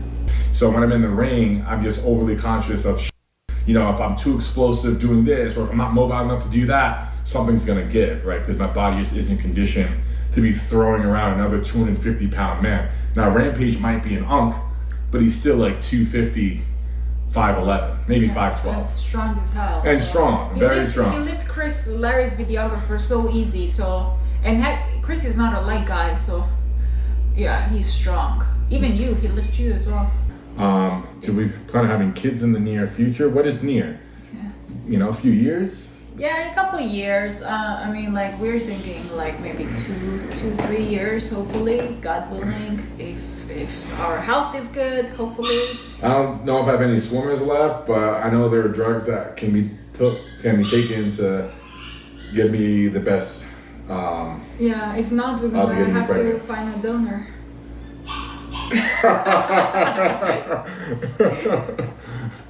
Is that why you're looking at Rampage like that? I think he's too old. Well, for guys, no, but he already has 5 kids, and I don't know, 2, 3 baby Means he's mamas. fertile. No thanks. Larry, you cooked. Would you let Aiden take you shopping? No, that's like some Diddy shit, like a man taking you shopping. But for what? What if it's like for a nice watch, like a new Patek or something? Yeah, but I mean, for what? Either this guy's really good at like clip farming, or like he's really getting cooked. Cause like some of his reactions is like almost to try to extrapolate the most extreme, ridiculous moments, which maybe that is essentially what the intended goal is. But for a stream. I mean, if you decide, oh, I'll gift you on the stream, but to take you actually shopping, it would be weird, no? It is kind of Okay, so that's the lore. This guy has been called a cuck by like everybody. You know, I watched this video. I really don't believe a lot of shit was streaming. But maybe it's true. Maybe it's true. Anyway, it kind of culminated into a boxer that's fought on brand risk before. His name is Dean the Great. And, you know, the whole internet at this point is laughing at this guy saying, hey, your girl wants to fuck Rampage Jackson, which is here, and whatever. Wait, why y'all saying I don't read chat? And you know, this happened. 200 gets it. Oh! You guys want 200 gets it?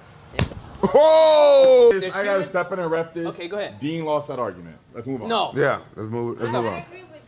Okay, so this is before. That's good. Everybody always gonna be Wifey split. agree with me. Let's go. Everybody always gonna be split. Fuck what they talking about. Everybody always gonna be split. We always gonna be split on that. She agree with me. We always gonna be split on that. You can't tell me, nigga. You can't tell Nigga, me. y'all, hey, nigga, how in the fuck, yo, black ass gonna steal a fucking glass from the restaurant? Hey, but she agree with me. Can I get a hug? Don't do. Oh, whoa. I know we're streaming this shit. I know, hey, bro. Don't disrespect this motherfucker I ain't like that. disrespecting nobody, bro. Nigga, hey, I don't give a fuck, nigga. With your fake ass. I just want a hug. Oh. So Rampage hugs him? What happened? Whoa. I'm sorry, bro. I'm sorry. Between the two of you. See, we agree. I'm sorry. I just did that shit to fuck with this nigga. She the only one that Hey, no, agree with real me. talk. She the only one that agree with me. Hey, no, don't disrespect. Don't disrespect the king like that. Nigga. He a king, nigga. He a king. You know why? She a queen, though. Listen. Whoa. I know we streaming. You gotta chill. We gotta chill. I know we streaming, nigga. She a You queen, though. Hey, honey your liquor, nigga. I know we streaming, but honey your shit. I'm good. She a queen. No. Chill out. She's married, nigga. Listen, we got two beautiful girls on. Come on, let's go. This nigga, hey, he's fucking Man, up. fuck this nigga. This nigga spun me around. I think I'm finna be respectful. Oh shit. Fuck Okay, fuck this nigga. His Come wife on. up for grabs. Hey, he been mad disrespectful. smiling, she Hey, laughing. did It's you been get like Larry? Did you get the address? I got the address. Yeah. Hey, don't be mad disrespectful. Come on, I'm man. good, I'm Listen, good. I know we streaming, What are you doing nigga. with your hands, bro? This. What are you doing with your hands? This you ready? nigga. Oh, she said, what you doing with your hands? Holy. Hey, you ready for them 100 gifted? 200 This gifted? nigga. Listen. You ready for them 200 gifted? Whoa! Whoa, 200 gifted. I felt good. Hey, Dean. After all night getting shit on. Yeah. I was Dean. waiting for that fucking moment. Dean. Hey, gift him 100 for me, nigga. Gift him 100 for me, nigga. Nigga. That was a real ass slap, nigga. Get your ass in the van, nigga. Hey, give this nigga 100. Give. Now, I'm going to be honest with you. I told you, I don't believe nothing is streaming. I personally thought this was fake. Not the slap. The slap is real. If you don't know, Dean, the guy who got slapped, is a boxer. He's used to taking hits to the face or otherwise. I thought they were going into Logan Paul territory where, like, you got to sell a moment to get a bigger moment. That's how it works. You know, you let somebody kick you in the nuts. You let them hit you over the head with a chair. And yes, I know it's a real slap, but I thought, here's the running lore. This guy is known on the internet, and recently, the internet picks like one guy to be like, hey, his woman is just so disrespectful, and maybe sometimes they're right. They picked Akash not too long ago, Akash from Flagrant 2. Now they're picking this guy. They're like, yo, bro, you're buff, you're this, you're that. Like, dog, how does your girl disrespect you? And honestly, I thought this was a fake, stunt, not the slap, but the idea of, having him be violent of some sort, especially a slap, to defend like his honor. It kind of helps tear down other narratives. So there's other narratives that, people have that this guy's a cuck, this and third. So this is a win-win for everybody. The guy who got slapped, respectfully, Dean, he's never been this viral, right? He could do whatever with it. This guy gets to shake the cuckoldry that everyone's trying to put him under by saying, hey, listen, I'm not over here doing bullshit. You know what I mean? Like, I check niggas if they're trying to play with my wife. So he gets to shake the cuckoldry, or I'm probably saying that wrong. And Dean gets to kind of go more viral than he's ever been. So he slaps him. Rampage Jackson said, let me get you in the car. Hey, Dean, get your mind. I don't even know how to do it. Well, maybe make it clear, though, but if it happens again. Man, I this nigga, you know this nigga.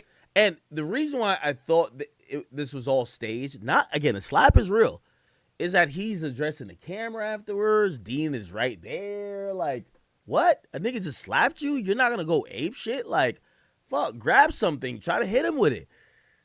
Or maybe you just acknowledge that you were out of line, so you won't do anything. But we got no answer at that point. You ain't just fucking slap me, bro. Yeah, man. I'm good, bro. I'm good. No. Hey, that was a You hard just fucking slap me, nigga. That was a hard ass slap, man. Come on. Everybody else is talking about the slap. And then if you kind of look at, apparently he gets to a different part where he basically starts saying, yo, I'm gonna have to get my gun and shoot this guy. I ain't gonna lie. I ain't been sleeping. I ain't been eating. Ever since this nigga slapped me, bro. My jaw hurt. That's why I think that's why I think it was a troll. Because if you really were offended that you were slapped, you're not making new content and memes off of a picture or video of you being slapped.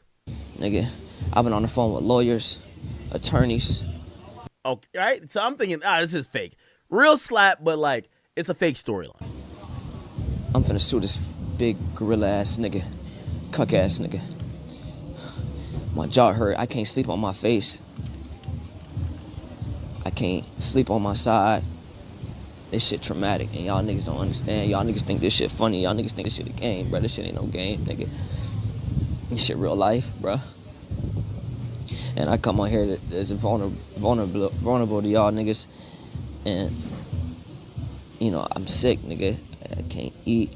Now, somebody just told me, and this isn't a promo, so like really I don't want to put their name up here. But his name is Larry Wheels, right? When you go to his Instagram, people are saying, and we now know there's fake fights all over the place. We've seen Logan Paul get into one with Bradley Martin. Now they're like, hey, we have Prime, but it's like, protein powder or protein drink for like workout people. But they had told people they were trying to fight each other. So now apparently there's something called White Rabbit Energy. This is not a promo. Don't get it. You know what I mean? I'm just trying to show you how fake all this stuff is. And that's why I said believe your gut. Fueled by White Rabbit Energy, use code SLAP for 20% off Larry Wheels iced tea and flavors. So you're telling me like a day after he supposedly slaps this guy, he has an entire drink with a discount code of SLAP? What? Now they have these AI images of the slap, the girls in the background, the product is in the hand. This seems like some goofy shit if you ask me. Now, it didn't just stop there because apparently the next day, and I think this is today or maybe last night, because I think the slap was like 2 nights ago, Dean the Great got punched. Now, this is one I think is very different, and I'm not too convinced that this one is a skit. So here we go. So he's at another party, and I guess that's what they do in the IRLs. They're at parties, they bring a bunch of girls. There's influencers. I think also, what's homie's name? What's my guy's name again? Rampage Jackson. I think he was here too. So like that's why some of the guys who are there are like his fighter buddies or like his, buddies who are kind of like into UFC and shit like that. So a conversation starts happening. This is the next day. And listen to this. Seriously? Oh, do that. Okay, all right. So that just shows like supposedly the punch. Let's kind of go back to get a little bit more context. There's like a lot more that kind of, you know, ends up being the thing.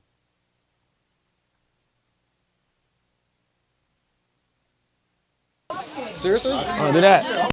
Okay. All right. Nice to meet you, bro. Okay. Oh, so it rewinds. Never mind. So he's on live stream. He's meeting some. You know who I am. I don't know why you lying. Don't act like you don't know me. I don't know you. You definitely. So he's saying to the guy, "You don't know me." By the way, let's go find this. I want to find the actual clip when it happened. Was it this? It is this.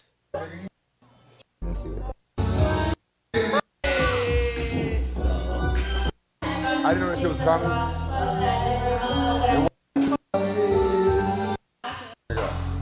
That's the chat, tell us. Give me a second. Is it this? Bitch ass. Security? My jaw was. Shut the. I can't find it. Look like he didn't save it then. Okay. On a scale from 1 Now, to 10, this is current stream. He's wearing a neck brace. That's why I think it's fake, right? Like, even though I do think this actual thing is a real hit again. But if you're wearing a neck brace and you got hit 2 streams in a row, like, come on, bro. Like, You know Nice me. to meet you, though. Yeah, I don't be lying because girls around and shit. okay, so it looked like he's acting entitled. He's saying, yo, you don't know me? This guy's like, no, I don't know you. I don't know you. You definitely know nice me. Nice to meet you, though. Yeah, I don't be lying because girls around and shit. You definitely know me, bro. Bro. Not even on some disrespectful shit, but. Don't like your attitude. Don't like your fucking tone. I don't like you at all, though. Okay. Yeah, straight up. Yeah. Straight up. What? I said straight up. Are you the guy that got slapped on video? I did, but I'll slap the shit out you, though. Oh, you will? Let's, I'm going to show you the inside of the. He said, are you the guy that got slapped on video? I guess it went that viral that quick. Because this is next night or 2 nights after. Oh, you will? Let's, I'm going to show you the. So, you know, obviously he got hit before, so he's kind of like popping it now. He's like, yo, aren't you the guy that got slapped? Yeah, but I'll slap the shit out of you, though. You got slapped on video? I did, but I'll slap the shit out you, though. Oh, you will? Let's, I'm going to show you the inside of the house. I'll make you another clip. Ooh, I'll make you another clip. I'm going to be honest with you. The guy looking at you like this, not a good sign. Don't do that. Seriously? Don't do that. All right. Come on. Come on, cuz. Come on. Nah. Come on.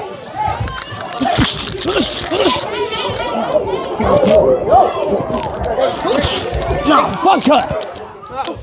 Dean, chill. Man, fuck cut. He gonna sneak me, nigga. Chill out. Man, cut ain't finna sneak me, nigga. There we have Rampage Jackson again. Chill, bro. So now it's like, so here's my whole synopsis about this. This is like amazing, amateur WWE shit. I think this was a real actual altercation, though. And the reason why I believe this is that I think he was trying to lean into the fake altercation and trying to, be a little bit macho and talk crazy to this guy. But this guy, right when he says, aren't you the guy that got slapped? Maybe he didn't get a memo that that slap was orchestrated. And he probably felt, well, if somebody else slapped you for being disrespectful, you're being disrespectful for me. I got to now punch you. Whole ass nigga. Hey, let me talk to you, bro. And his reaction to that, I think, means that was a real, incident. Let me talk to you, bro. Bitch ass nigga. Hey, let me talk to you. Man, I'll have all. Man, I'll have all.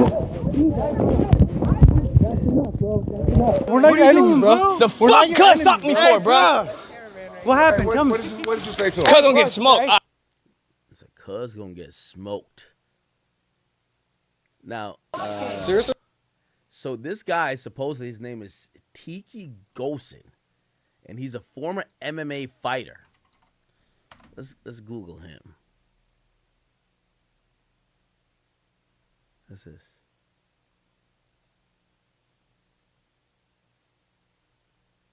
Fuck niggas. Same way y'all fuck niggas doing me, I'm gonna start bullying y'all niggas, nigga. How about this? All you fuck niggas talking shit, I'm gonna start flying y'all out and let's run a fade, nigga. How about that? Let's do a slap contest. Let's go slap for slap. Nigga, and let's see who laughs, bitch. Let me know if y'all down. Drop a one in this bitch if you down. Nigga, drop the addy in the Discord. Join that bitch, and let's run it. Hoe ass nigga. Y'all gonna stop playing with me, bro. Oh, so I ain't gonna lie. start. So he's a little bit defensive from the last slap. He said, gang, you 5'5". I don't give a fuck, nigga. Don't matter. It don't mean shit, nigga. Might look light, but we heavy. You dig? Fuck you talking about? Larry said you ran like red on Friday. I hate you niggas, bro. Easy lick. Nice to meet you, bro. You do know who I am. How you doing here, man? Nice to meet you. Legend, dude. This is Tito. Who? Tiki. Cheeky? Say hello. Nice to meet you, bro. You do know who I am. I don't know why you lying. No, I don't. You definitely know who the fuck I am. Clip. Don't do that. Seriously? Don't do that. Come on. Okay, all right. And then I think there's just more to it. I think he was like wilding out afterwards. That's what I'm trying to find. Like the after shit.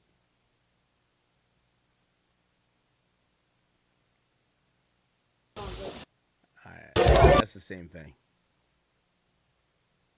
Anyway, he pops on stream today, and now he has a neck brace. How stressed are you right now?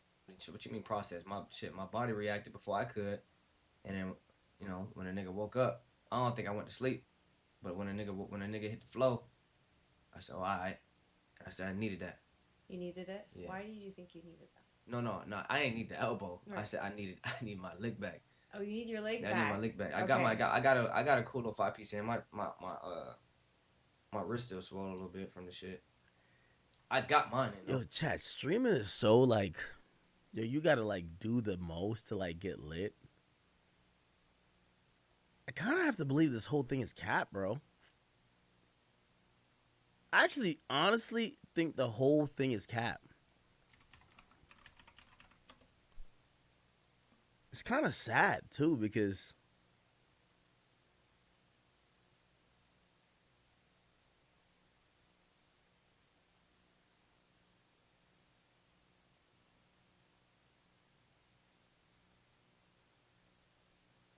so apparently Dana White posted it too. So Dana White posted it, and now he's calling him out. But no, I do want to take the time to apologize on my end, you know. But at the end of the day, I feel like he ain't had to put his hands on me, bro. So Tilly, what's his name? Tiki. That nigga named Tiki. Tiki. That sound like a stripper name. All right, so Tiki, look, I heard you boys with Dana White. So look, me and Tiki, we can either catch the fade, or if Dana White, this goof ass, he posted on his story, Dana White got a problem. Dana White, bring one of your fighters and come fade me then. I beat the fuck out one of them niggas. Dig what I'm saying? I'm an influencer. I'm like, oh, you deserve it. All right. Bring one of your lightweights. Most of them niggas ain't got no name. No way. Bring them niggas to boxing. And let me take them niggas to school. But nah, I do want to take the time to apologize. All right, I guess. So he has a neck brace on now. I don't know. I'm not buying it, man. I'm not buying it.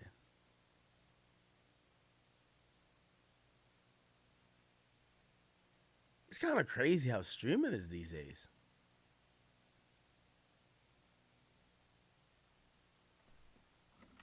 Let's look at neck brace. Hi guys, my name is Seppi. So we're gonna be helping out our friend.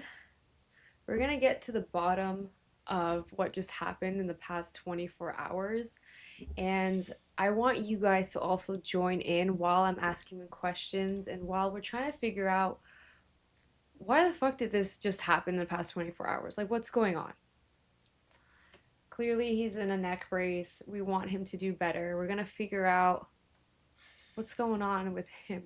How do you feel?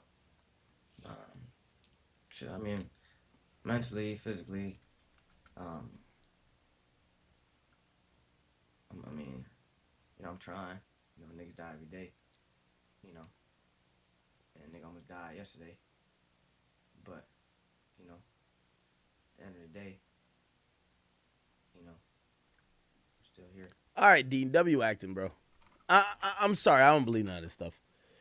I think he took real hits. I think it's a fake storyline. I think this is to kind of get the attention we're giving it now. and not knocking it because, do whatever you got to do to get some attention. The thing is, when you go viral like this, you got to be able to keep them, and you got to be sure that whatever you're doing is going to be meeting the demands of those people. All right, real quick, I want to say rest in peace to Lil Poppa. If you guys don't know, it's been reported that the popular rapper based out of Jacksonville has passed away. Okay, according to Fulton County Medical Examiner's Office, they're saying that the artist known as Lil Poppa, which is his real name is Janarius Wheeler,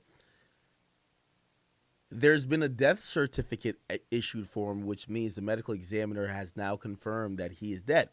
He was 25 years old at the time of his death, and apparently he was signed to CMG, which is a label founded by Yo Gotti. He's known for a couple of songs, and even this past Friday, he released a new song. He was actually set to perform in New Orleans next month, and the cause of his death has not been, widely, known at this point. There are rumors of why he died. Some people are saying it's suicide, but I also heard it was accidental suicide, which is also like a little bit confusing. So now we're just kind of like speculating on what happened to Lil Poppa. Okay, they're saying Fulton County confirmed 11:23 a.m. this morning, but an official cause of death has not been released to the public in high-profile cases involving a young individual with no prior health crisis. Georgia laws requires a comprehensive autopsy.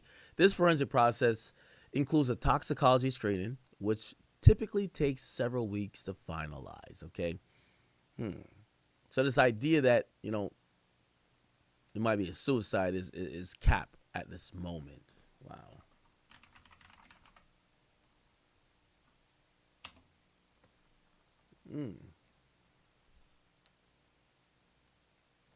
Let me see his page. Lil Poppa.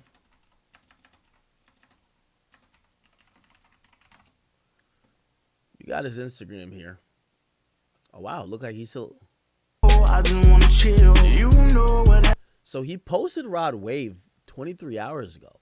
So if we're supposed to think about, that's him working the account. Don't wanna go to no club, no. I just wanna chill. I'm only listening to the songs to see if sometimes people post songs that's just kind of telling the message about how they feel. So that's the reason why I'm playing. You know what happened, I know what happened. The world never will. You on my mind, even though that I got smoke off in the city. Really glisten, spot it up and let it pop until it's empty. Let it bang till it start clicking. Free T-top, it been a minute. You wanna leave cause you got caught, that's how you feeling. I ain't tripping, I got fame, can't hold my head. All these bitches in my business. Got a model in my bed, and she feel like I'm the sickest. This is how I repay you. You played too, wanted me to chase you, but truth is I ain't made to. So in the meantime, I'm trying to. All right, it's clearly he's going through something with a girlfriend, a girl he deals with, or whatever the case is. Now, I wouldn't never make that assumption that that's why he passed away, if he did pass away. But it definitely looks like he definitely does care, about something going on in his personal life, which that makes suicide seem a little bit, random and odd.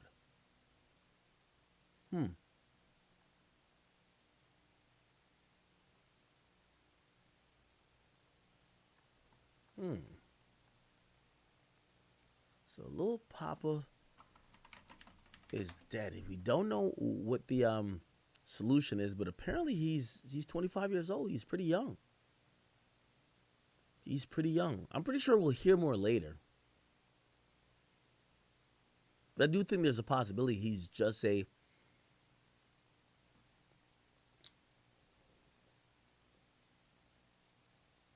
he's just an entertaining rapper. He probably doesn't have too much else, respectfully, like going on.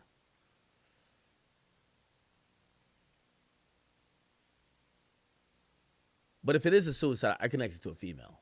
You post Rod Wave, then you die. But you never know. The autopsy could show that he got shot. These days, unfortunately, I feel like we would have heard people trying to claim this. Maybe there would be photos or videos at the site of death. These days, you don't even have to really wait for official announcement from the medical examiner's office. People are just going to tell you what it is. So, I don't know. I don't know, man. Okay.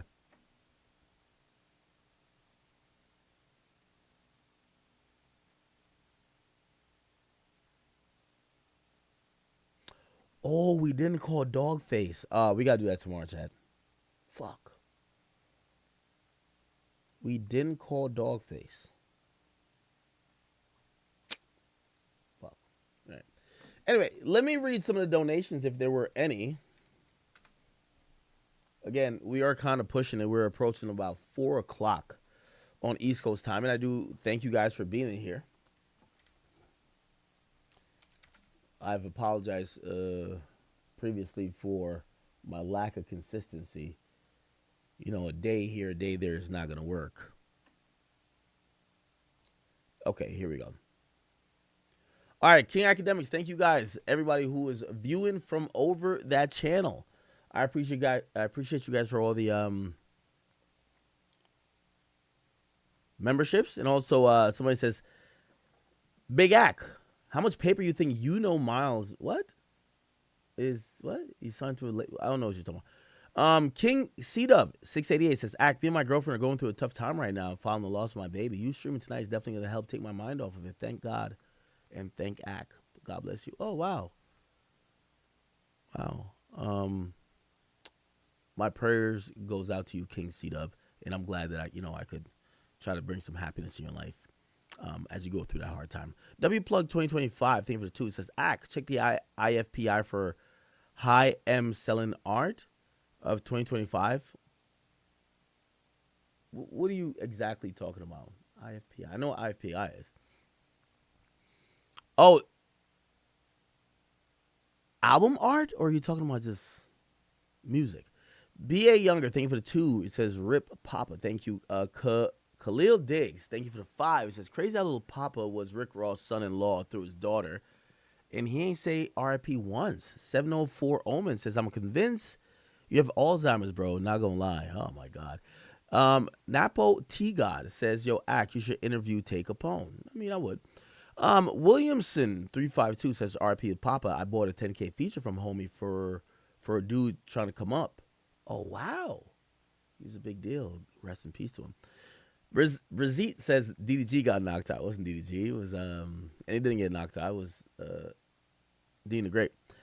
Rural Montana, thank you for becoming a new member. And T Griff 93, thank you for the 5. Maybe I have 2 more topics left. Let me just think about it. Sorry.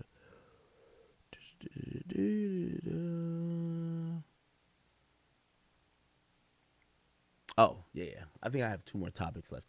Let me go to the Academy real quick. We're not done yet, so please don't leave. We still have to hit a topic. We're going to hit a topic in a second. Philip Curtis, thank you for the 5. Says, actually, you got to check out my boy, Playboy D5. Or Playboy D5. XSL posted him. Posted a tweet with him in a fake YB. Oh, wow. Okay. Ryan O'Neill says, that wasn't a punch. That was an elbow to the face. Was it? Oh, it was one of these? Bang. Oh, that really hurts. Let's crash out. Thank you for the 2. It says he slapped that man out of the frame. And it says Crumpin Reese phone call on YouTube college kid. Okay. So I says Vaughn was with KEEF in 2019. Look up YNW Melly, Kanye, Chief Keef Studio Session. A fallout probably happened after 2019-2020 time when he started beefing with YB. Then he fell back. This all leads to Dirk position right now. Indigo 763, thank you for the 10. It says Vaughn was with KEEF though. Okay, so you kind of said the same thing, or you said something twice. Thank you for the 30 actually. I came from 0. Thank you for the 2. It says it's like Kobe and LeBron. It's like LeBron and Kobe of drill. Dirk is Braun. Okay. Angry Villain, thank you for the 2. It says, what happened to Lud Foe and did y'all interact? We never really interacted, but yeah, what happened to him? I got to figure out. Spiritual Dean, thank you for the 5. Said they're using that page to try to take down real pages using Kai's situation as real life issue caused by bloggers. Thoughts from a cloud. Thank you for the 5. It says, ain't no way we just got a Justin LeBoy topic. Oh my God, I'm sorry. Somebody says, let's crash out. Says, hey, skip to the chicken nugget part. What chicken nugget part are you talking about? Thoughts from a cloud. It says, Justin LeBoy been the cringiest person online for 5 years. I had to mute that man. Well, you know, is he cringy or is he just like posting things girls like? I don't know if you guys know the real him. I don't think he's that cringy. Drew Davis 3825 says, why didn't the labels get behind something like Bandcamp over Spotify? Music would be sold as a product, provides convenience of streaming, could have charged cheap monthly subs over for radio playlists and features. That's a really great point. But what happened is that people like Spotify had the funding to go to the labels early when they didn't understand and actually strike deals for licensing. Bandcamp didn't have that money, unfortunately. What's good, Ak? One of my first time donating. My birthday's tomorrow, February 19th. Spend it with the chat niggas. Love y'all boys. Jaden Reyes, 1435. I thank you. Snag, thank you for the 2. Says streaming his reach is peaked. It's time for the next. Hey, I want to, before I get out of here, number one, I want to say if you guys are in the South Florida area, I am asking you guys humbly to come to our show. It's an obligatory ad I got to do. I'm having my first show in Florida, Friday, March 27th from 7 to 11 p.m. I hope you guys will join me if you're within any capacity or any proximity of that venue.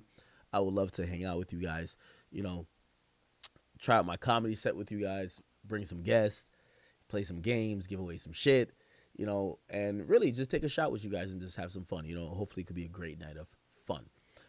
If you guys, I did put a couple more VIP tickets. Trust me, the venue's kicking my ass because they're looking at me to say, hey, listen, are you just having a meet and greet or are you going to do a show, right? Like they're kind of at that point of asking me, and I'm like, I want to meet the people who support me. That's my main thing.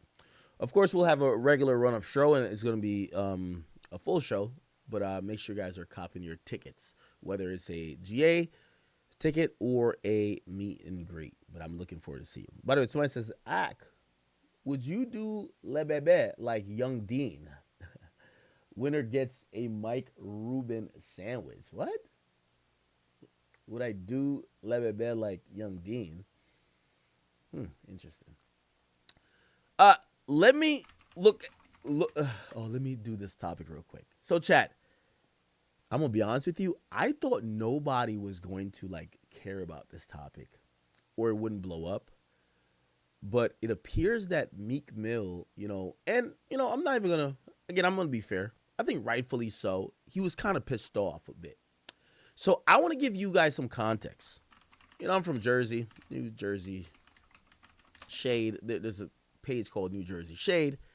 They posted a bunch of things, and in one of the posts they made, it was over a day ago, they posted something saying there's a New Jersey home, and they're saying the house Jalen Hurts almost bought, and Meek Mill couldn't get financing. Wow. Now, interestingly enough, this was the caption. It says a luxury property in Voorhees, New Jersey made headlines after a YouTube video by realtor Joseph Bograd revealed the inside story. He says Jalen Hurts, that's the NFL quarterback from the Philadelphia Eagles, almost purchased a home while Meek Mill could not get approved for financing. The video highlights the surprising twist behind this high-profile South Jersey listing. Listen to it. Jalen Hurts came by. Oh, really? But he wanted the house done by July. Not now. Last July. He loved the house. He was going to give, at that time, it was $5.2 million. Finished. I said, listen, I'll be honest with you. There's no way I can finish this house. Oh. Like in 2 months, impossible. So that's the gimmick. Buy the house that Jalen Hurts came by. Okay, so we talk about Jalen Hurts. By the way, I kind of do want to, I hate when I see clips. I like to, Bograd, Voorhees. Let me see. I want to find it's a realtor. Could we not find it?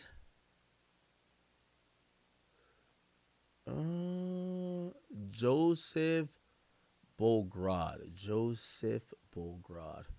Let's go. Let's find it. Sorry, chat. Oh, this is him right here. Is it a recent video? How to be successful This is Pennsylvania, New York Manor, this and third.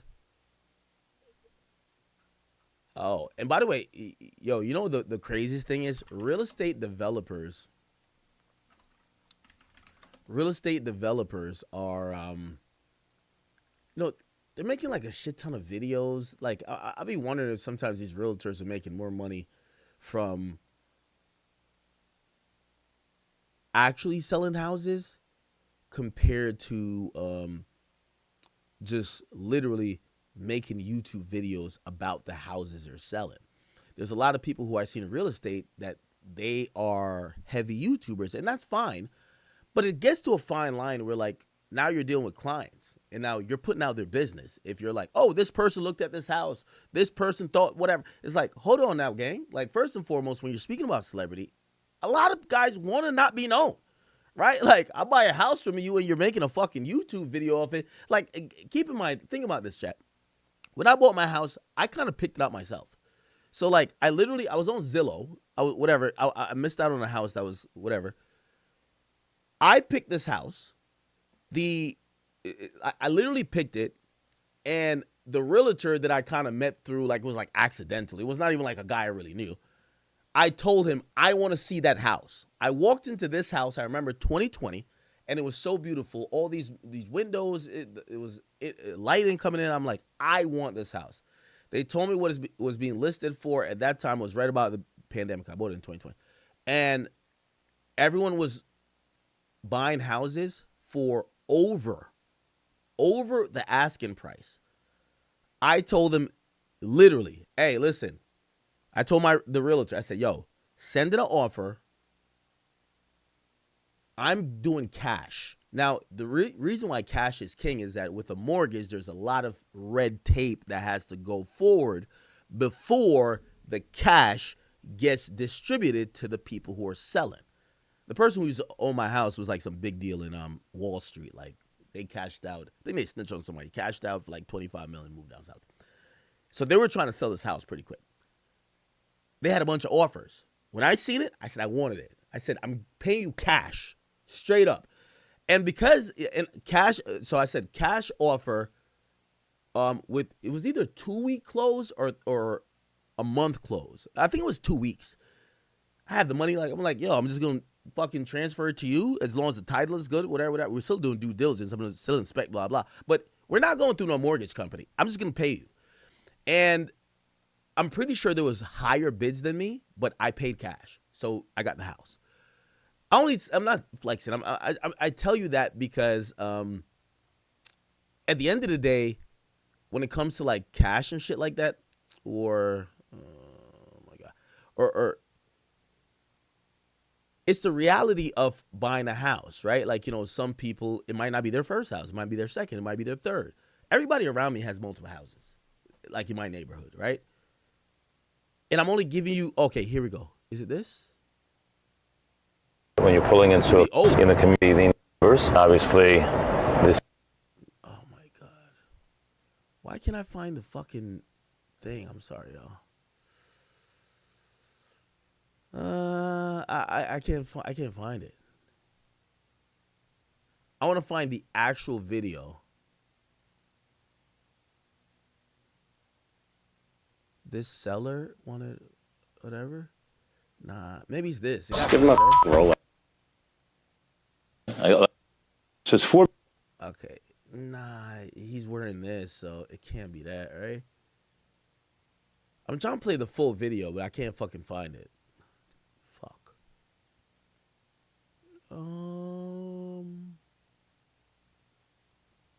Whatever. Anyway, I'm gonna just play, you know, this thing, right? Well, actually, let me go to his Instagram. What's his Instagram? And by the way, if you wonder if I just told a random story, I'm going to tell you why I said it in a second. Okay, here's his thing. Maybe he just posted it, right?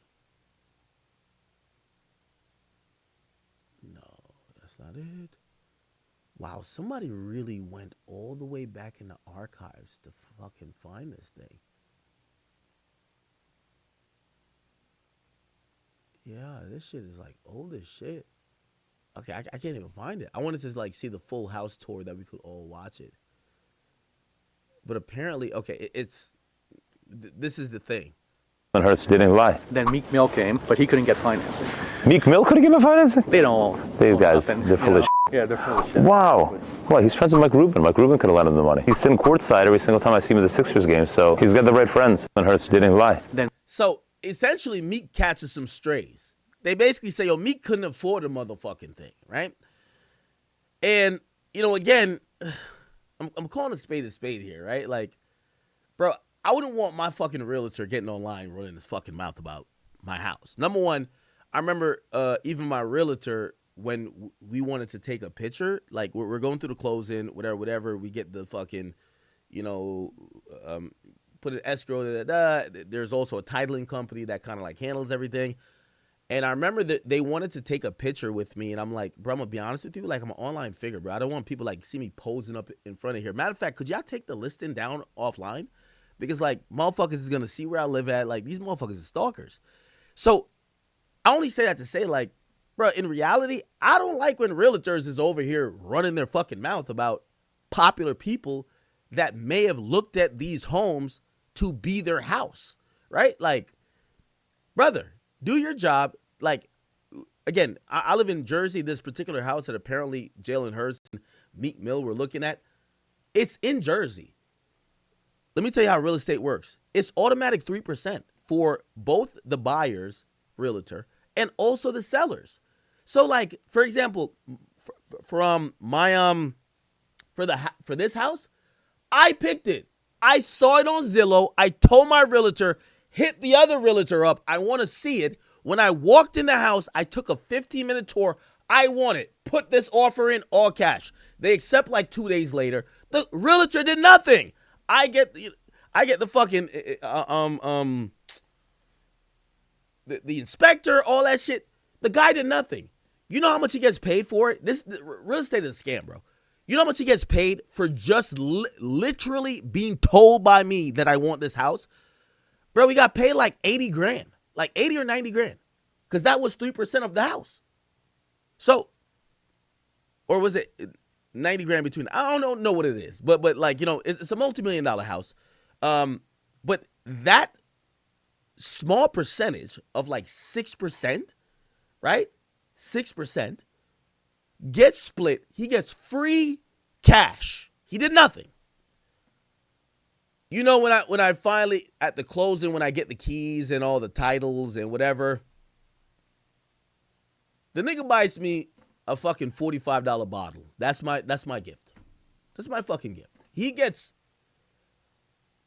I think it's between both realtors. Let me see. I'm going to just do a math real quick. So it's 6%. So let's do 6% of 2 million. Let's just say that. Yeah. It wasn't 2 million when I bought it. It's worth 3 now. Yeah. So yeah. So it's about that. So it was like 90 grand, right? So it was like 90 grand. That was the money. So that was gonna be split. So my realtor got 45,000. The other nigga got 45,000 for nothing. Straight up, bro. I ain't gonna lie. I despise realtors. I ain't gonna hold you, bro.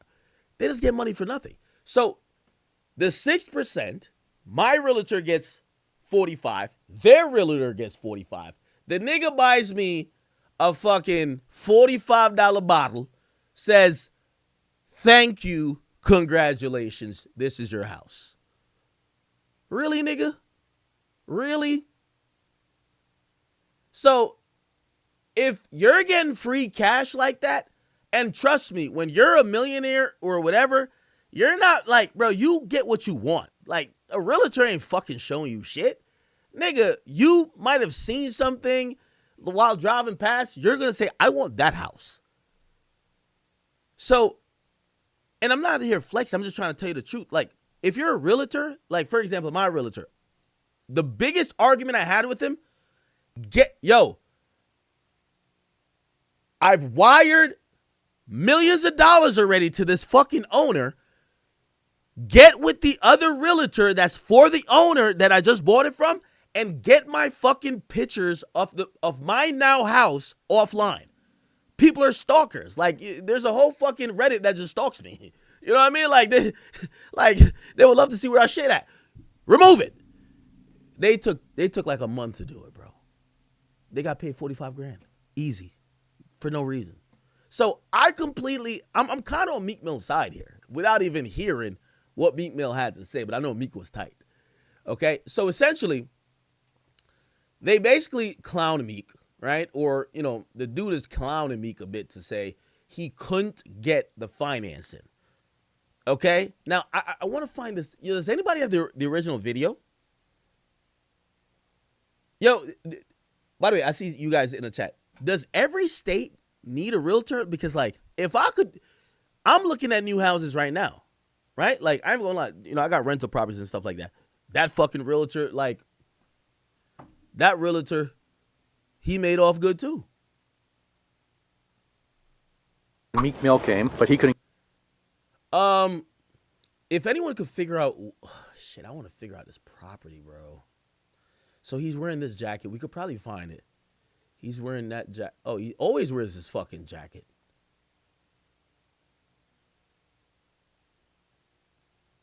So let me just search. It's not a new video. Let me search Jersey.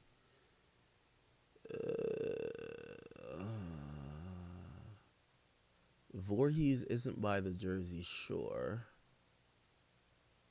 I think if I search Voorhees, let's look at this one. Is it this? When you're pulling into a community, which is community is the property. Wow. I see 3.5. No, I think this is the video right here. It's a year ago. Can I see the full video? Yeah, I think that's it. So let's look. February. So this is a year old. February 13, 2025. Let me look at it. February 13. This is a short, so I want to see the full video to hear the full conversation. February 13, 2025. Let's go. And by the way, chat, I did look this up on Zillow. I couldn't find it, so that's why I knew this shit was mad old. February 13th. Fly, Eagles fly? No, what's that?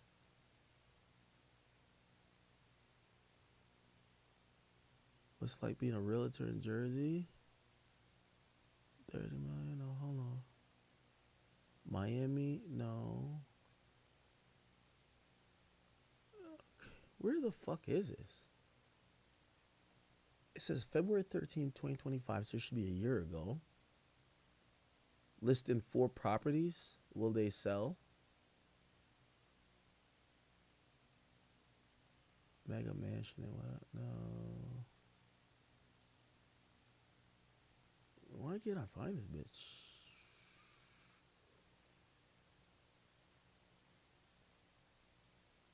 Does anyone know where it's at?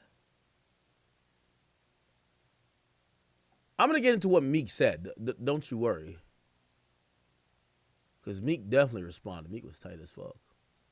Like, low-key, I got under there kind of trolling. I think Meek cussed me out, too.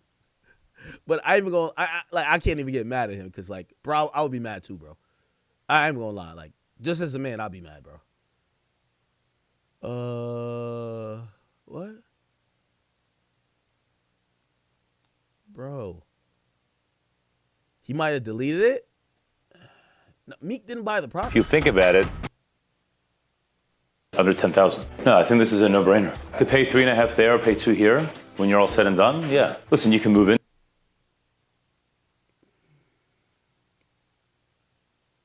Is it? Comps here are on like 1.718. What's you just $3 million? Yeah. I don't know.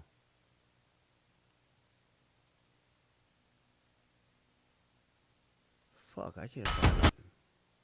To make it that Yeah, I can't find it. I'm not trying to drag it up. I'm trying to like just kind of see the whole clip. Bro, I hate when things are clipped out of order. Because it feels so disrespectful to me, I can't even imagine a realtor doing that.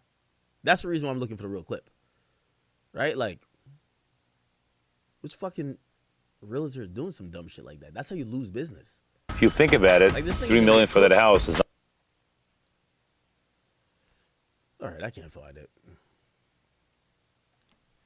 Jalen Hurts, Voorhees. I can't even find the shit.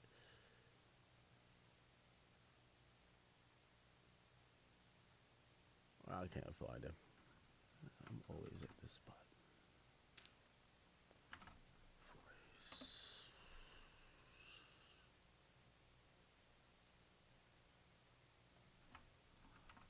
Meek Mill. I can't find this shit.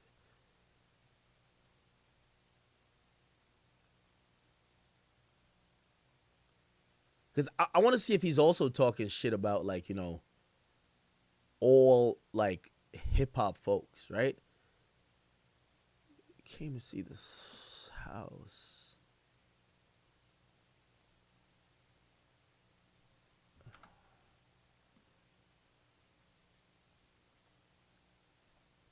I tried to find it earlier, Chad. This nigga just puts up too much shit. Somebody said I'm hating. No, I'm actually not hating. Like, low-key, I'm gonna be on Meek's side. Even though I think Meek I think he cussed me out. I didn't even see what he said to me.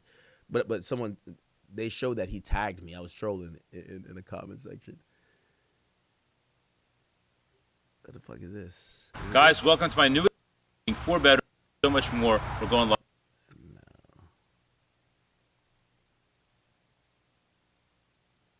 Bruv, I could not get this shit going on, dog. I cannot figure it out, man. This is ass. We talking about Meek at 4 o'clock? No, but this is actually a good conversation to have.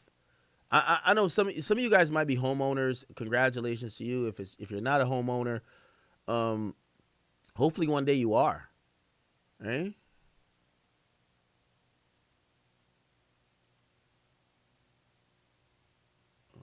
Trying to figure it out. My manner. Maybe it's this? Yard. We're now entering the spa-like. The state home was built. No. Car garage. Okay, nope. Newtown, PA, 6, no. This. No. This. No.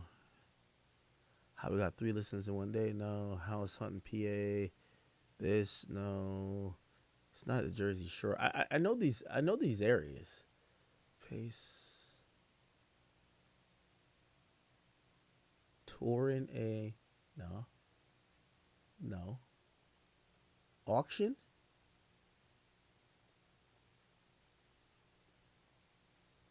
Maybe it's an auction? Oh. We are at Grenoble Road in Ivyland. Welcome back to 1265 Grenoble Road in Ivyland. Okay. You're here. Where's ChatGPT when I fucking need it?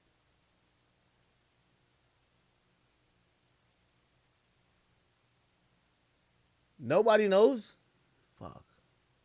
Y'all help me look. I'm gonna actually give it an opinion. It's just inside a $6 million what? Okay. We are here at 1265 Grenoble Road for our VIP broker open house with a fireplace. The actual addition, 5-acre lot. 10? 7. 7? 6895. You're not buying a house. You're buying a compound. You're buying an estate. I'm happy you saw the house. Absolutely. I'd love to get your opinions on it, but let's get to the podcast. Maybe grab a bite to eat, and we'll take it from there. Cool. All right, let's do it. Oh my God. Take note of resurfaced and customly. Gorgeous. You can get a load of this. You have this access to this. Ask ChatGPT. No, I want to watch the full fucking video. Yo, I'm heavy into. I'm looking for houses now. Actually, I'm actually looking for a house right now. You know what my mama told me? I shouldn't even tell y'all this. So my mama's like, yo, she's like, baby. So it's my mom been here like for a couple weeks. I just dropped her home. And my mom was just like, but basically my mom told me like, yo, listen, all right, all this stuff is cool, but you know my mom is Jamaican. My mom spends all day on the phone, like talking to people from Jamaica. My mom is like, yo, just buy like a big ass house in Jamaica that I could go to like whenever I wanted to. And I'm like, okay, all right. You know, when mama talk, he just gotta be like, all right, that's come on, just do that this year. Okay, all right, cool. It is what it is. So I'm looking for houses, really in Jamaica, but you know, I'm looking for just real estate in general. I can't figure it out, bro. I passed it in the middle? No way.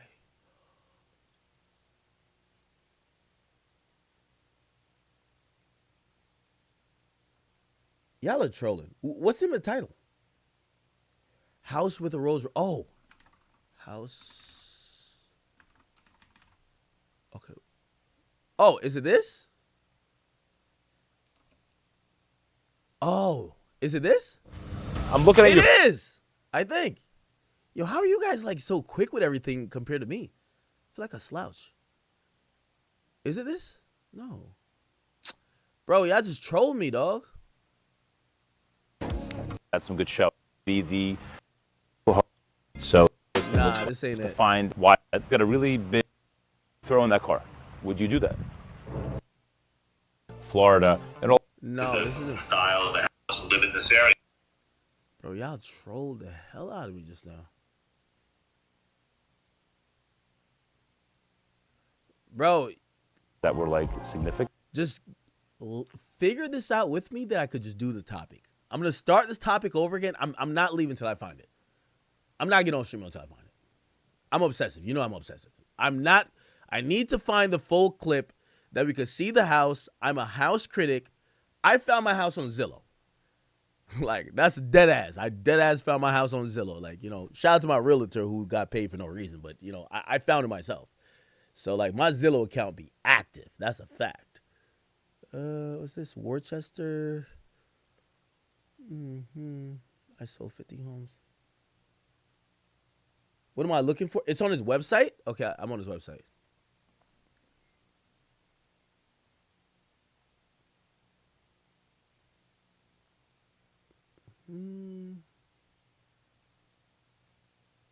You know how I could probably figure it out? No, I think the home is already sold. Bro, come the fuck on. Oh, I know how to figure it out. Give me 1 second, chat. I'm gonna go back to Zillow. I don't want to show the address. And I'm gonna just type in Voorhees, New Jersey. And it's been sold already because I looked it up already. The most expensive house on there is $900,000. Yo, people aren't buying houses right now. Let me go to houses that were sold in the last year. For sale, sold. Okay, here we go. That might be it. Price range. Let's eliminate some of this bullshit right here. Okay. Now, let me go here. You can get financing. Meek Mill could have given financing? They don't. These guys, they're full of. That's how it looks.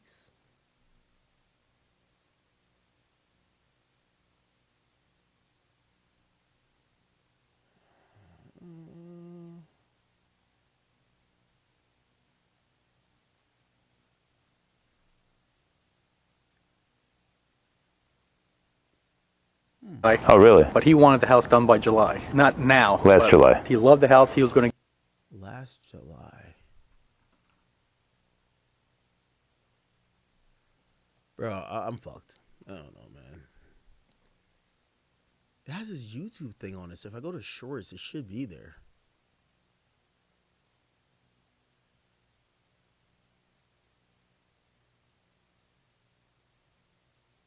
I know, Chad. This is where like the stream kind of gets like held up over my obsession. Just give me a second. I'm sorry. I sold this house in 24 hours. A team, we need your help. 2 hours.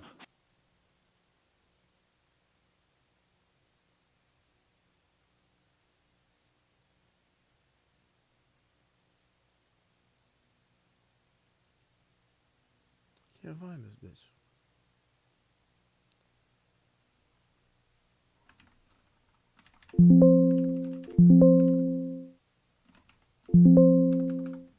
All right.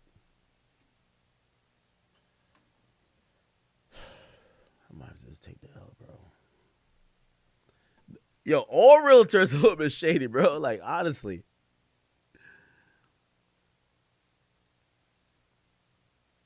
All realtors a little bit like, you know?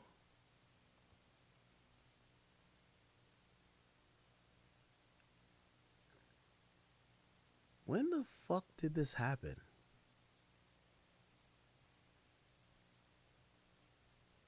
No one knows?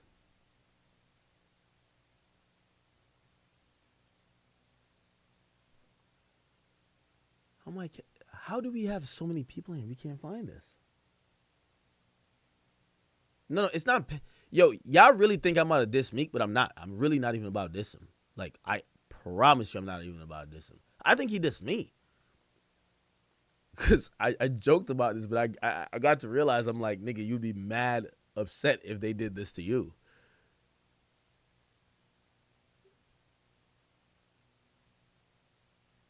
Okay, I'm going to just use ChatGPT.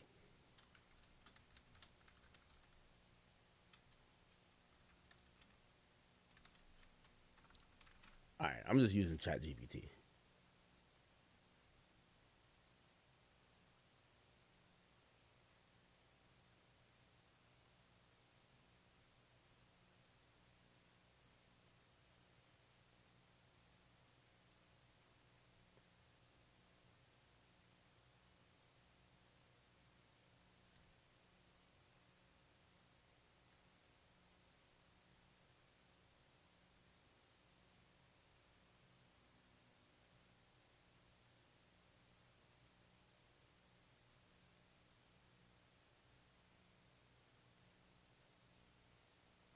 Okay, I'm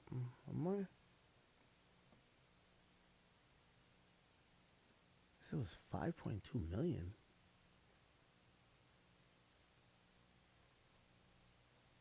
That's the thing about, yeah, there's no house for like 5.2 million sold in Voorhees. That's a problem. Let me just take off this. 5.2 million.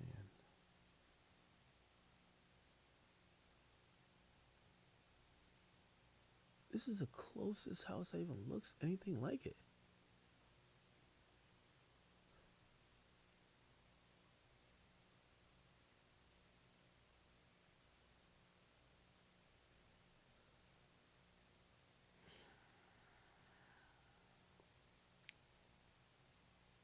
Yeah, if it doesn't pop up here, like,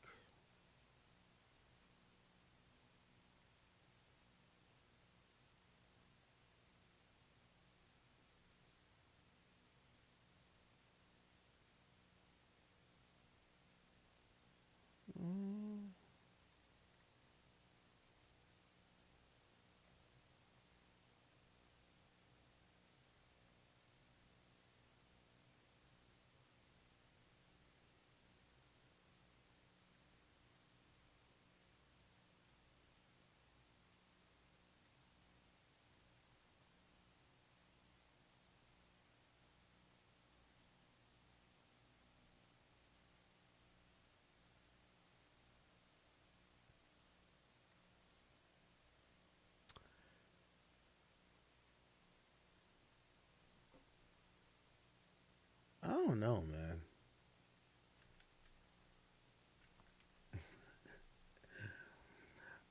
Y'all ain't gonna help me find this bitch, are you?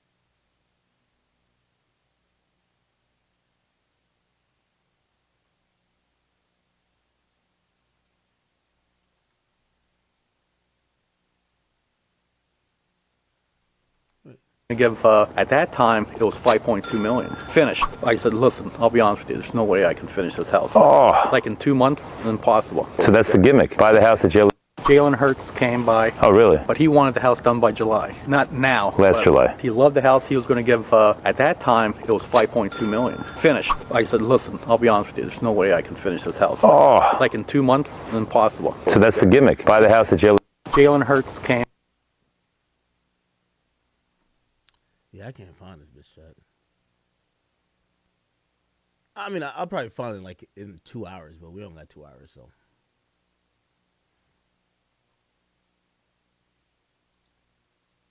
Really nice property, though.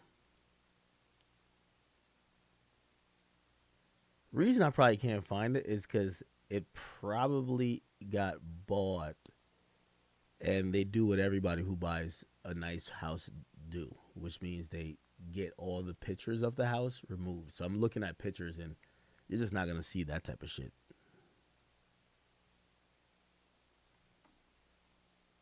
On there. All right. Fuck it, bro.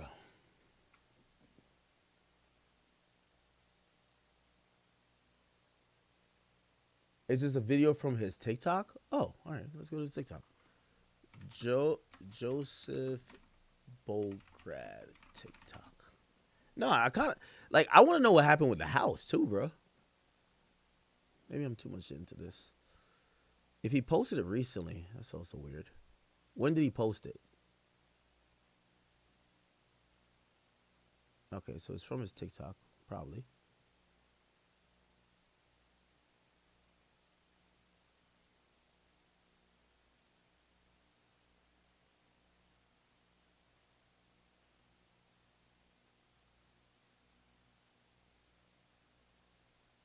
Where is the fucking house?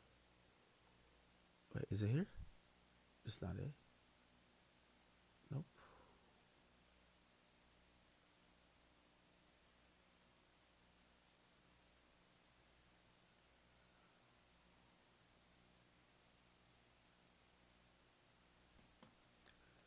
I ain't gonna lie. In another dimension, I'm like a detective.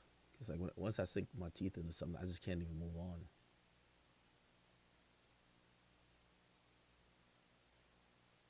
$5.4. I'm looking at it also based on price too, right? The fuck is this? Nah. These are like beach houses. What about this? Nope. This nope. This nope. This nope.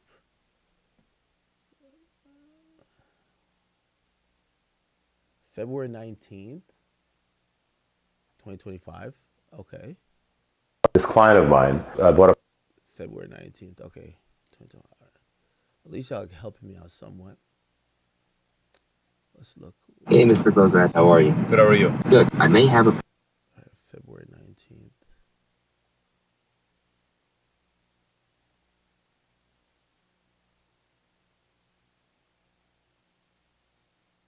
Is it this? No.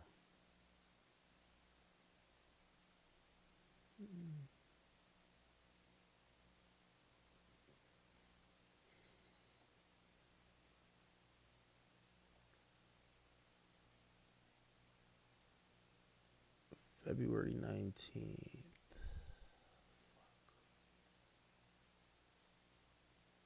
He doesn't have February 19th shit on here. I gotta go to YouTube. Is this Facebook?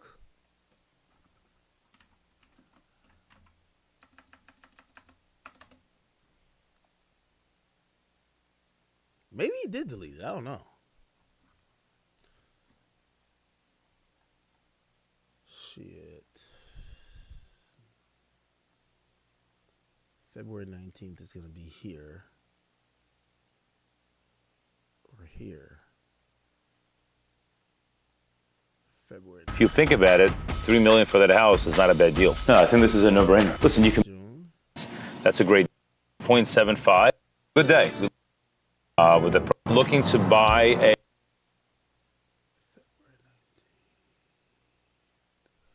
go back a little bit more. Okay.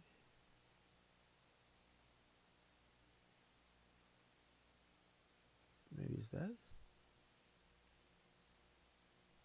Or maybe it's this. This is one of the most sought after. Oh wow, keeps going and going. Date is April. There's no lights. So This is Why are you here? What are you doing here? Why are you here? I'm here to sell this beautiful house. Bad view. And now we're heading to the fire. That's a nice house.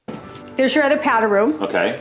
15,000 square feet, 7 bedrooms, 10.5 bath, finished basement, an indoor pool, a tennis court, 5-car garage, 2-story in-law suite living quarters. $7 million is the price. Stay tuned. Look forward. Stopped over here, so that's. This looks nice. Cute. Pool, a tennis court. You have a.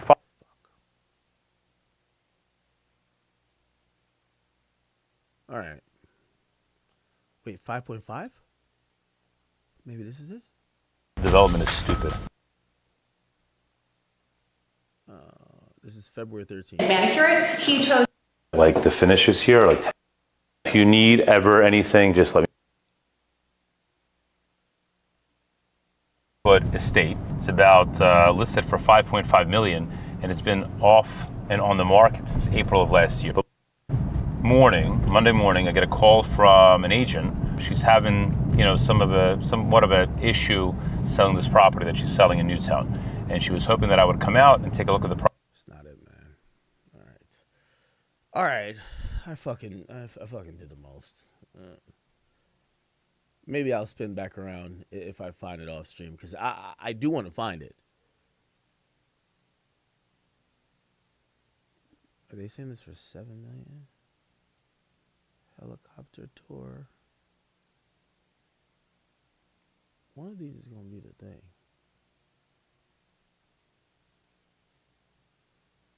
What about this? No, it's $3 million. Ooh, what about this? Ooh, this kind of looks. This kind of does look like it. But I clicked on this already. I'm looking at you. Yeah, the windows look alike.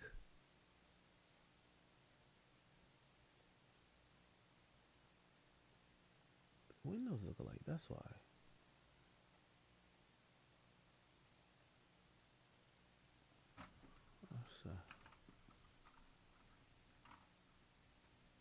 Nope.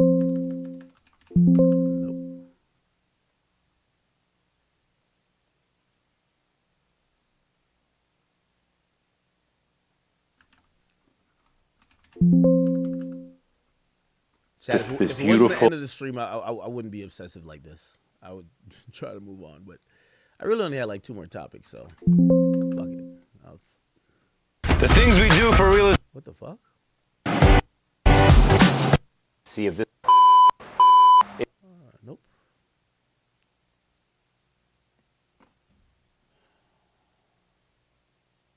It's on his Tumblr. Yo, y'all is just trolling me right now, bro. 3 more links. Oh, this is Facebook?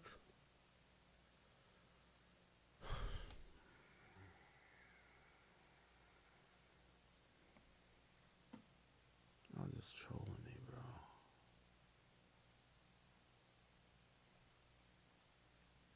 Oh, you know what? Let me ask the people who posted it.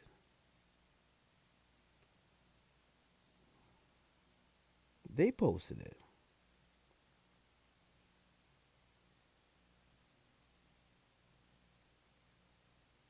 Maybe they're up.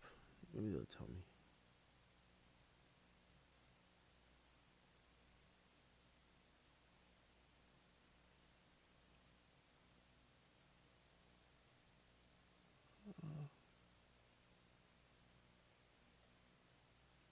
Rid of this home. I feel like I'm 10 pounds lighter with this place. 100K over ass, 100K huge over ass. profit on this deal. I mean, just unbelievable. But to see this house from literally start to finish is just crazy to see. And I'm happy that new home buyers moving in. Yeah, the buyers love the house. They're so ecstatic. So congratulations to them. How does it feel to be finally rid of this home? I feel like I'm 10 pounds lighter with this place. 100K over ass, 100K huge over ass. profit on this deal. I mean, just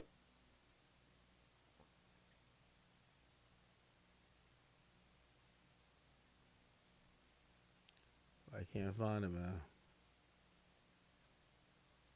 I've never been this frustrated over some dumb shit.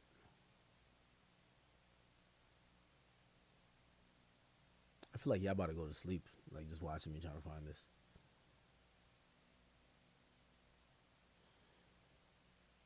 I will tell you off stream, this is my obsession into everything. Like I'm like literally just scrolling, trying to find it. I feel like I've memorized the house now. If I see it, I'll just be able to tell. Is it this? Is it this?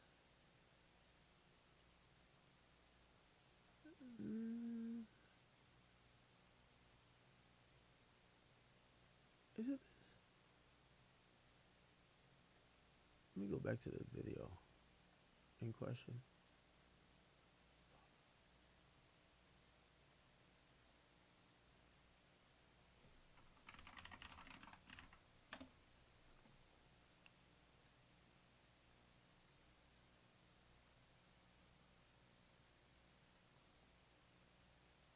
No, it's not it. God damn, bro. I just can't find this shit.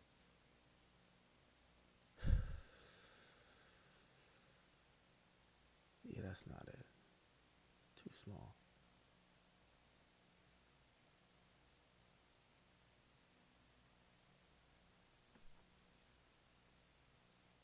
Another reason I'm also looking for it, and this is a little bit selfish, is if the nigga did take it down, 100% somebody famous lives there. 100%. So maybe not, obviously not And with Jalen that, Hurts. the 2025 season comes to an end. Yeah, maybe not Jalen Hurts or Meek Mill, but the reason why people would say take my house off the website is usually because you're someone of known influence and you know stalkers exist. You know what I mean? So yeah, I'm guessing he took it down. He gotta have taken it down. It's no way we can't find this shit. It's no fucking way.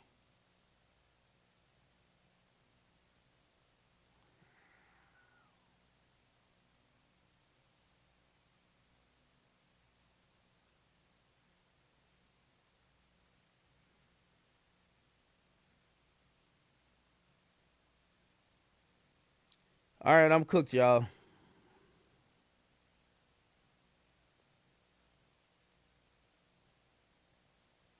I cannot find this bitch at all. The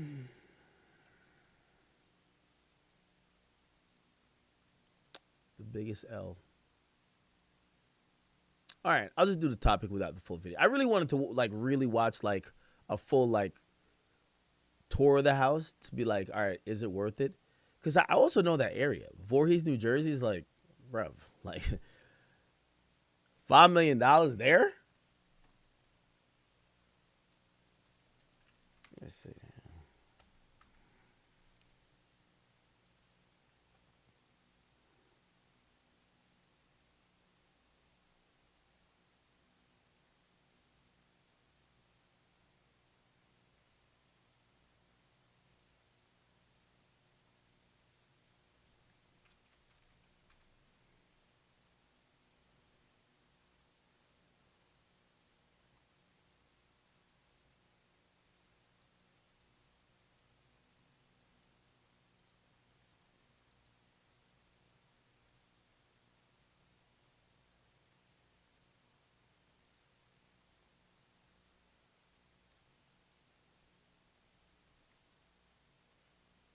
Bro, I can't figure this bitch out, man. I've never seen such a thing.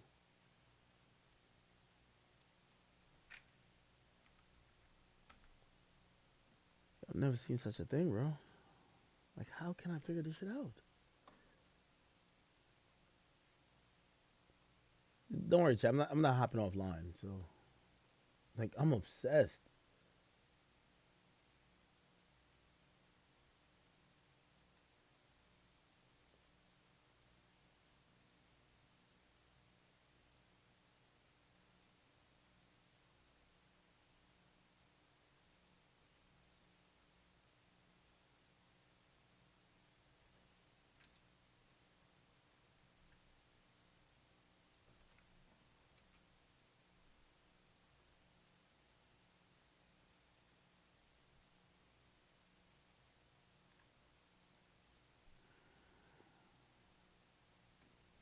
I'm cooked.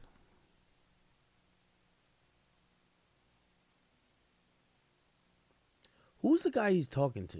Maybe I can find it like that. And has this realtor nigga posted on a story? He must have had, because like Meek is like kind of going crazy, right? Meek is like, and I know I haven't gotten into the topic yet, which is number one, Meek's like response to the whole thing, which is that's the hilarious part. So, but I wanted to find it, but it's not the Joe guy calling rappers broke. It's the other nigga calling rappers broke. He's like, yo, these niggas is fucking broke, man. Like he's just blasted like, you know, and that's why I think I didn't see what Meek said. How does it feel to be finally? I didn't see what Unbelievable, but to see this house from literally start to finish is just crazy to see, and I'm happy that new home buyers moving in. Yeah, the buyers love the house. They're so ecstatic. So congratulations to them. How does it feel to be? Bro, what the fuck are you talking about right now?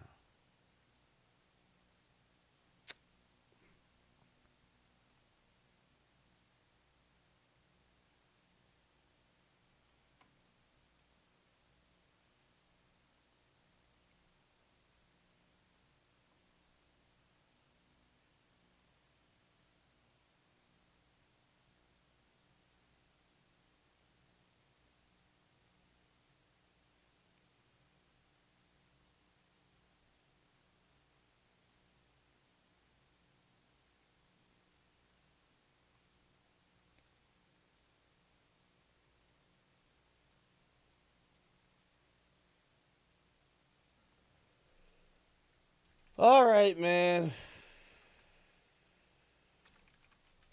We got talking about Drake. You know, it's like 4:00, man. We got like 2 topics left. We're at the end of the road, people. Just stick in here with me.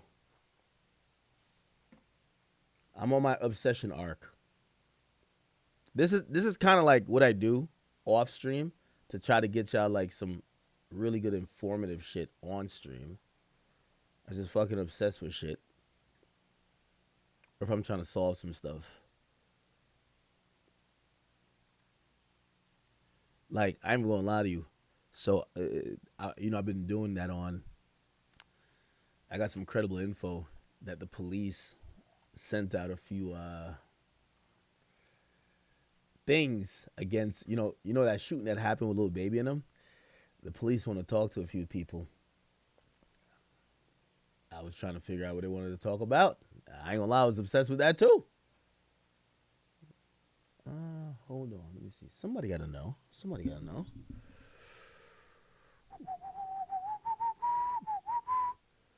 Let me see.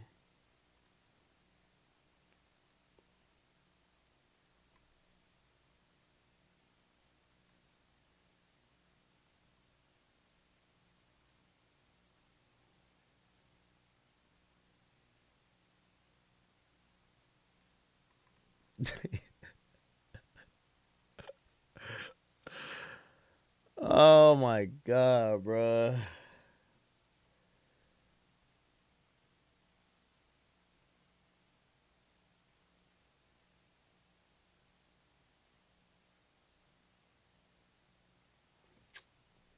I'm cooked, man. I'm so tight.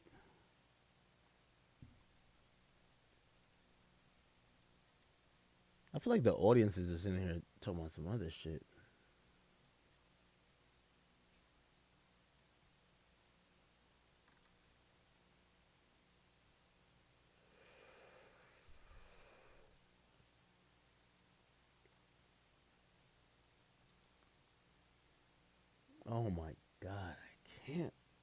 see the shit. Give me literally 2 minutes, and then I promise I'm just do the topic without it. Fuck it. I'm doom scrolling trying to because this is not Voorhees. Like, I literally have up all property records in the last like 3 years of everything sold. There's no house that sold for over $5 million. Not one. Not one. Like, there's not one house that sold for $5 million. So I have to believe it's not this particular, like, it's not this particular town.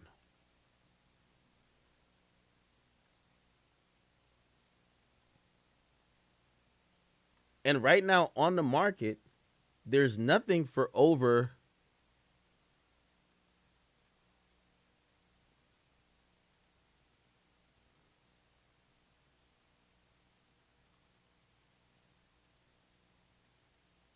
Is it this bullshit? No, it's not this bullshit. No, this definitely ain't it.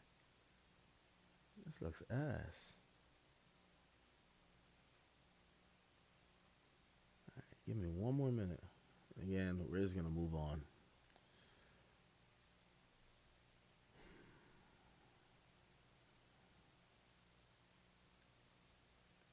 So for sale, sold. Maybe they're renting it? They could rent it. A lot of people do like home rentals.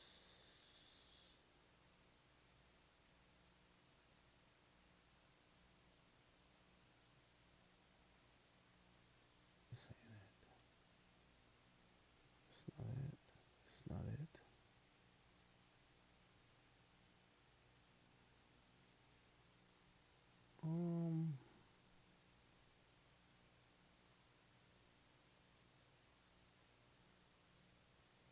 Yeah, they fucking named nothing about this shit.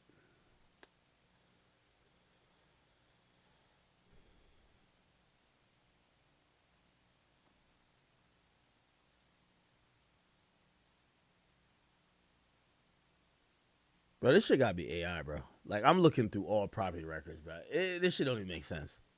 It's no way. It's no way, dog.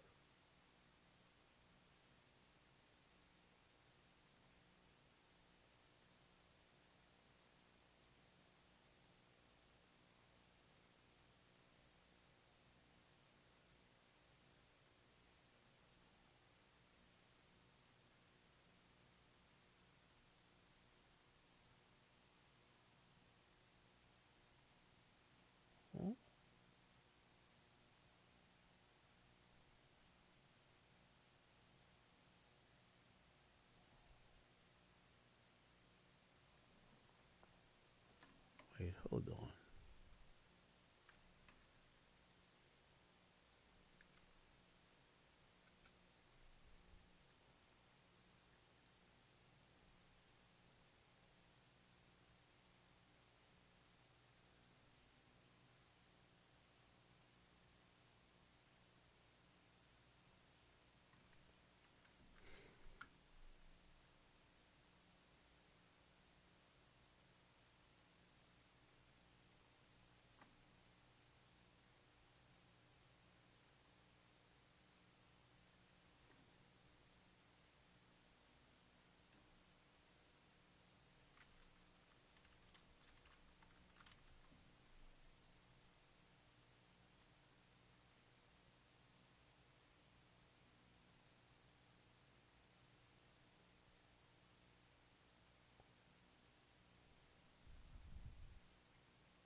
Yo, I am a nut, bro.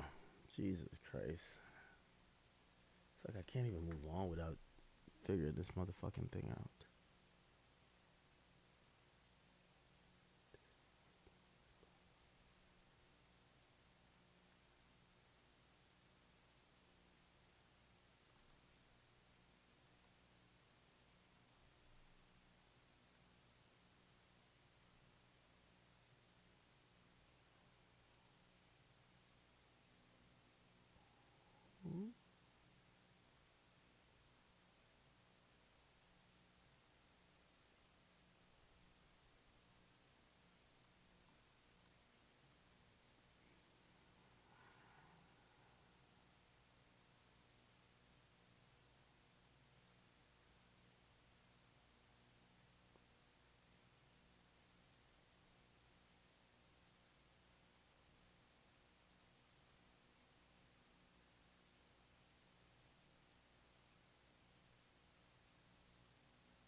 right, I'm gonna just take this L, man. Fuck it. Last thing I'm googling. If this doesn't find it, fuck it. God damn.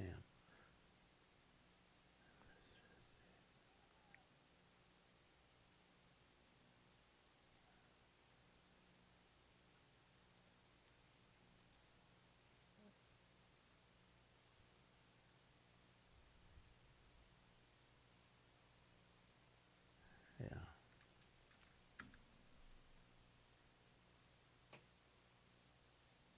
I know it didn't. I know it didn't sell for 5. I'm looking for anything in the, if it was even available for 5.2. By the way, so this is a new construction. I could tell already, right? So this is a new construction. Let's say sold for over 3 million, bro. That part of Jersey. Let me tell you how Jersey works. I'm gonna tell you how Jersey works. The closer you get to New York, you're paying New York prices. Where I live is the middle of Jersey. You're paying okay, but cheaper prices. When you get south by where this is, dirt cheap, my nigga. You know what I mean? Like my house would cost $900,000 there. You get what I'm saying? So like for let's say $3 million, a $3 million crib, you're getting it all, nigga. You're getting like 30 acres. Then when you get to Philadelphia, because that's how it kind of goes. When you get to Philadelphia, it's mad expensive. So Philadelphia, New York, mad expensive. Then mad cheap in between. Oh, boy.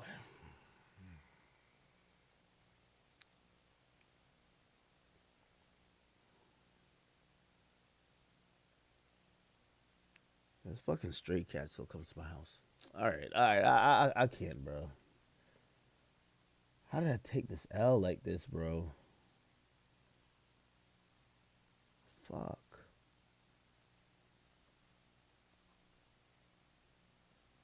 All right.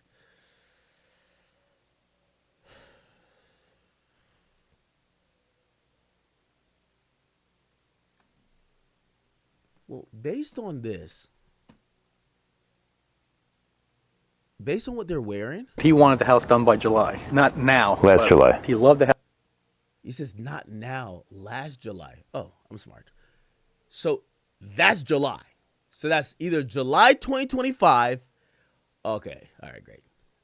Chat, this is how I solve crimes. Jalen Hurts came by. Oh, really? But he wanted the house done by July, not now. Last So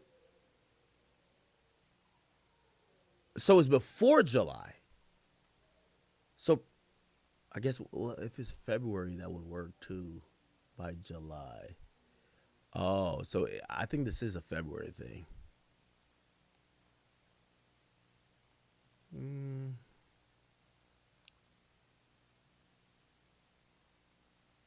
Who is this nigga right here? Who is he?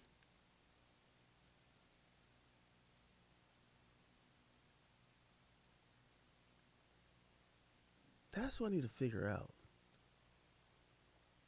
It's nothing from this year. All right, it's my last scroll. Someone said a whole hour on this topic. Bro, y'all just here with me, bro. Like, y'all not about to go to sleep. Relax. I'm going to still give y'all a topic, like, in bite-sized format. But, like, bro, I'm trying to figure this motherfucker out, bro. I really want to see the cribs, honestly. I don't know if I ever told y'all. Again, maybe I'm just getting old. One of my favorite hobbies, nigga, I fucking hop in my Maybach or my Lambo and I just drive around and look at houses, my nigga. Like, bro, I'll leave the club for y'all niggas, bro. Like, I like looking at, really nice houses. What's this, though? This kind of looks... No, because there's a step down. There's a step down that this doesn't account for. So looking at houses is like, I house watch a lot. I can't even lie to you.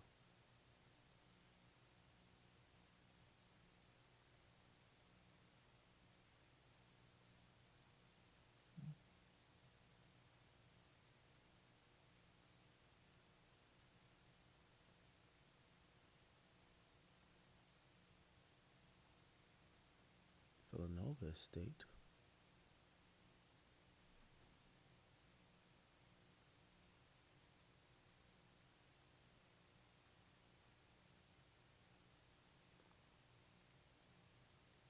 Oh, the nigga made a video.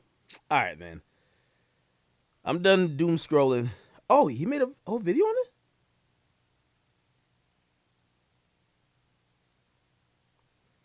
All right.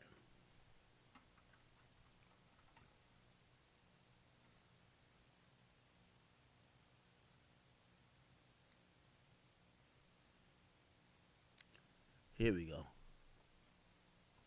Ooh, oh.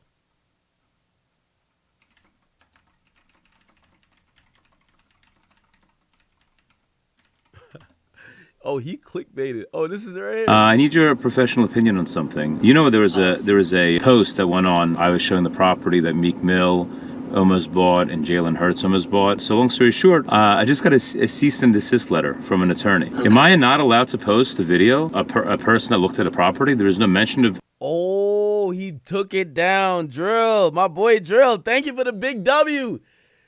Drill. Oh yeah, okay, because I would have kept looking for it. So he clearly took it down. So supposedly he got a cease and desist. I mean, we mentioned Meek Mill, but I didn't talk to him. Oh, yeah, found defamatory content. Oh, so this is old. Meek Mill got pissed off. By the way, this short is from 11 months ago. I need your. Look, this is from 11 months ago. If you look in the chat, you look in the comments, it says 11 months ago. So the reason we can't find the original video is because Meek Mill supposedly sent a cease and desist. Wait, gangsters do that? Well, of course. You know what I mean? Yeah, whatever. Professional opinion on something. You know, there was a post that went on. I was showing the property that Meek Mill almost bought and Jalen Hurts almost bought. So long story short, I just got a cease and desist letter from an attorney. Okay. Am I not allowed to post the video? A person that looked at a property? There is no mention of. I mean, we mentioned Meek Mill, but I didn't talk to him. Oh, yeah, found defamatory content. You couldn't get financing. I mean, look, the reality is that it doesn't really matter. So I should take it down. Yeah, just take it down for the sake of taking it down, just because it's not worth your time. Okay, so he did take it down. All right, so this video, I don't know how they got like this excerpt of it, but basically, I guess this is not new. This is from 11 months ago, right? And looked like it bubbled up a little bit, and essentially, this was, the parts in the video that was, mentioning celebrities' names. He got supposedly hit with a cease and desist from Meek Mill, and he consulted somebody and he took it down. So let me just play this again. Jalen Hurts came by. Oh, really? But he wanted the house done by July. Not now. Last July. He loved the house. He was going to give, at that time, it was $5.2 million. Finished. I said, listen, I'll be honest with you. There's no way I can finish this house. Oh. Like in 2 months, impossible. So that's the gimmick. Buy the house at Jalen Hurts. Okay, all right. Hurts didn't lie. Then Meek Mill came, but he couldn't get financing. Meek Mill couldn't give him financing? They don't. These guys, they're full of shit. Yeah, they're full of shit. Wow. Well, he's friends with Mike Rubin. Mike Rubin could have lent him the money. He's sitting courtside every single time I see him at the Sixers game, so he's got the right friends. And Hurts didn't lie. Then Meek Mill came, but he couldn't get financing. Oh, give me 1 second. I have another way to find it now. Sorry. Yo, I'm butchering this topic. Yo, Drill. Yo. Don't worry, I'm going to give you a clean clip. You won't have to stitch this together. Don't worry. I'm going to give you a clean clip for YouTube. I just found out another way how I could look for the property. Because I do think that they kind of like, they capped a bit. They definitely capped a bit. And I know how to find it. I think I know how to find it. So I got to do... Wait, how did I know how to find it?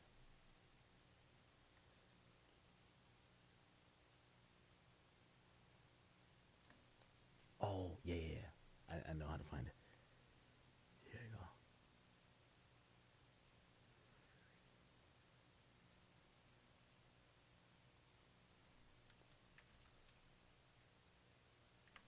you go. Okay.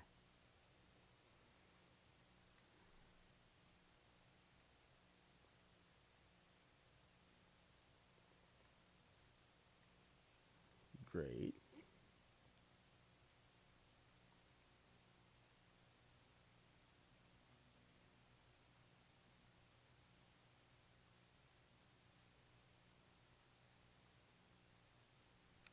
on? Fuck.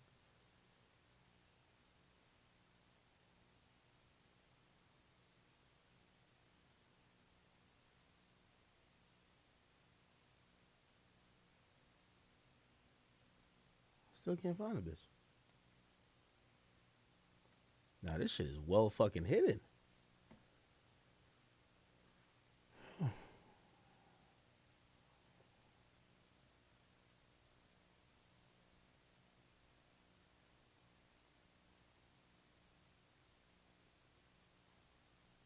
Yeah, I can't find the bitch. These motherfuckers got me.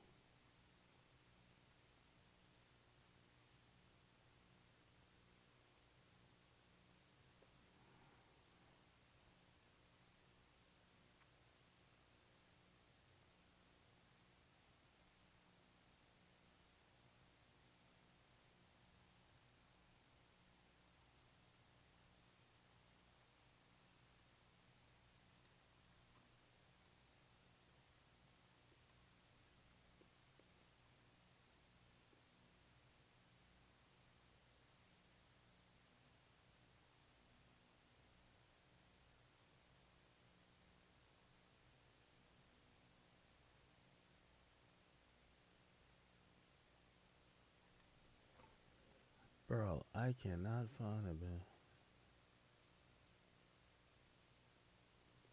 This is almost like a phantom house. Yo, I'm searching property records. And I cannot find this bitch.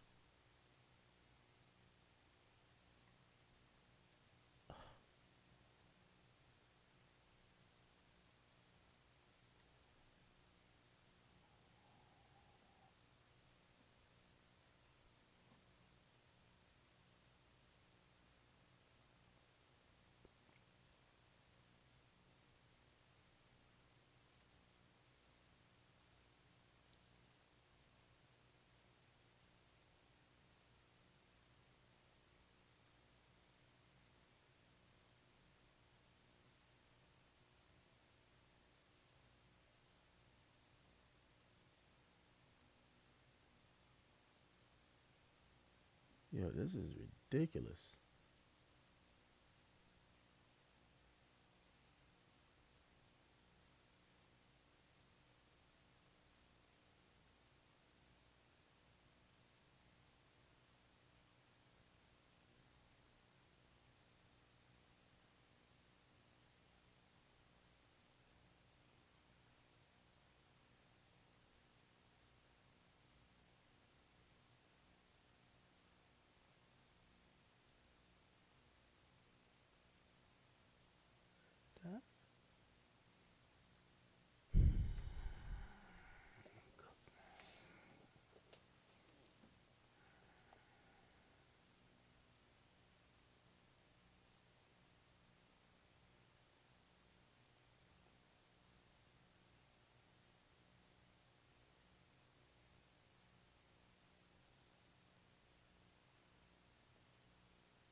Taking an L.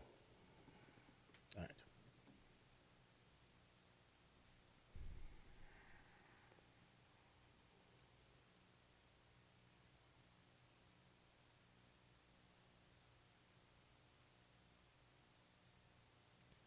Drill anything else? If not,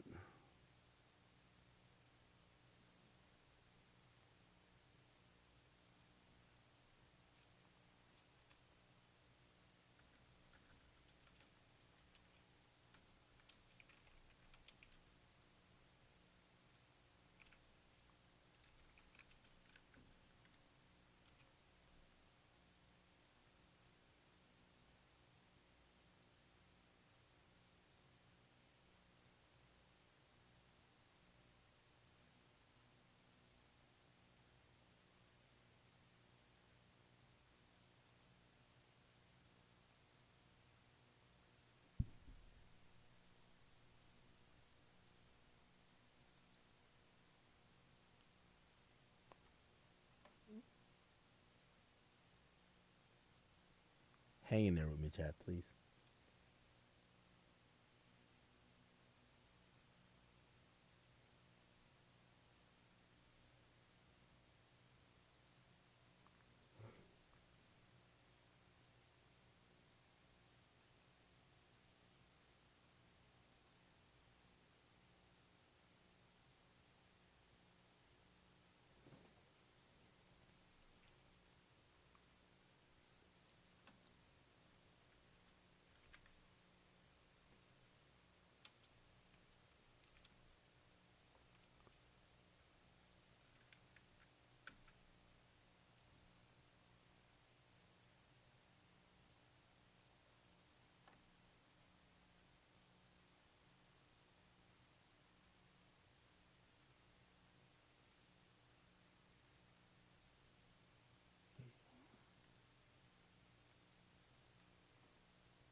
Sorry, chat. I know y'all looking at me like, yo, this goof.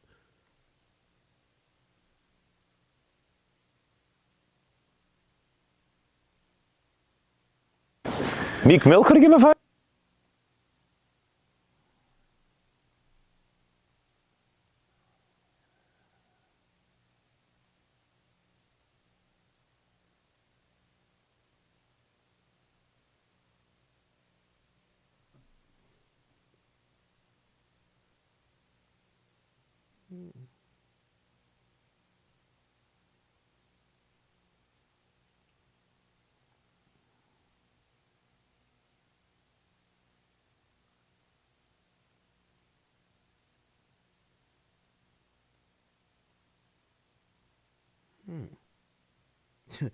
Yo, chat, I'm sorry.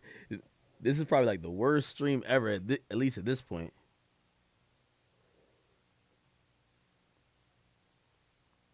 I'm getting some leads. It's just...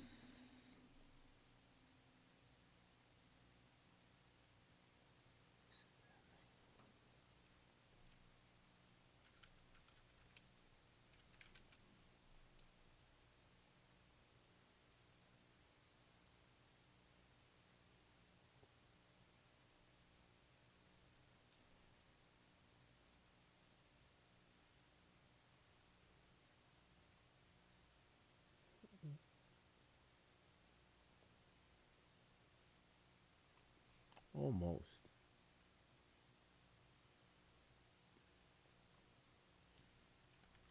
All fucking most.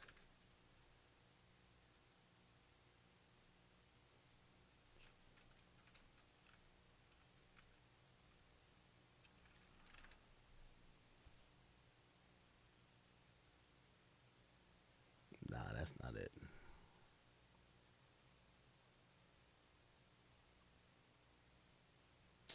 Y'all might just DM this nigga, man. Yo.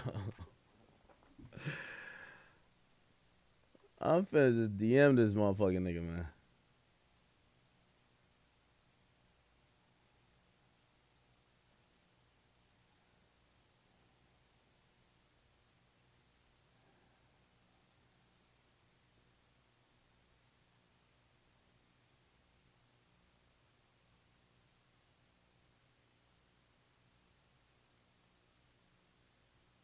Hang in there with me, chat. Don't give up.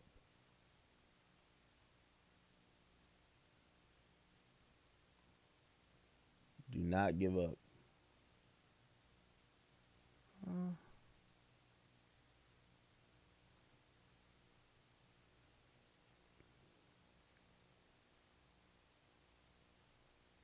Don't give up on me yet.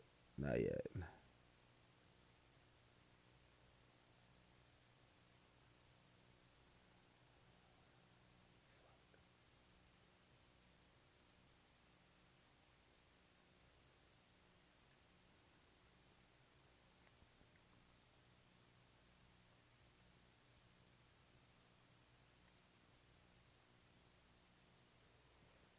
Don't give up on me yet, chat.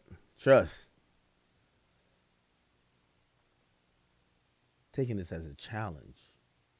I'm gonna get this shit done.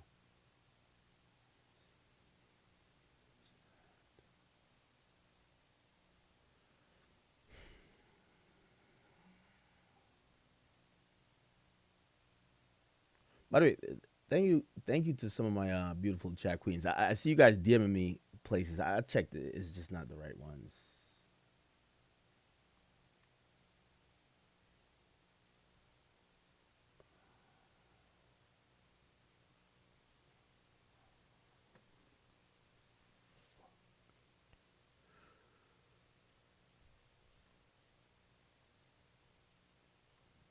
All right. Just have some faith. Have some faith, y'all.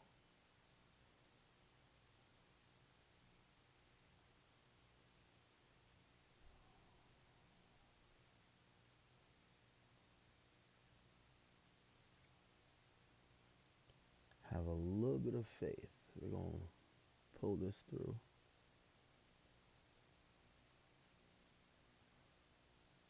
Bro, come on.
Nah, chat. I'm going to get that shit, bro.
boy. All right, at least y'all staying up with me. That's all right.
Man, this is some unbelievable shit, bro. This is unbelievable.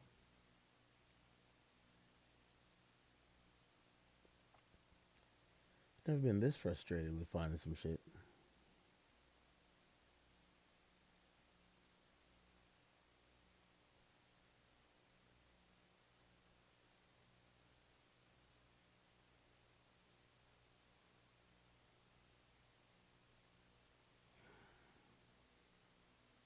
Somebody said, what's up with the dead air? Yeah.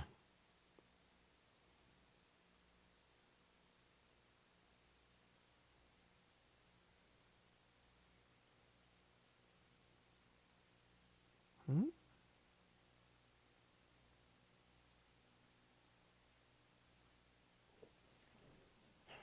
Give me.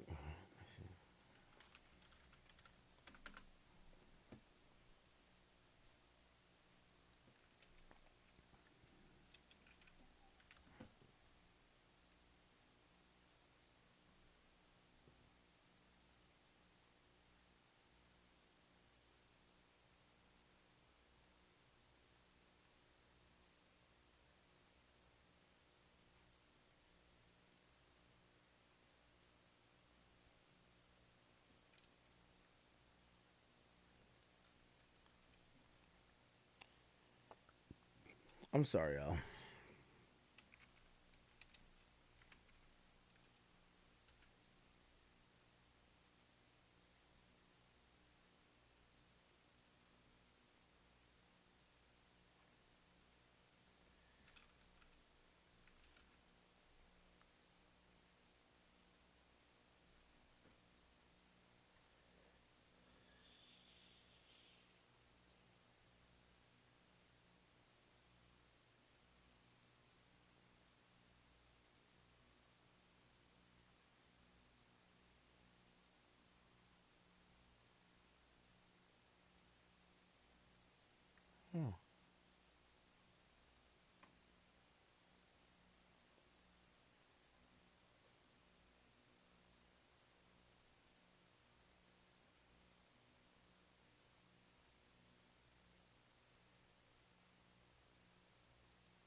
I'm just like making random sounds every couple minutes.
At that time, it was 5.2 million. Finished. I said, listen, I'll be honest with you, there's no way I can finish this house. Oh. Like in 2 months, impossible. So that's the gimmick. Buy the house at Jalen Hurts came by. Oh, really? But he wanted the house done by July. Not now. Last July. He loved the house. He was going to give, at that time, it was 5.2 million. Finished. I said, listen, I'll be honest with you, there's no way I can finish this house. Oh. Like in 2 months, impossible. So that's the gimmick. Buy the house at Jalen Hurts came by. Oh, really? But he wanted the house done by July. Not now. Last July. He loved the house. He was. When you're pulling into a community of houses that are going for probably 800,000 to $1 million, and then the last house in the community, which is where we're going to, is going for $3.5 million, that's probably deterrent for some people. They don't want to be the nicest house in a community. Well, actually, no. Wow. So this is the neighbors, obviously. That's it. That's it. Was going to give. Oh, that's it. That is it. Okay. This is the property. Wow. I see 3.5. I changed my tune. When you're pulling into a community of houses that are going for probably 800,000 to $1 million, and then the last house in the community, which is where we're going to, is going for $3.5 million, that's probably deterrent for some people. They don't want to be the nicest house in a community. Well, actually, no. Wow. So this is the neighbors, obviously. This is the property. Wow.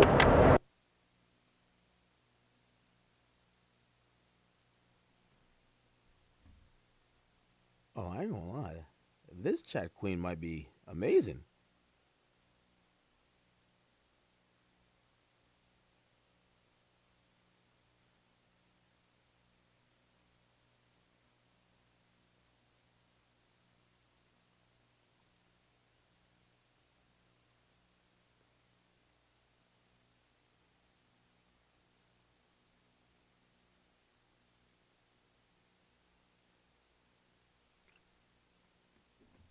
Wait.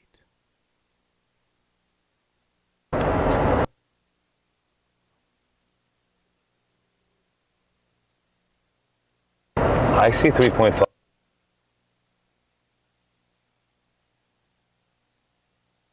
Holy shit. I think she's right. No, she's actually right. Oh, shit.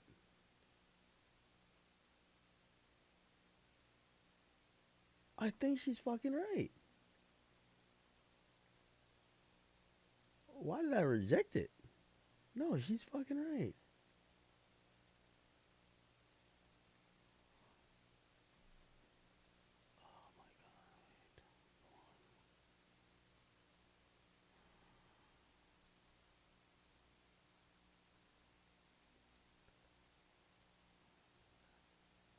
Nah, she's a detective, my nigga. No, she's absolutely right. Yo, I've been like arguing with like this one chat queen that's watching the stream. I told you, y'all can always DM me, right? So she's DMing. She's like, no, I think this is the house. And I'm like, no, it's not. She's fucking right. Like, actually to the T. She is right. Oh my God, she's right. Obviously, this is the property. Wow. Oh. Hey, I gotta apologize, sir. Nah, you're right. Okay, yeah. All right, this is beautiful chat queen. She's actually. It would be a chat queen who fucking figures it out, right? At that time, it was 5.2 million. Finished. Okay. No, we found the house. Here's the problem, and this is why it took me like an hour of dead air to figure it out. I said, listen. So the whole time I'm doing this, the idea that this idea is okay. Let me explain.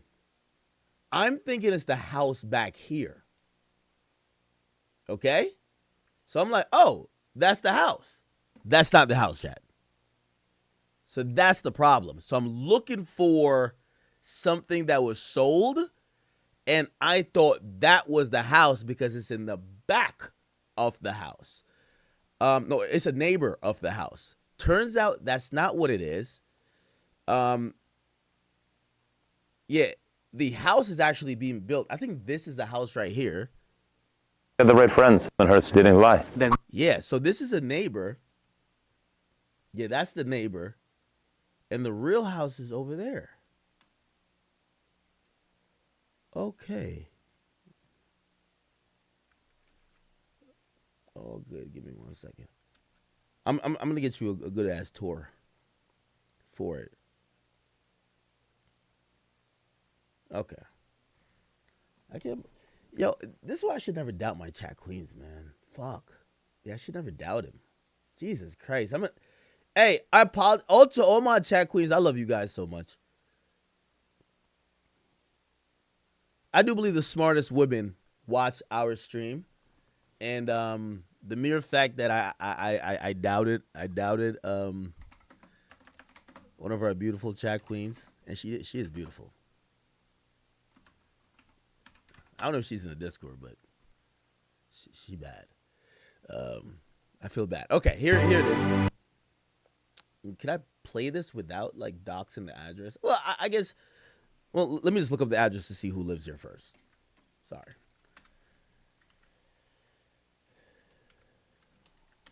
So it looked like he did take it down.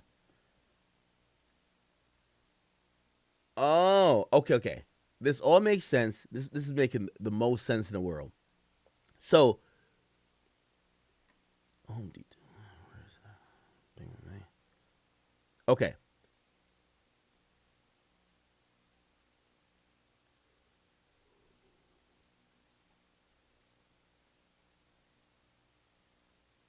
Okay, it makes sense. So what it is that the house in question, it's not this house behind here. It's another house, which I'm about to show y'all. But they sell the house, well, they sell the lot, right? It's 2.28 acres. Now, you know, it's in a cul-de-sac. It's in a corner, a really nice spot. But apparently the land kind of goes for a really expensive price, unless this is the finished thing. Hold on, let me see.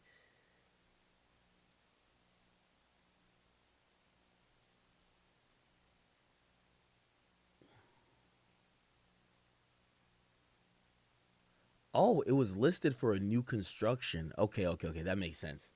Okay, that makes sense.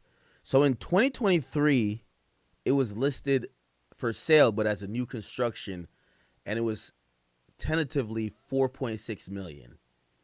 I don't know where they came up with the 5.2, but you got to remember also coming out of COVID, like houses, there was a housing boom. Okay, so this ain't the house. The house is, I'll show you now. The house is here.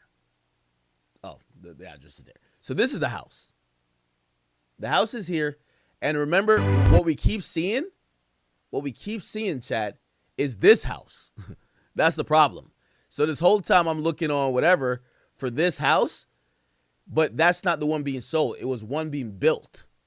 So when they're standing right here, so that's why I couldn't find it. When they're standing right here, the camera is facing behind them. That's showing the neighbor. And the neighbor has two retaining walls in front of where they got going on. So really, this is the house. Okay, now this is a year ago, so it's probably built up already. But I think people bought it. So this is the house while it was being built. And this was supposed to be for 5.2 that Jalen Hurst turned down. This is like, it's unfinished at the moment, but this is how it looks. This is how it looks. And the reason why I know it's this house, because he finally shows the house here. That's the house, right? This house. And this guy, look, see? He shows the house. It's right here. Bingo. Look, we're going to show the front door. Look. Right here. Here we go. Here we go. Can we get back outside? Come on. Look. You see the front door? Front door here. Front door here. Top thing here. Top thing there. It's going to zoom out. And then you're going to see three. Okay. Well, there's going to be three things above it. Yeah, it's the same house. Okay. So we finally figured it out. All right. So again, this is before it's all finished. So let's just look at it. But then we'll get into the Meek Mill stuff. Sorry for taking so long on this damn topic. I'll kind of like intro it again. So essentially, Meek Mill and a realtor are in full-on embroiled beef over the realtor trying to shame Meek Mill for not being able to purchase a property that he was supposedly interested in. Now, this realtor, you know, it's a video that's been since deleted because it got into some legal action. I'll show you guys that in a second. But the realtor said in the video, the original video, hey, listen, this house was, you know, a hot commodity. Now, I want to give you like the lay of the land of where this property is. This is for my real estate buffs. Remember I told you, you're not getting much space in Philadelphia. Philadelphia is a city, just like New York City is a city. For you to get, and apparently it's 2.28 acres. Like my house is about like 3 or something. My house, forget my house. Let's focus on this. Because it's outside Philly and it's considered South Jersey, it's a lot of land in South Jersey undeveloped. So you're getting it cheaper, but then you're paying for the neighborhood and you're paying for all the amenities you're trying to have with it.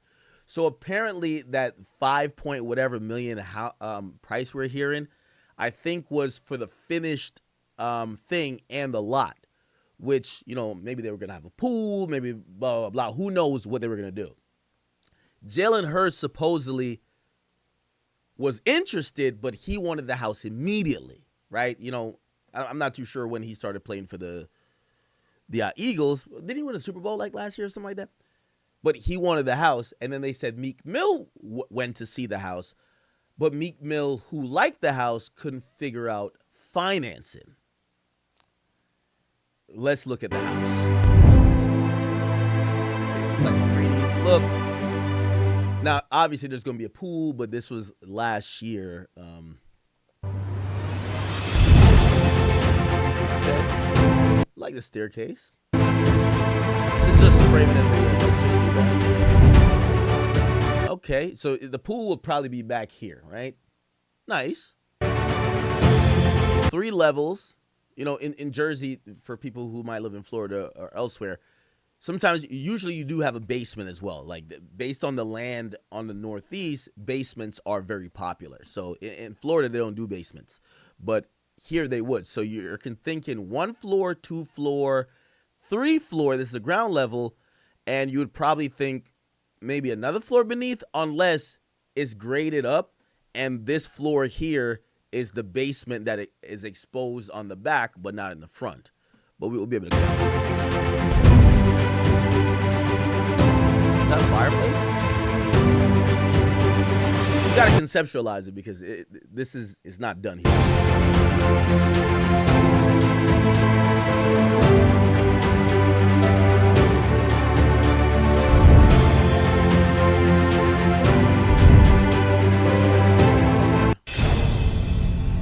A lot of open space, which I like.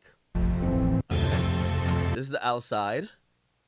All right, so once again, yeah, it's 3 floors. So it looked like the basement, it's a walkout basement in the back. But the basement is below here. But in the back, because it's graded down, you could walk outside in the back area. But in the front, you're underground, technically.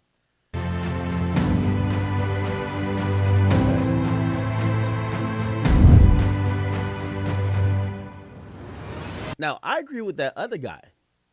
If every house next to me, and I'm going to look up these other houses next to it, if the houses next to me cost $1.5 million and my shit is $5 million, like, yeah, and I'm looking at it right now. Like, the house that we just seen, the one that we keep seeing in the background, that costs $1.3 million. So your house costs like $4 million. It wasn't 5.2. It's like 3.5. So your house costs $3 million, and everybody else's house costs 1.3. There's another one that's 2.6. That's probably a problem. Meek Mill came, but he couldn't get financing. Meek Mill couldn't give him. Okay. So anyway, let me just finish. Have you guys watching this?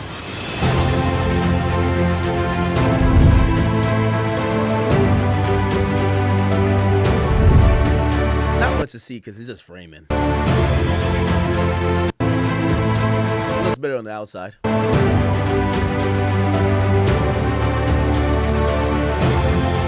That's where the basement is, a walkout basement. So I guess it would be to a pool. So and you could tell like there would be a pool like right around here.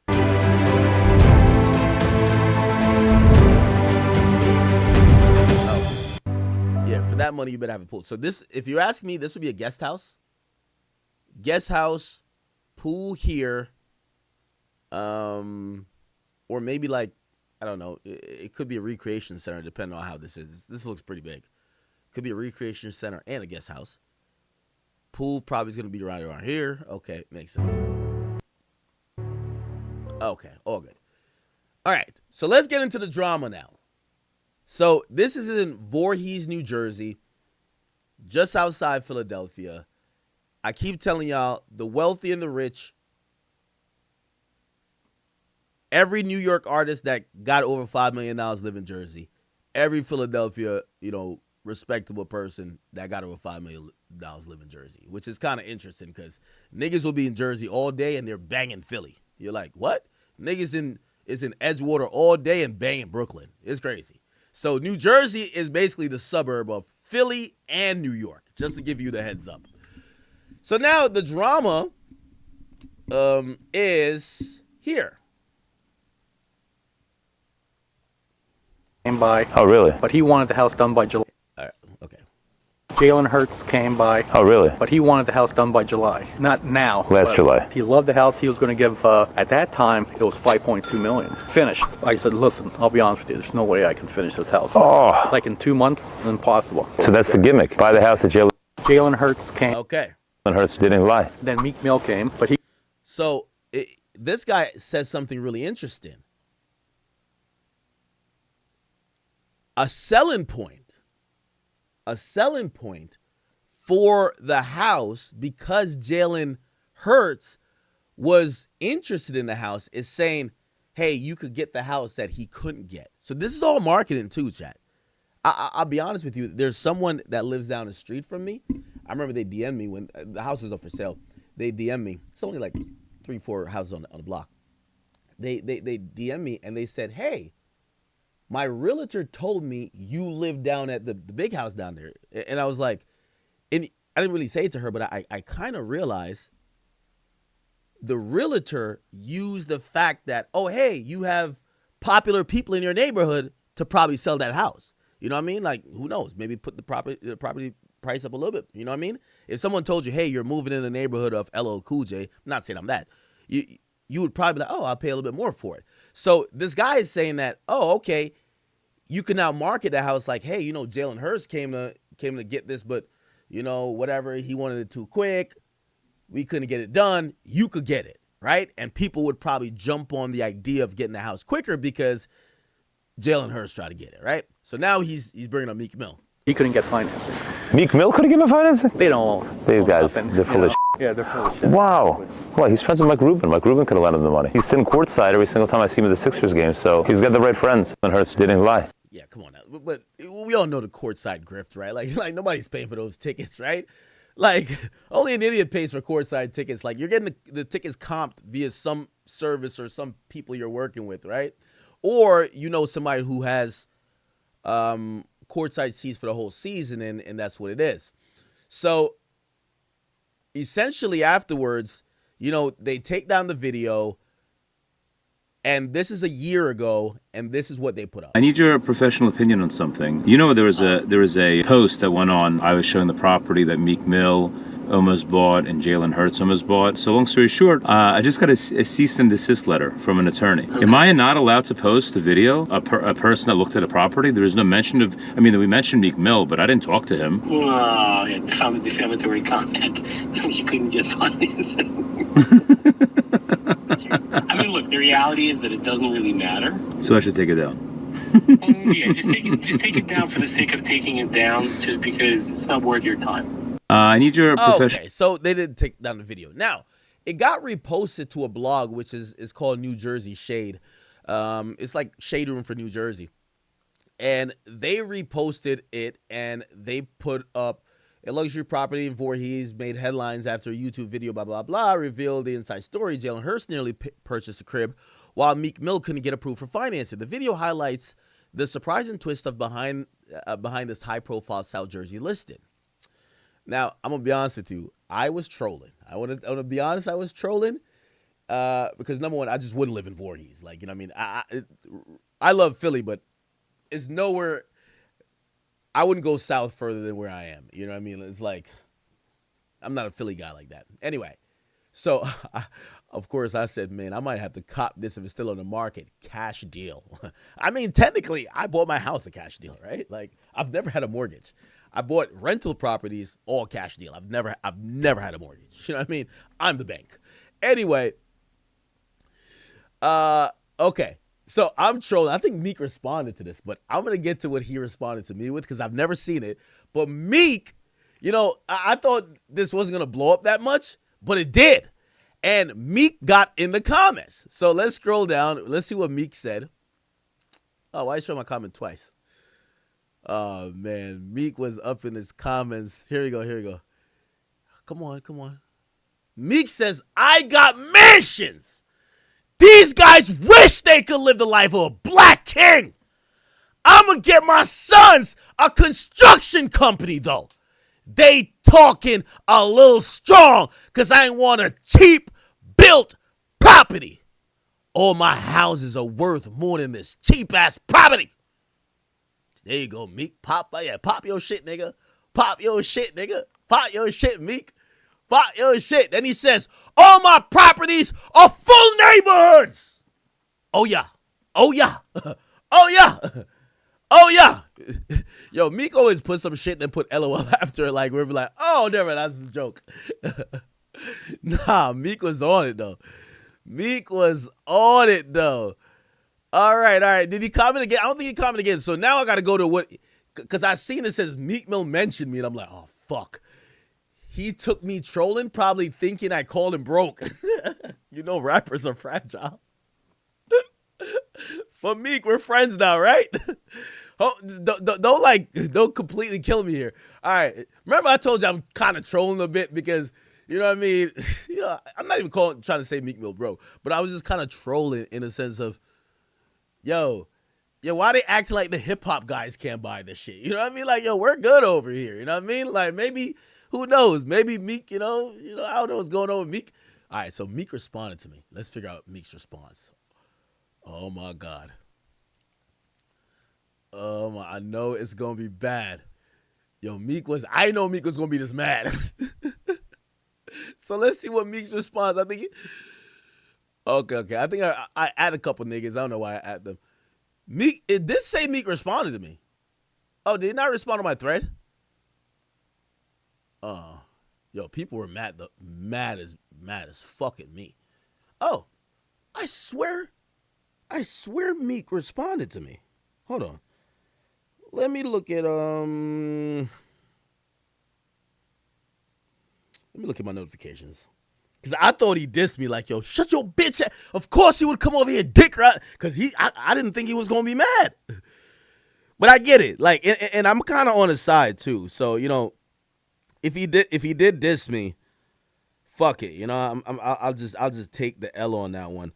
Just because I saw it and I was just kind of spicing it up.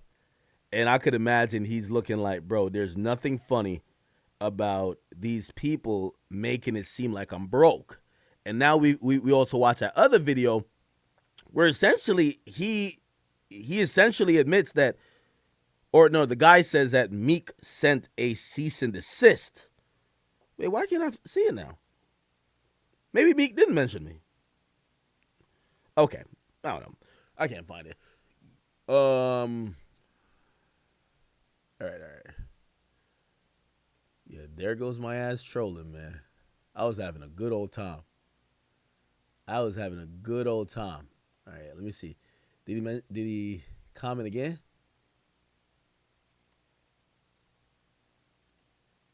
Come on, Meek. Can't disappoint, brother. Can't disappoint. Okay. He didn't comment that time on his own post. Okay, he said, all my properties are full of neighborhoods. Did he comment again? Nah, he left it pretty good. Okay, bet. All right. Now, I thought he had responded to me, but I thought he dissed me. But I can't find it here. Okay, cool. So now, that was not the end of it. That's not the end of it.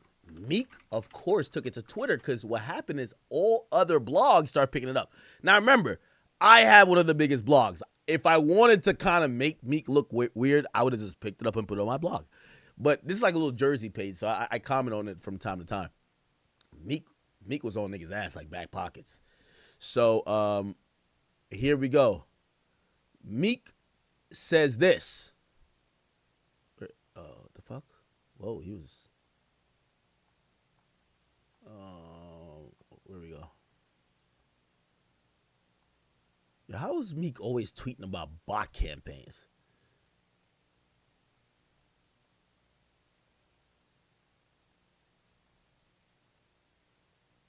Here we go. Okay. So, my mixtapes actually posted it.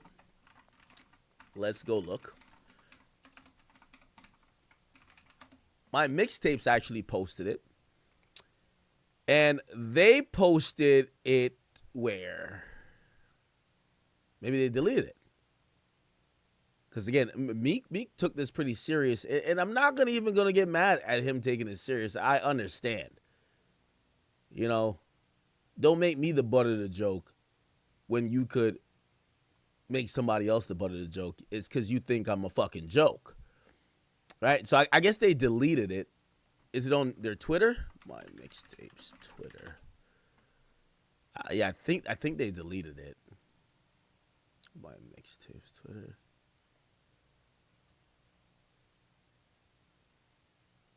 Yeah, I think they deleted it. Yep, they deleted it. Yeah, they for sure deleted it. Okay. I think I do have a copy of what they actually deleted, if you guys care.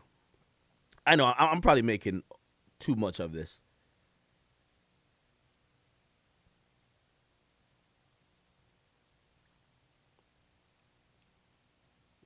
Memes, did you send me that? Okay.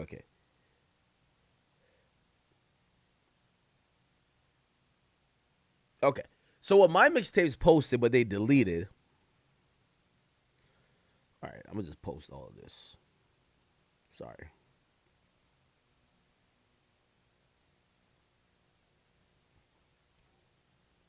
I know, chat. It took me an hour to find the house. And by the way, I do think that house is overpriced for that amount. And technically, it's not $5 million. It's three and a half.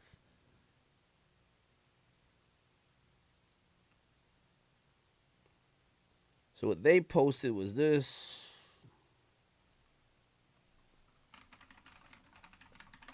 All right, perfect.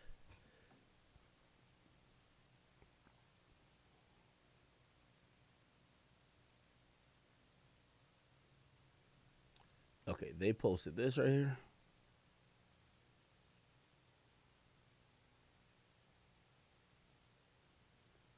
Oh, wait. Why is it not up?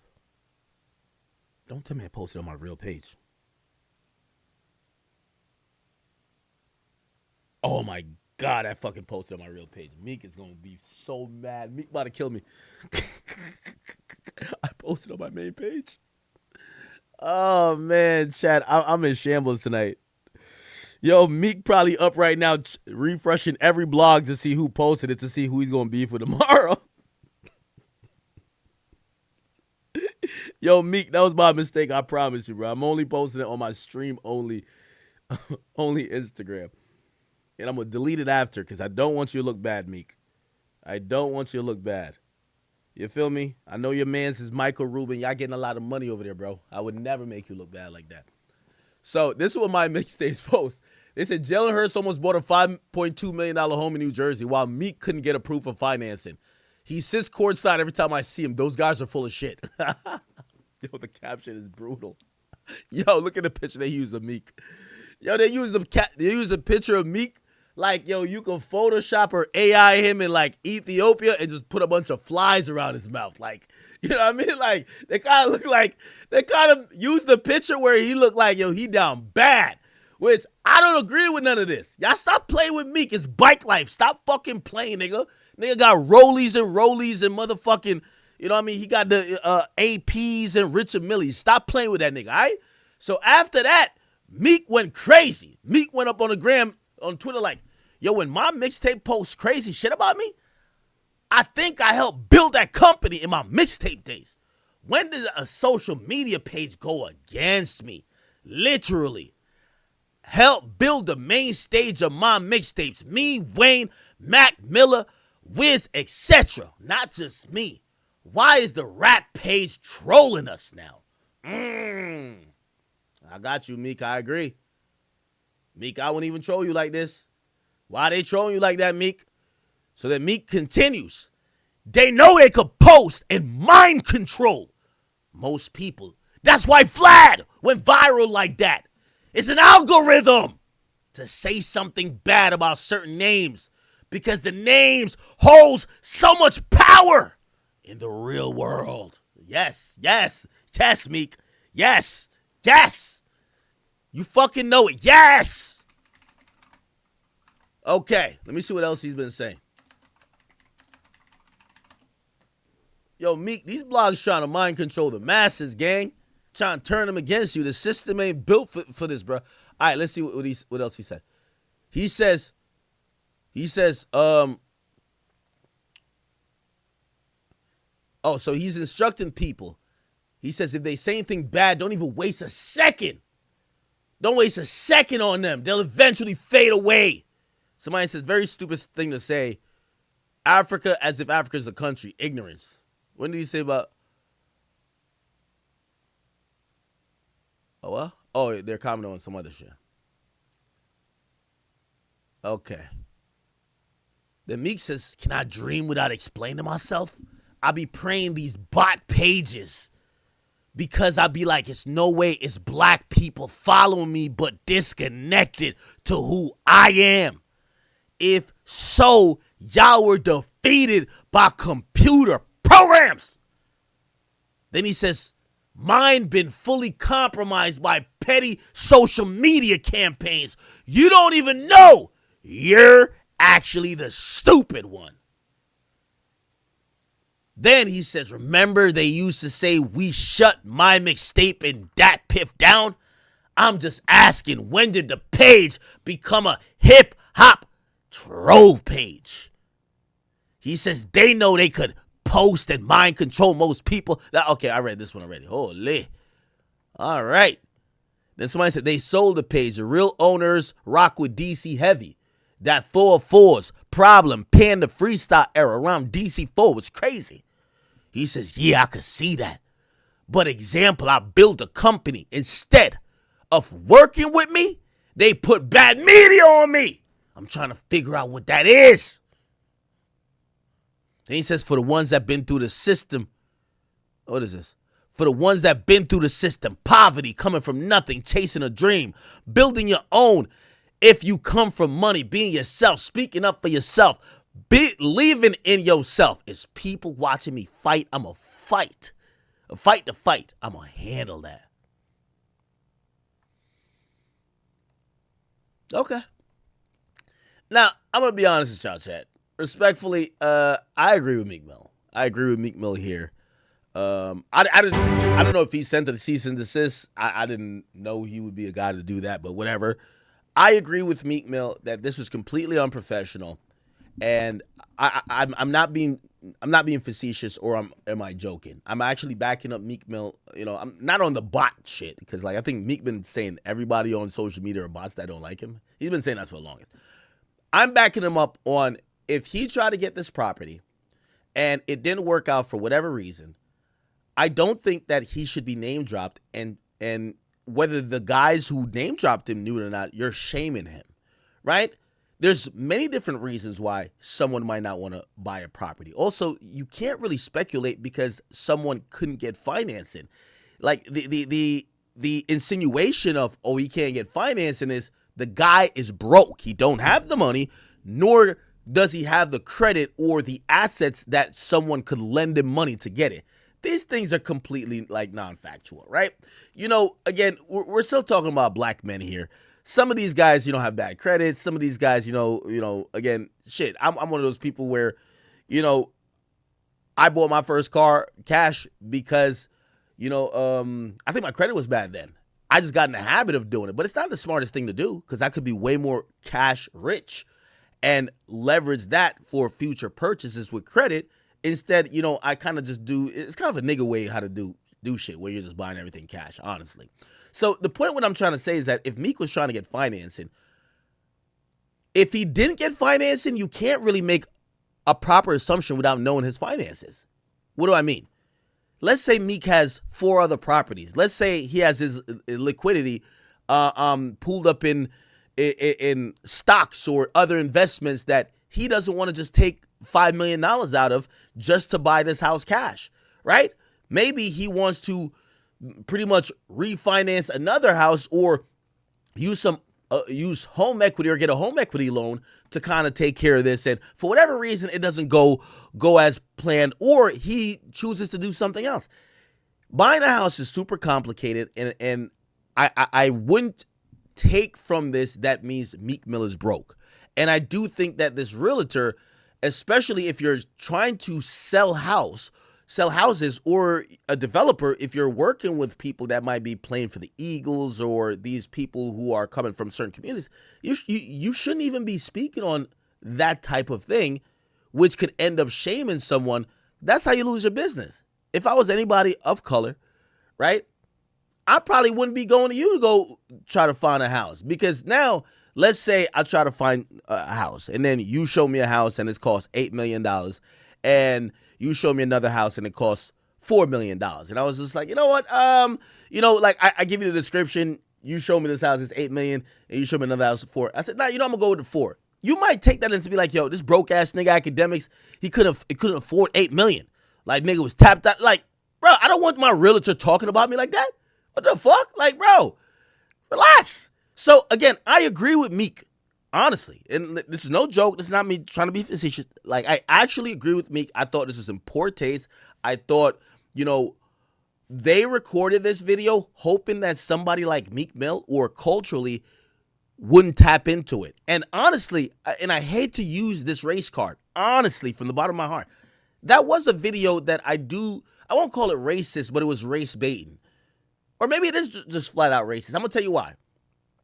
Because I don't think they made that video hoping that the culture would see it or a bunch of black people would see it. Number one, if they're selling houses that's cost over $3 million, it's a very finite amount of people that could get it.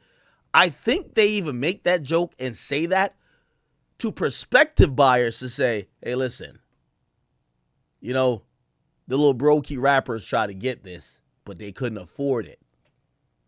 This is why we need you to cop it. Yeah, you could have got it over the Jalen Hurts. He just won the Super Bowl. Or there's a brokey rap. There's an insinuation of black people just not being able to either gather funds or not have credit. Whatever it is, it's nasty. So from a privacy perspective, I'm backing up Meek. And also, I'm kind of saying that there's some overtones of maybe racism in this. And not just because he says specifically, he says, yo, these rappers are full of shit.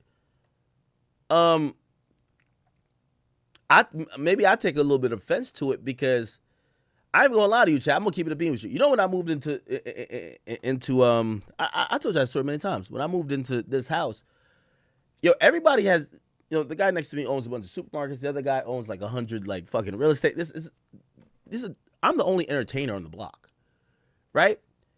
And I'm gonna be honest with you. There is kind of a looking down, like, in terms of like higher society. Not that I give a fuck, but like when I talk to my neighbors. And by the way, I'm cool with my neighbors. But when I talk to my neighbors, it's kind of like, wait, what do you do for a living? When they hear entertainment, bro, they kind of like look at you like, ugh. Honestly, I promise you. Like, so I do understand those overtones, where it's like, oh my God, this is one of the little rapidy rap motherfuckers over here. They're going to come over here, loud music, a bunch of people trying to have a cookout on the lawn. Like, there is that overtone, trust me. And I'm usually the one who would never, like, pull this particular card. So when they're talking about Meek like that, they're hoping Meek never sees the video, the culture never sees the video, and they're trying to sell to the prospective buyers who don't want to be around the rapper in the neighborhood. Trust. Like, just to let y'all know, there's no neighborhood that's happy that a rapper is living next to them. Trust, there's not one.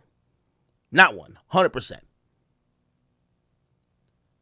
They're not happy that the rapper is living next to them, the ball player, especially if they're black, because they're thinking it's going to be nigga shit. You going to try to have your uncles, you got 15 cousins, you going to have people over here all the time, y'all barbecuing, loud music, like y'all niggas just outside smoking weed. Like, trust me, that becomes a thing. So, Meek, I'm kind of with you on this. About your point with my mixtape. My mixtapes, after the shutdown of the whole mixtape circuit, they've been pretty much like a blog site. So, I agree with you that they should probably have some, respect and for legacy acts like you. That probably helped build them. But I will say they didn't just randomly start just now making blogging content material. And I particularly hope that, they don't have an agenda against you, which I don't think they do. I think they see mad people post it and they just wanted to post it. That's it. Feel me? So, yeah. All right. Chat, I feel like I took an hour just to do a 15-minute video.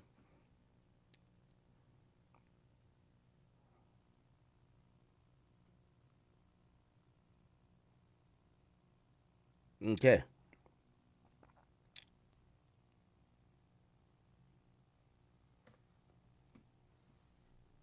I took about 2 hours, right? But I found it. That's the whole point. And by the way, if they had sold this, even the finished property, for $5.2 million, Jalen Hurts, good job not buying it. Because if I'm going back on the time, right now it's 2026. So if we're going to last February, that would be 2025. But they didn't say that February. They said the year before that, which is 2024. Housing prices were still inflated. Like COVID absolutely fucking made the market go up a lot. So if it's 3.5 million now, I could definitely see if Jalen Hurts had bought it, he would have paid maybe another $1.5 million for nothing. So ugly ass when you're pulling into a. So cool story. Meek, I'm actually with you on that. And Meek also posted a bunch of things. I don't know if you guys seen it. So Meek gave like a little tour. He gave a tour of like his driveway. Did y'all see the driveway tour that Meek gave? Yeah, Meek wasn't playing. So Meek was so upset. Meek wanted people to know how he was really living. And Meek posted his driveway, and he says he's flexing his 20-acre estate, and he says he wants 20 more, while the realtor alleges he was denied home financing for different properties. So this is him. He has music over it, so we're gonna mute it. Yeah, so he says this is his driveway. He says driveway is at least 2 blocks and up.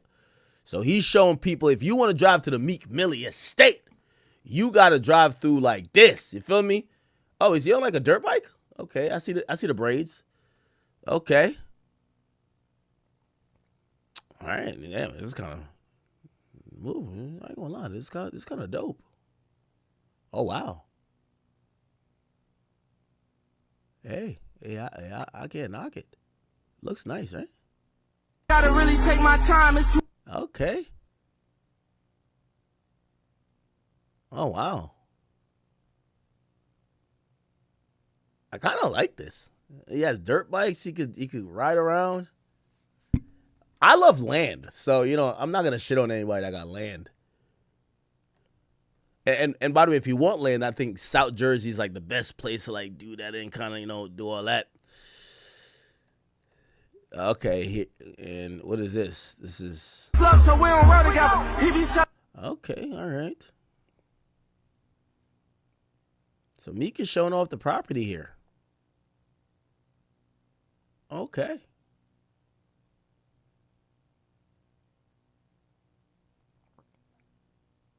Which also, you never know. Maybe he was trying to buy that property for his mom. You could never tell what, really going on with someone. Is that the main house or the guest house? I don't know nobody. Yeah.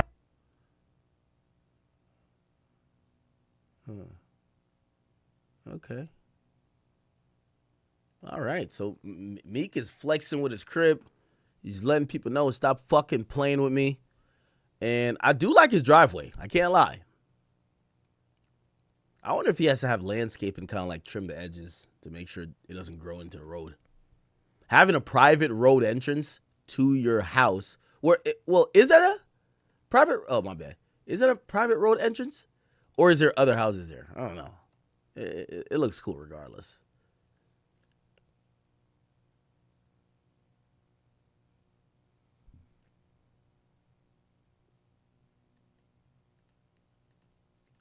Oh, yeah. I think it's a private road entrance. Oh, wow. I like that.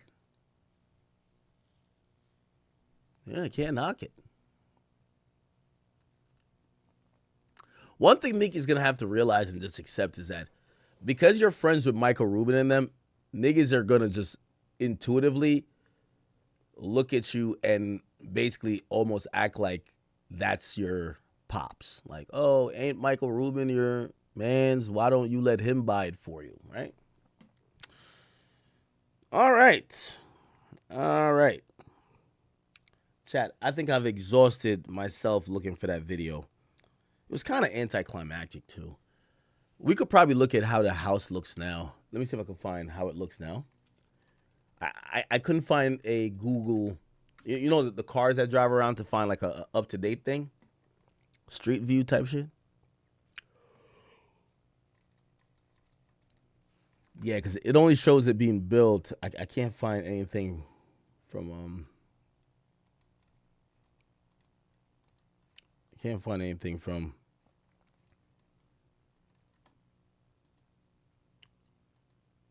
2026. Yeah, I can't find anything from 2026. Fuck. Has it been back on the market since then? Yeah, I can't. It's all good though.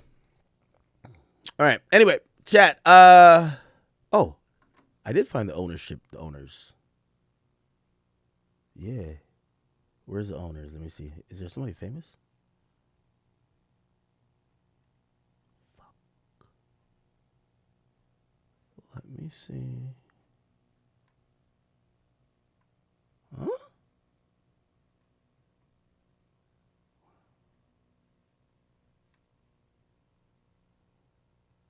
Wait, what?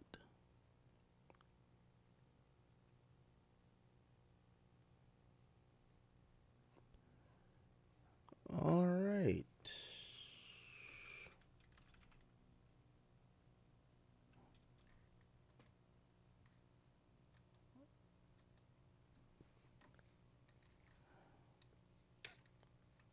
All right, come on. All right, anyway, chat.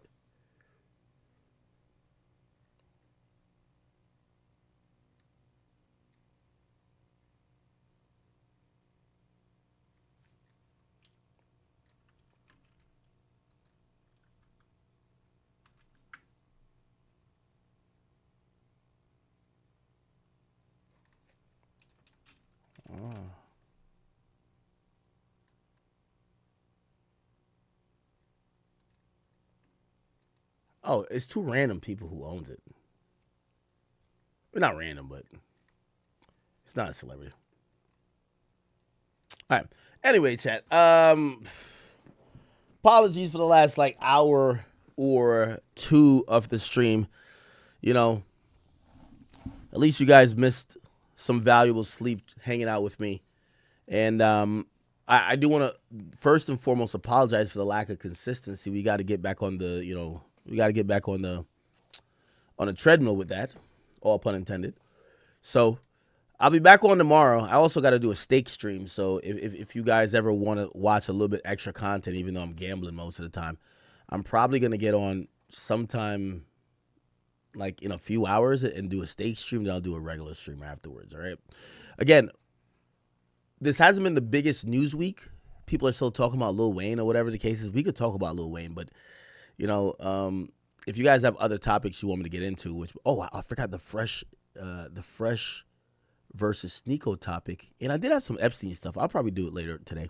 So I apologize for not being, just on the clock with everything today, and this kind of took too long, but I'll get to it tomorrow. I really thank you guys for watching.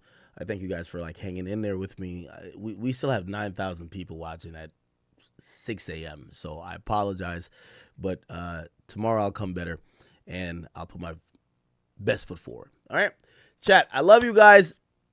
Get some sleep. I will be back. Promise you, because we're slacking and we're losing real track of our consistency, which is not.